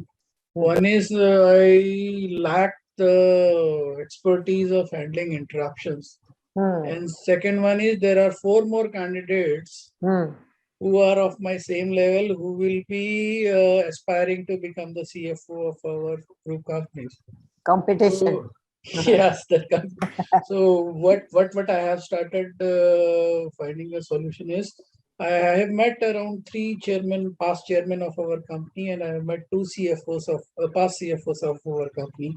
Okay. And I plan to meet another current CFO of my company, plus two more chairmen of my company to get their knowledge, to seek their idea how to get the skills upticked for handling interruptions and go ahead. Right. Yeah. Yeah. Yeah. We can talk off. I can even help you with, give you some tips on that. Sure. Sure. Thank you. Sure. Okay. Okay. So now let's go ahead. Now, all the solutions that you have written down, you converted them into action points. What are you going to do with a time and date?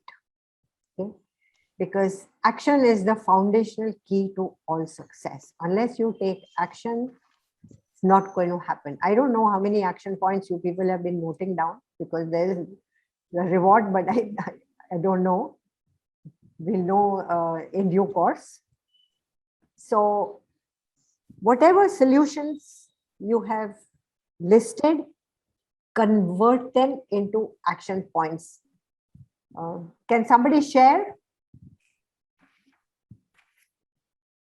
Who would like to share solutions being converted into action points, so everybody gets an idea?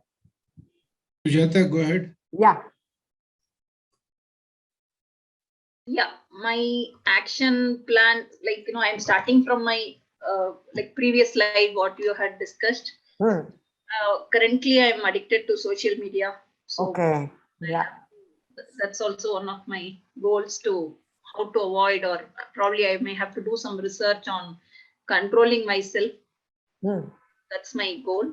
And so my action point 1 is doing some research and controlling my mind is the first action point. The second action point is with respect to my professional goals, marketing strategy I have to think of, and how to build the brand, and I have to invest more on people and technology, and I have to create systems in place for tracking the productivity of my employees to achieve my ultimate goal.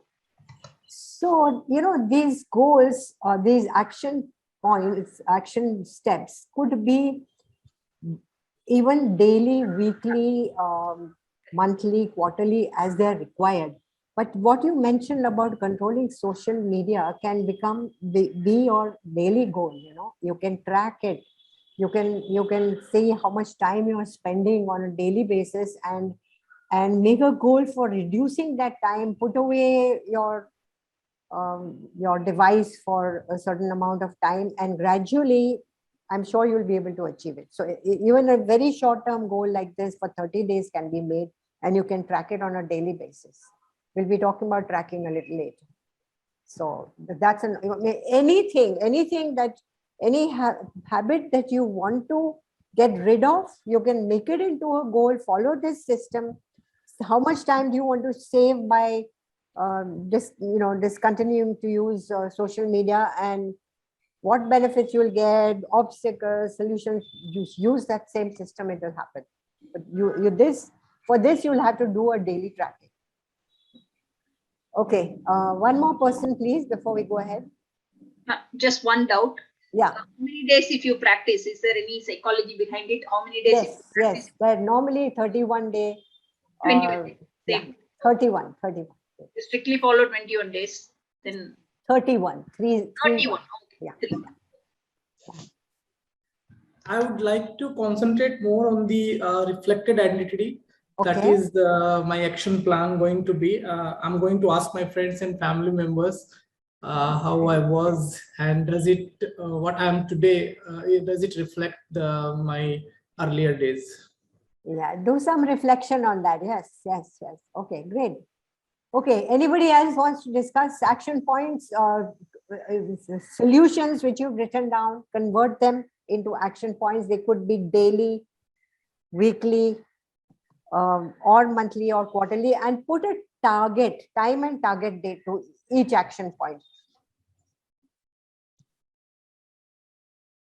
Okay, so. Yes, ma'am, Avantika again. Yeah, Avantika. Yes, the action plan that I'm following currently is that I've informed my husband about my goal. Yeah. That this is my goal and you need to achieve it along with me. Okay. Okay. So you're going to rope him in. Okay. Of course, he has to. I mean, he's my partner in my firm as well. Yeah. Okay. He's my Great. partner in my life, so he needs to be a partner in my goal as well. I am quite sure you're going to get that villa in Scotland. I'm quite sure. Yeah. Yes, All the best. like action plan that you're saying, I made it a point that I need to save this particular amount and I get into action to achieve this. Every month I need to put this X amount separately and use the balance amount. Of course. It's always possible. Yes. There's nothing which is not possible. Avantika just kidding. हम तो डूबेंगे सनम, तुम्हें भी ले डूबेंगे. Sir वो डूबना है या उभरना है वो अपनी सोच है. Just kidding. पेंशन लेंगे तो फिर उसके बाद के आगे के खर्चे भी है ना जो आपको संभालने हैं. Okay. Is your husband also on this group? No, sir. No, ma'am. He is not there. Okay. Only one person is good on this one. Okay. Okay. So this will, when you break down your goal, when you convert your actions into solutions into action, and you break down your goal step by step, there is no way that you cannot achieve what you want to achieve. Somebody mentioned about running a marathon. So I'm going to tell you a short story about a marathon runner, a Japanese marathon runner called Yamada. He won several marathons, came out of the blue, and he started winning marathons. Every 3-4 years, he used to take part and come, win, go back. And every time he was asked this question, how did you manage to win? And he would say that I used wisdom against my opponents. And then when he retired from running, then he revealed his secret. So what he used to do is he used to go around the entire route of the marathon, and he used to make a mental marker of landmarks and buildings along the entire route. And he used to put in his best effort between 2 points. Okay, so first marker to second marker, second marker. And he said, this is the only way I could complete the marathon. And not only that, win the marathon. Because when you break your goals down into short-term goals, short steps, and you can put in your best effort between the two steps. Not only that, somebody had earlier mentioned about the goal changing. So, when you keep these steps, then you can ask yourself this question every time: am I going in the right direction? Am I on track? And is my goal the same, or do I need to change the goal, or do I feel the need to change the goal?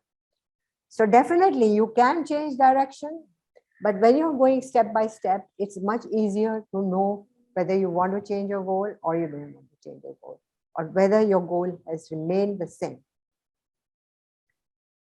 So that is a step-by-step approach, which will definitely lead you to successful goal achievement. And of course, tracking, which is most important, because what gets measured gets managed. So whether you want to change a habit, which we just spoke about, you can change a habit within 31 days if you really want to do it. You can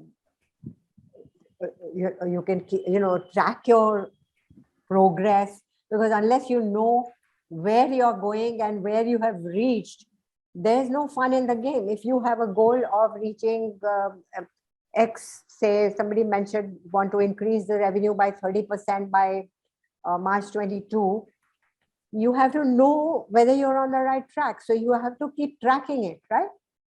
So does anybody here use a tracking system? There are lots of tracking tools available now on Google. Trello is one of them. There are some other tracking systems. Would anybody like to share a tracking system that they're using right now for their business? Yeah, Sachin. So we use an application by Walter Coors called CCH iFirm. Okay. Okay. This is a task management system. And I mean, it's like an ERP solution for a service industry. Okay. Where you can create a project, allocate resources, allocate hours, and your invoicing can be done through that. You could, have a per hour costing there. So we are trying to arrive at a project level profitability in our office. Okay. So this is something which we use the last 1.5, 2 years now. Okay. Yeah, I see another raised hand raised there. Yeah, please go ahead. Yeah. Swaminathan. Yeah. Swaminathan here. Yeah. Okay. I use it more for my personal purposes. I do long distance running. I've done a couple of marathons as well. Okay. So I use my Garmin watch for all my tracking all the stats after the run. Yeah. So in terms of heart rate, whether I have to slow down or if I'm doing a particular kilometer for this day. What is the speed at which I need to go? I need to set up path on this, and then I track that. So that's more on the personal side. What I'll just share. Thank you. Okay. Okay. So when you are tracking, what do you track? Results, performance, or activity? Basically, if I answer that, basically, if I basically set out a goal that I need to achieve this much kilometer today and at a particular pace, then I see the result and at a particular heart rate. So I monitor all of these, note it down, and then see whether next time whether in line with that or I have not done up to the mark which I anticipated. So then I do the course correction next time in terms of altering my pace or altering number of kilometers and stuff like that. That's how I do it. So what are you tracking? Are you tracking results, performance, or activity? Actually, all the three. But it's more the end results in terms of what I measure. Be it the speed, be the number of kilometers or the heart rate at which I run, because all these things are important for a long distance running. Okay, so let me ask this question to somebody who wants to increase revenue of the business. What will you track? Results, performance, or activity?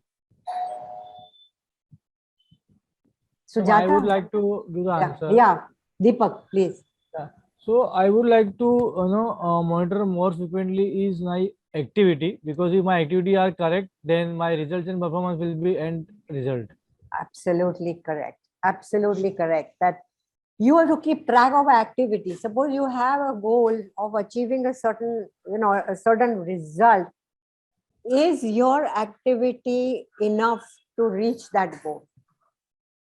I think, Kadambari, the previous example that you gave of the Japanese marathon, correct? He concentrated on working the best on these, from A to B point. Yeah. Correct. So if you continuously work on looking at these, short-term activities, probably you will be on the right path. Absolutely. More than often than not. Yeah. Absolutely. Yes. So track your activity and the results will automatically come, right? Yeah. But can I have a question? Yes, of course. Please. But is it true for all the goal setting that you have to track your activity, or sometimes you have to track your performance and your statistics and then just see where you want to do better?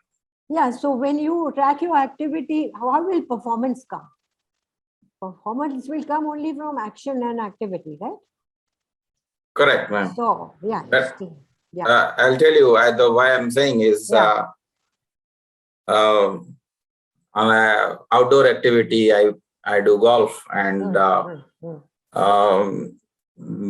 many a time, obviously, we track and then we see, okay, where do we went wrong? Whether it is in the driver or it is in the approach shot or it is in the putting green that you top and then you end up not doing better. So after it, sometimes with those apps are available and it will tell you how many times you are good at and which shot, and then where you went wrong, and then you didn't get the result.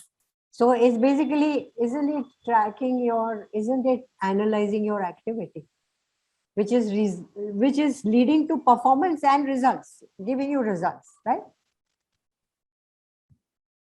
Yeah, in a way, yes, perhaps, but then I don't know. I'm confused actually.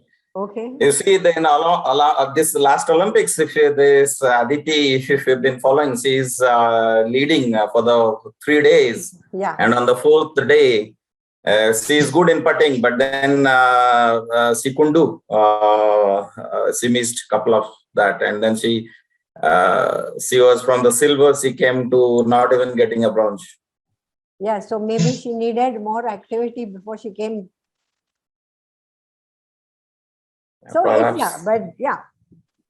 See, when you want to achieve a certain result, that activity has to match, be commensurate. If there is, like, if I take example of a salesperson, okay, so a salesperson has a target of X amount of sales, and for that, achieving that X amount of sales, that person has to make so many client calls, so many meetings, so many things. That is his activity level.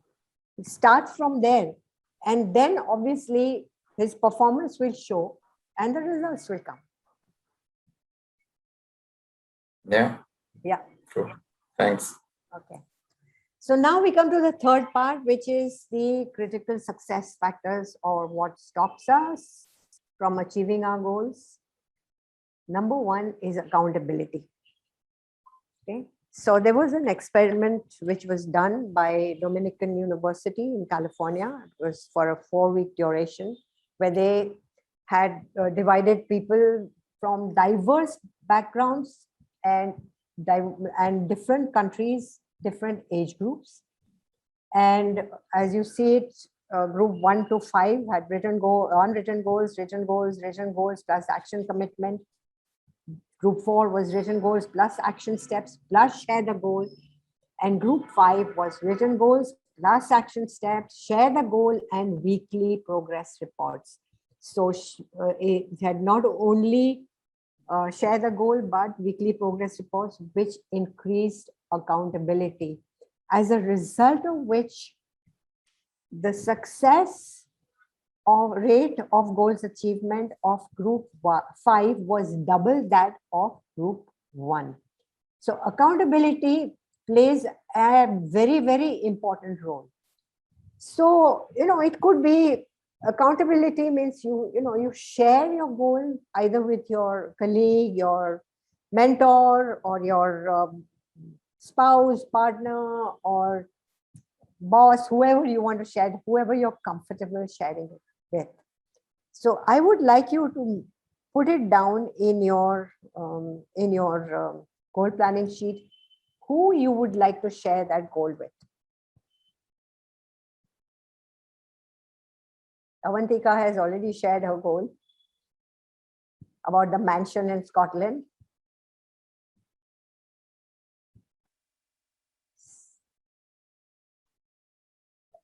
With her husband. So, okay. Think of who you would like to share with, and let's go ahead.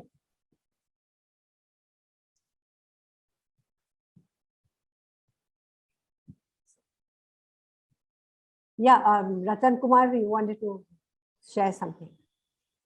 Yes, ma'am. Yeah. Obviously, my family, my clients, because my main obstacle was regarding liquidity and my shortage of workforce due to COVID-19. Okay. So my solution was that I need to convince my builder to accommodate the workers in the apartment premises itself, so that they feel comfortable and my cost towards their wages is a bit reduced. Okay. And then my another problem was liquidity. So I had to discuss with the banker for immediate housing loan and to ask the clients to release my receivables. Okay. So there my action was, I have already convinced the builder to accommodate the workers in the premises, and I have already sent reminders to my clients. So here, since many parties are involved, I need to obviously share the goal with my family, then my clients, because the timeline is involved, my banker, then the interior consultant, and the builder, of course. Of course, yes. Thank you. Thank you. Yeah. So we move on to the next critical factor, which is positive attitude. Somebody spoke about affirmations earlier, that he says affirmations. Ma'am, before we proceed, can I ask something on Yeah, the last sure. slide? Sure. Yeah. So in the personal life, since childhood, we have been referred that we should have some mentor to follow and Right. mentor to share. But in professional life, in our current curriculum of teaching throughout the time, we never get this line where group 5, we share with someone. So according to you, how much a person should have mentored throughout his life, he can share, and who should be the mentor in actual? See, you have to be comfortable with the person, you have to be, that it's a very, person should have the patience and the listening skills. And you see, a mentor is somebody you respect, okay? And somebody you're comfortable with sharing, you have confidence in that person.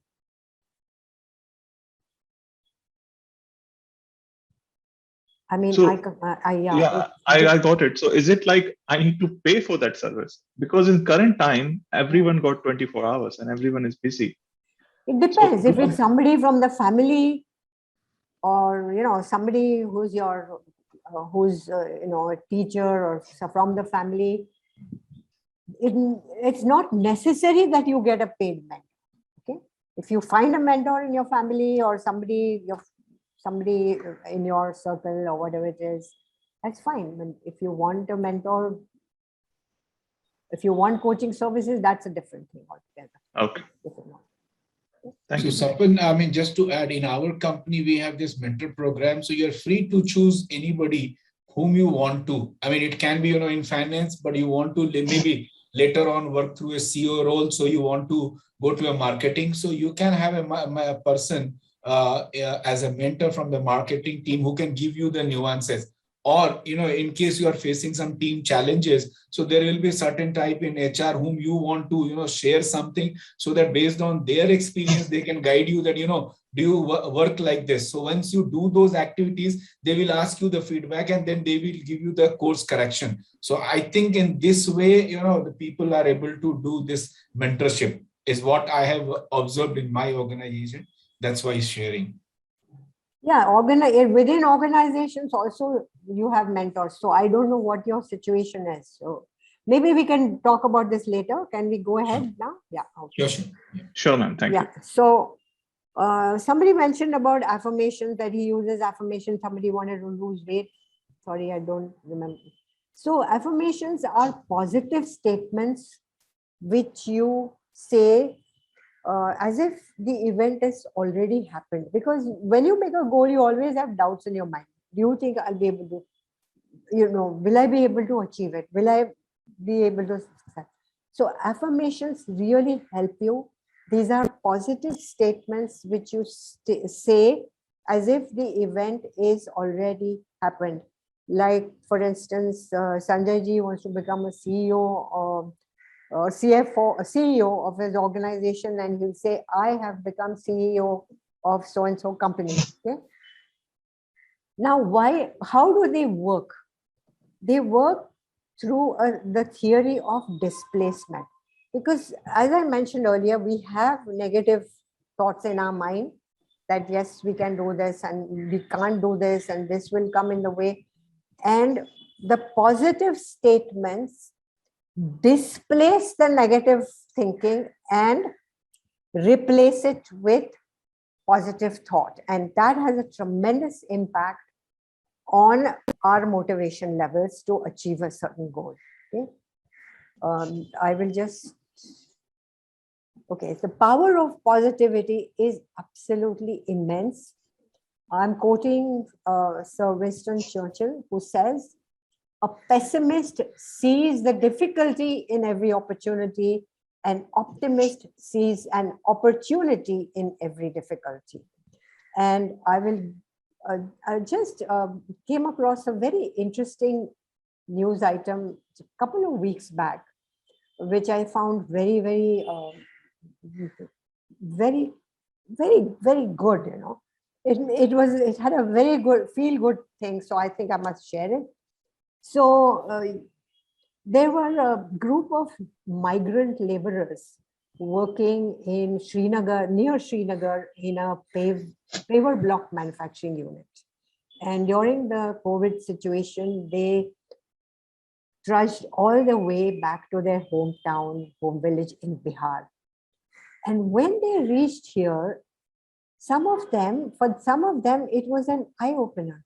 They said, why can't we do this and set up our own, make our own paper blocks here, right here in our village? They had saved a little money. They had the raw material available, and they set up their own workshop manufacturing paper blocks. And all this happened because they had a positive attitude and a positive way of looking at things. And so from makers of paper blocks, they became manufacturer of paper blocks. And these people are not even educated, you know, whereas you have gone through the toughest of exams in the country, you know. So I just thought I would share this. And then this other tool, visualization, again, a very, very powerful tool. It works in two ways. Number one, when your goal is clearly defined and when you can see the end result, the amount of motivation and belief that you get on working that goal is tremendous. And let me tell you one thing, your brain picturizes everything. Every word is converted into a picture. Okay? If I ask you just now, how would you love a cup of coffee right now? I'm sure in your mind you can conjure up that mug of coffee right there, okay? But if I had to use an abstract word, oh, there's no peace and quiet, your mind will take a few more moments, but it will bring an image to your mind which represents peace and quiet. Do you agree? Yes, no, please give me thumbs up sign so I know you're with me.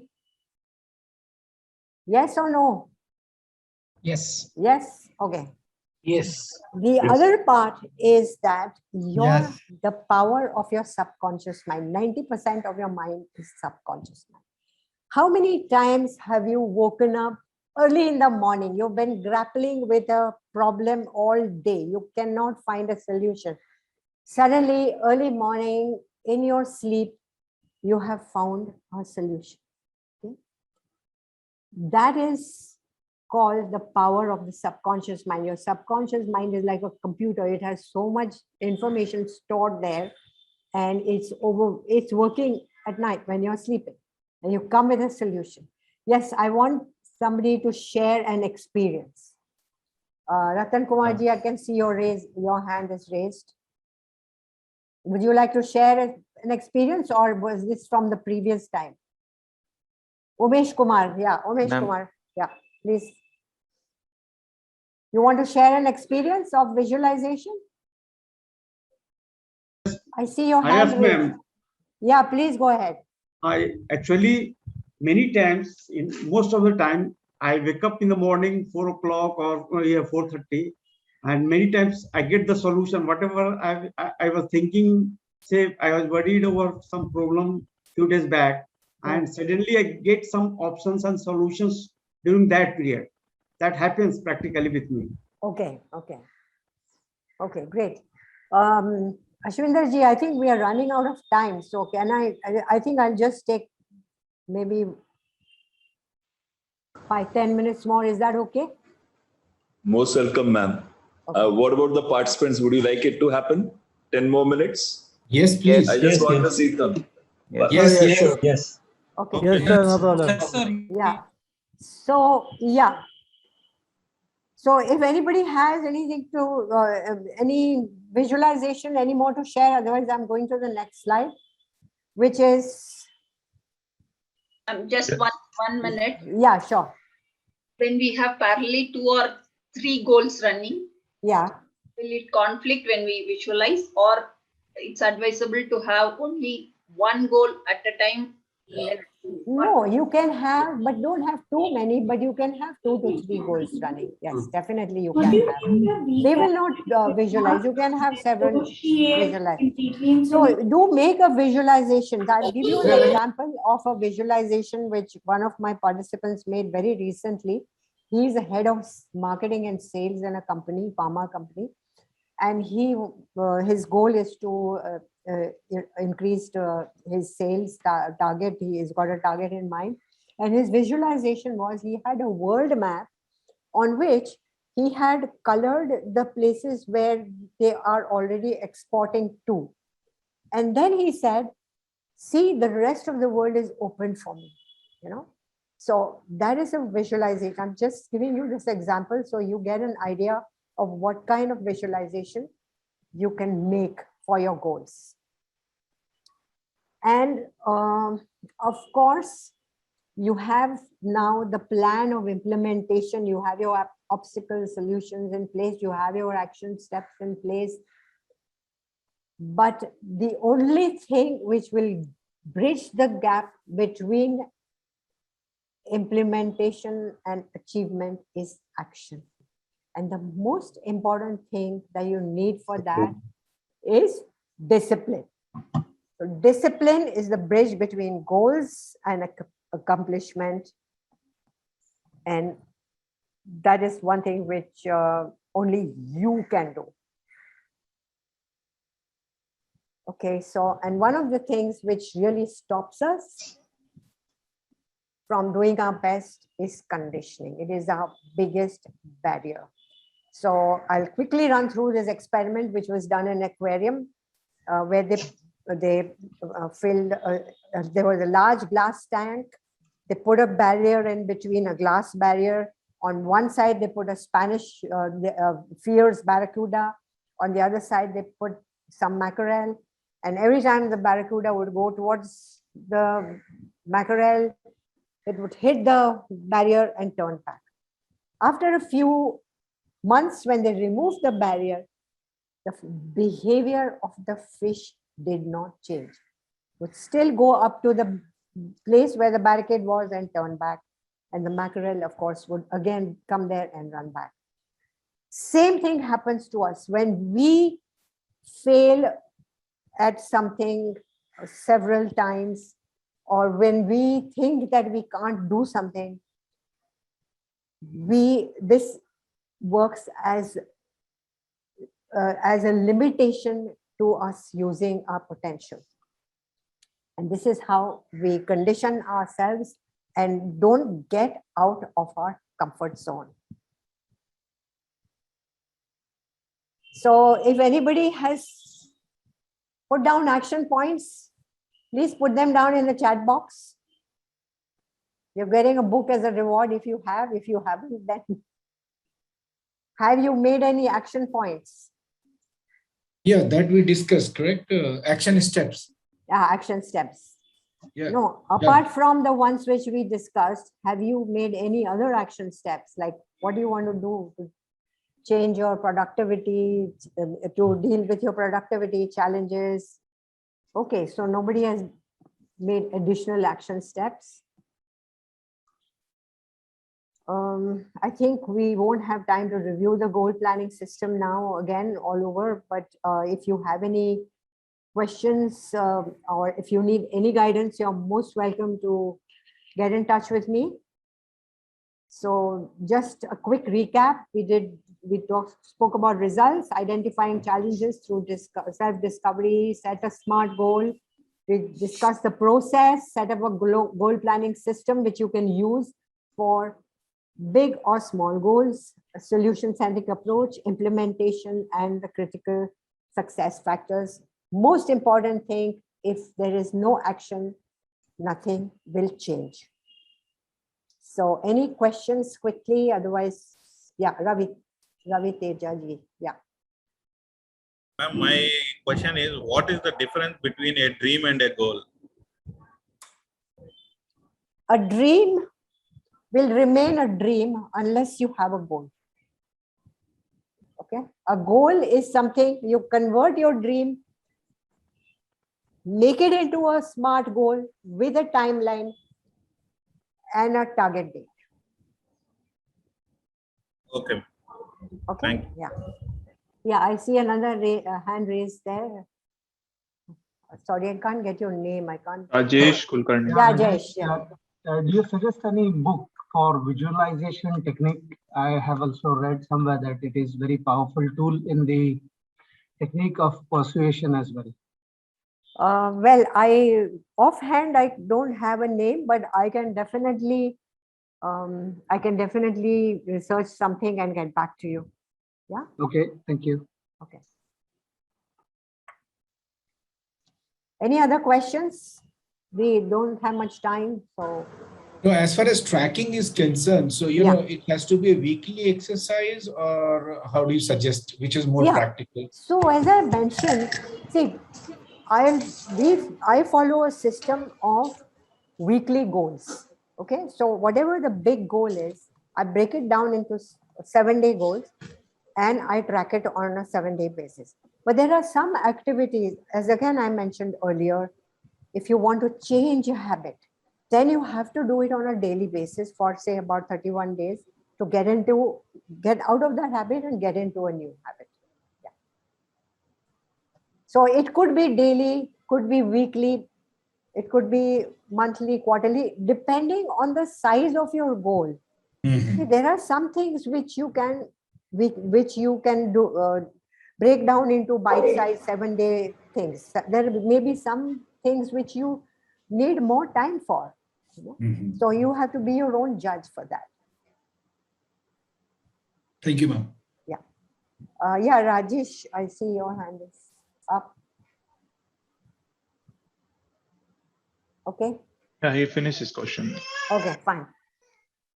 Okay, so I would like to thank all of you for great participation. And I thank you very much, Ashminder ji and everybody at ICAI to have given me this opportunity. And I wish you all the best. You're most welcome to get in touch with any questions or guidance. I'd be more than happy to help. Thank you very much, ma'am. Thank you very much for coming, sparing your time and enlightening us. May I now request CA Ratan Kumar Agarwala ji to please give the vote of thanks. Thank you, sir. I express my gratitude for the pride privilege to have got this opportunity to offer a formal vote of thanks to all at this closing moment of second day of the third batch of Management Development Program Leadership Beyond Boundaries of COE Hyderabad of ICI. I would first like to thank you, Kadambari ma'am, for your prolific deliberations and interactions on the topic goal setting as an essential component of leadership function. We have been highly enlightened in depth on the subject from your live deliberations and interactions. Thank you, ma'am, from the core of my heart on behalf of the entire team of ICICI and the participants. I would not like to miss the privilege to convey my deep sense of gratitude to you, Dr. Ashminder sir, for your untiring efforts and excellent coordination with all of us at all the times. I would also like to offer my vote of heartfelt thanks to all the participants, without whose patient involvement the session would not have been so vibrant. Thank you all. Jai Hind. Thank you very much. Kadambari ji, may I request you to kindly give me back the host? Oh yeah, so sorry. Before you. Otherwise, this session will remain on. I know. Yeah. Okay. And thank you very much, ma'am. After handing me over the host facility, which you have done. Done. Now I'm just going to talk to our participants for 5 minutes. All right. Thank you so Thank much. you. Let me just get out of this. Yeah. Thank you, ma'am. Thank you very much. How's the Josh? Hi, sir. Hi, sir. Super. May I request you to put on your videos for, yes, some more videos, Sachin Chuk ji, Ramakrishna ji. So some more to put on their videos. It's just last bit, Avantika ji. After this, yes, great. There was a question asked, the difference between dream and goal. Dream is what you want. Dream is not an intention. Goal is an intention. Goal is where you will actually go because you're going to make efforts towards it. So difference between the dream and goal is where you want to go, and intention where you will whether you will reach there or not. That is the difference, essential difference between dream and goal. The second thing is, we have been talking of goal. We have been talking of long-term goals, 5 years, 3 years, 1 year, 6 monthly, quarterly, monthly, weekly. In fact, you have daily tasks also, and they are all linked. Because this is something that was implied throughout the sessions today, but it never came out, was that when you design a vision, and from the vision you design a goal, a strategy, and strategy you design the goals, and strategy is dependent on goals. Because without goal, there is no strategy, because strategy is your plan of action. And goal is the end state where you want to reach. And that end state obviously has to be somewhat long-term. From where you are starting, 5 years. Let's say you consider 5 years. In India, democracy lasts 5 years. So everybody thinks of 5 years goals. But in China, the goals are 80 years. You'll be very surprised. The companies have goals for 80 years and what they're likely to do in the next 80 years. Okay, so when we talk of India, we are talking of 5 years goals, then you talk of 3 years, then you talk of 1 year, then you talk of even 6 monthly, quarterly, monthly, and weekly. But what I want to highlight is that to achieve your goals, you have to win daily. And winning daily is the success mantra. There is no other mantra. So, and we always talk of procrastination, the biggest, I'd say, obstacle to everyone here. There'll be no person here who will raise your hand and say, okay, I don't have procrastination. All of us go through that. He'll be lying, he or she'll be lying to say he or she doesn't do it. Everyone has this procrastination, and that comes from two things. Why you're not able to achieve your goals. The first thing is you're not sure of that and fear of failure with it. You're not sure of the job. And nowadays, so you have Google. We never had Google also. So we couldn't even know about data. Information was so difficult to get. But once you're not sure, gathering information, especially from the experts, especially from those of your colleagues in your office who know it better, would be a step towards reducing procrastination. And the second reason for that is, abhi to bahut samay pada hai. Abhi to 1 mahina pada hai. But when you actually plan out a complete thing, then you realize that 1 month is just adequate for you to do it. And third is lack of a strategy. How many of us actually make a plan? We land up on a movie theater and we realize that there are no movie tickets there. It's house full. How many times has it happened with us? Which means that we don't even plan. And if you do not plan, you're going to end up not attaining your goals, and also procrastination. We were discussing about positive attitude, because I don't want to take too much time of each one of you. But I'll just take 2-3 minutes to sum up the day's end state. Winston Churchill is a great man. Why do I say great? Because when he used to go to any meeting, he'll slump down like this, because he had too much wine whole day. But in his time, England won the World War, where 62.5 million people died. I don't know whether you know about this story or not. He went for a convocation ceremony. How many of you know about this story? Raise your hands. When students asked him, what is the single most important factor to win the World War II? And he just said 5 words. He went to the podium and just said 5 words and came back and sat down. Anybody knows those 5 words? Yes.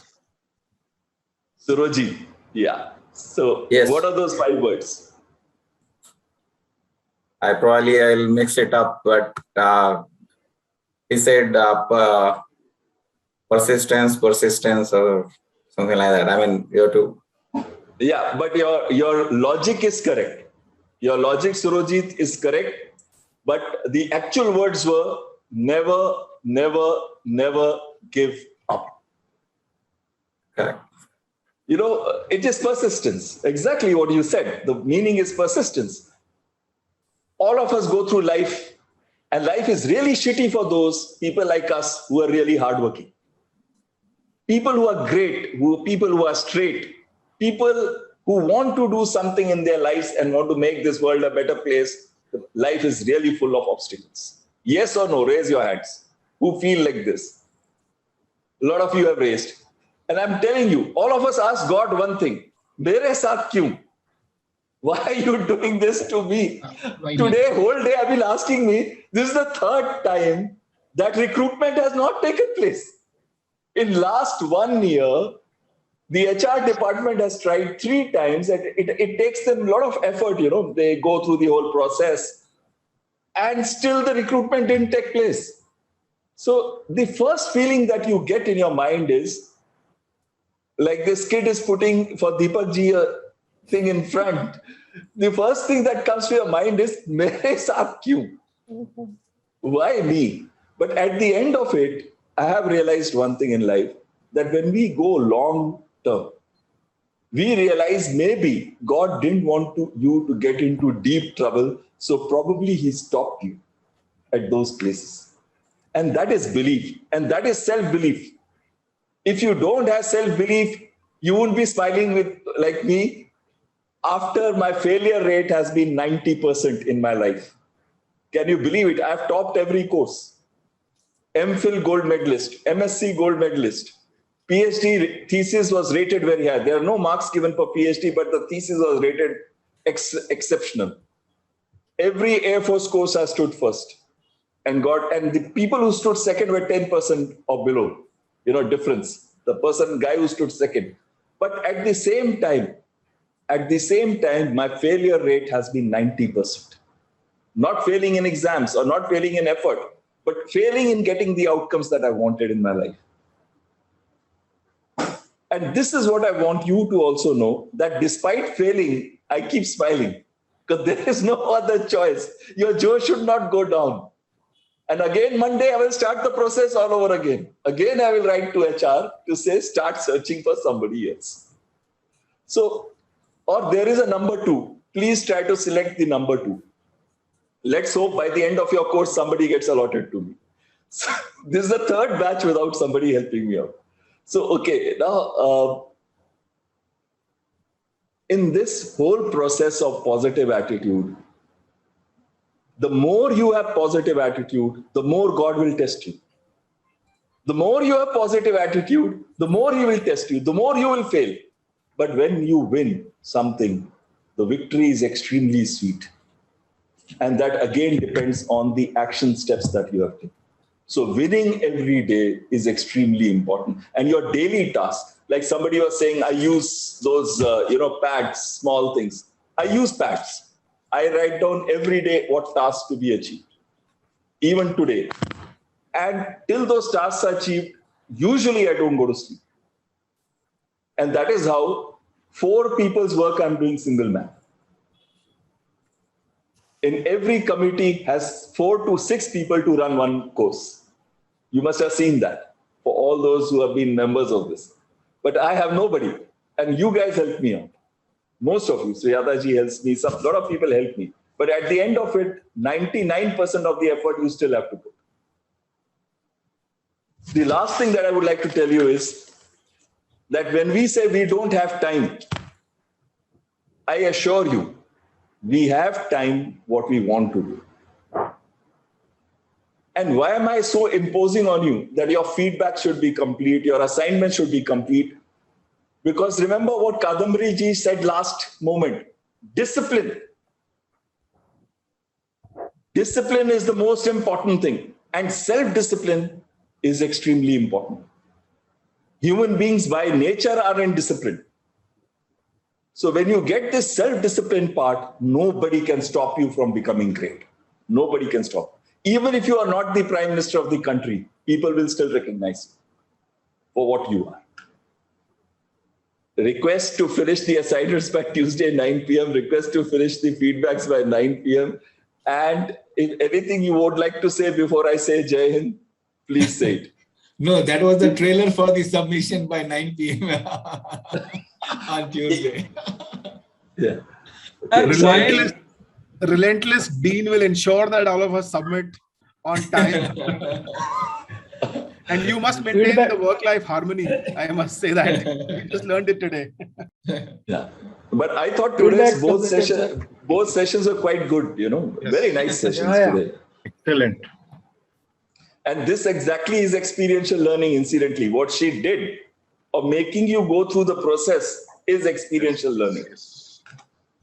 So can I say Jai Hind to everybody? Yes, Yes, sir. Jai Hind, sir. Jai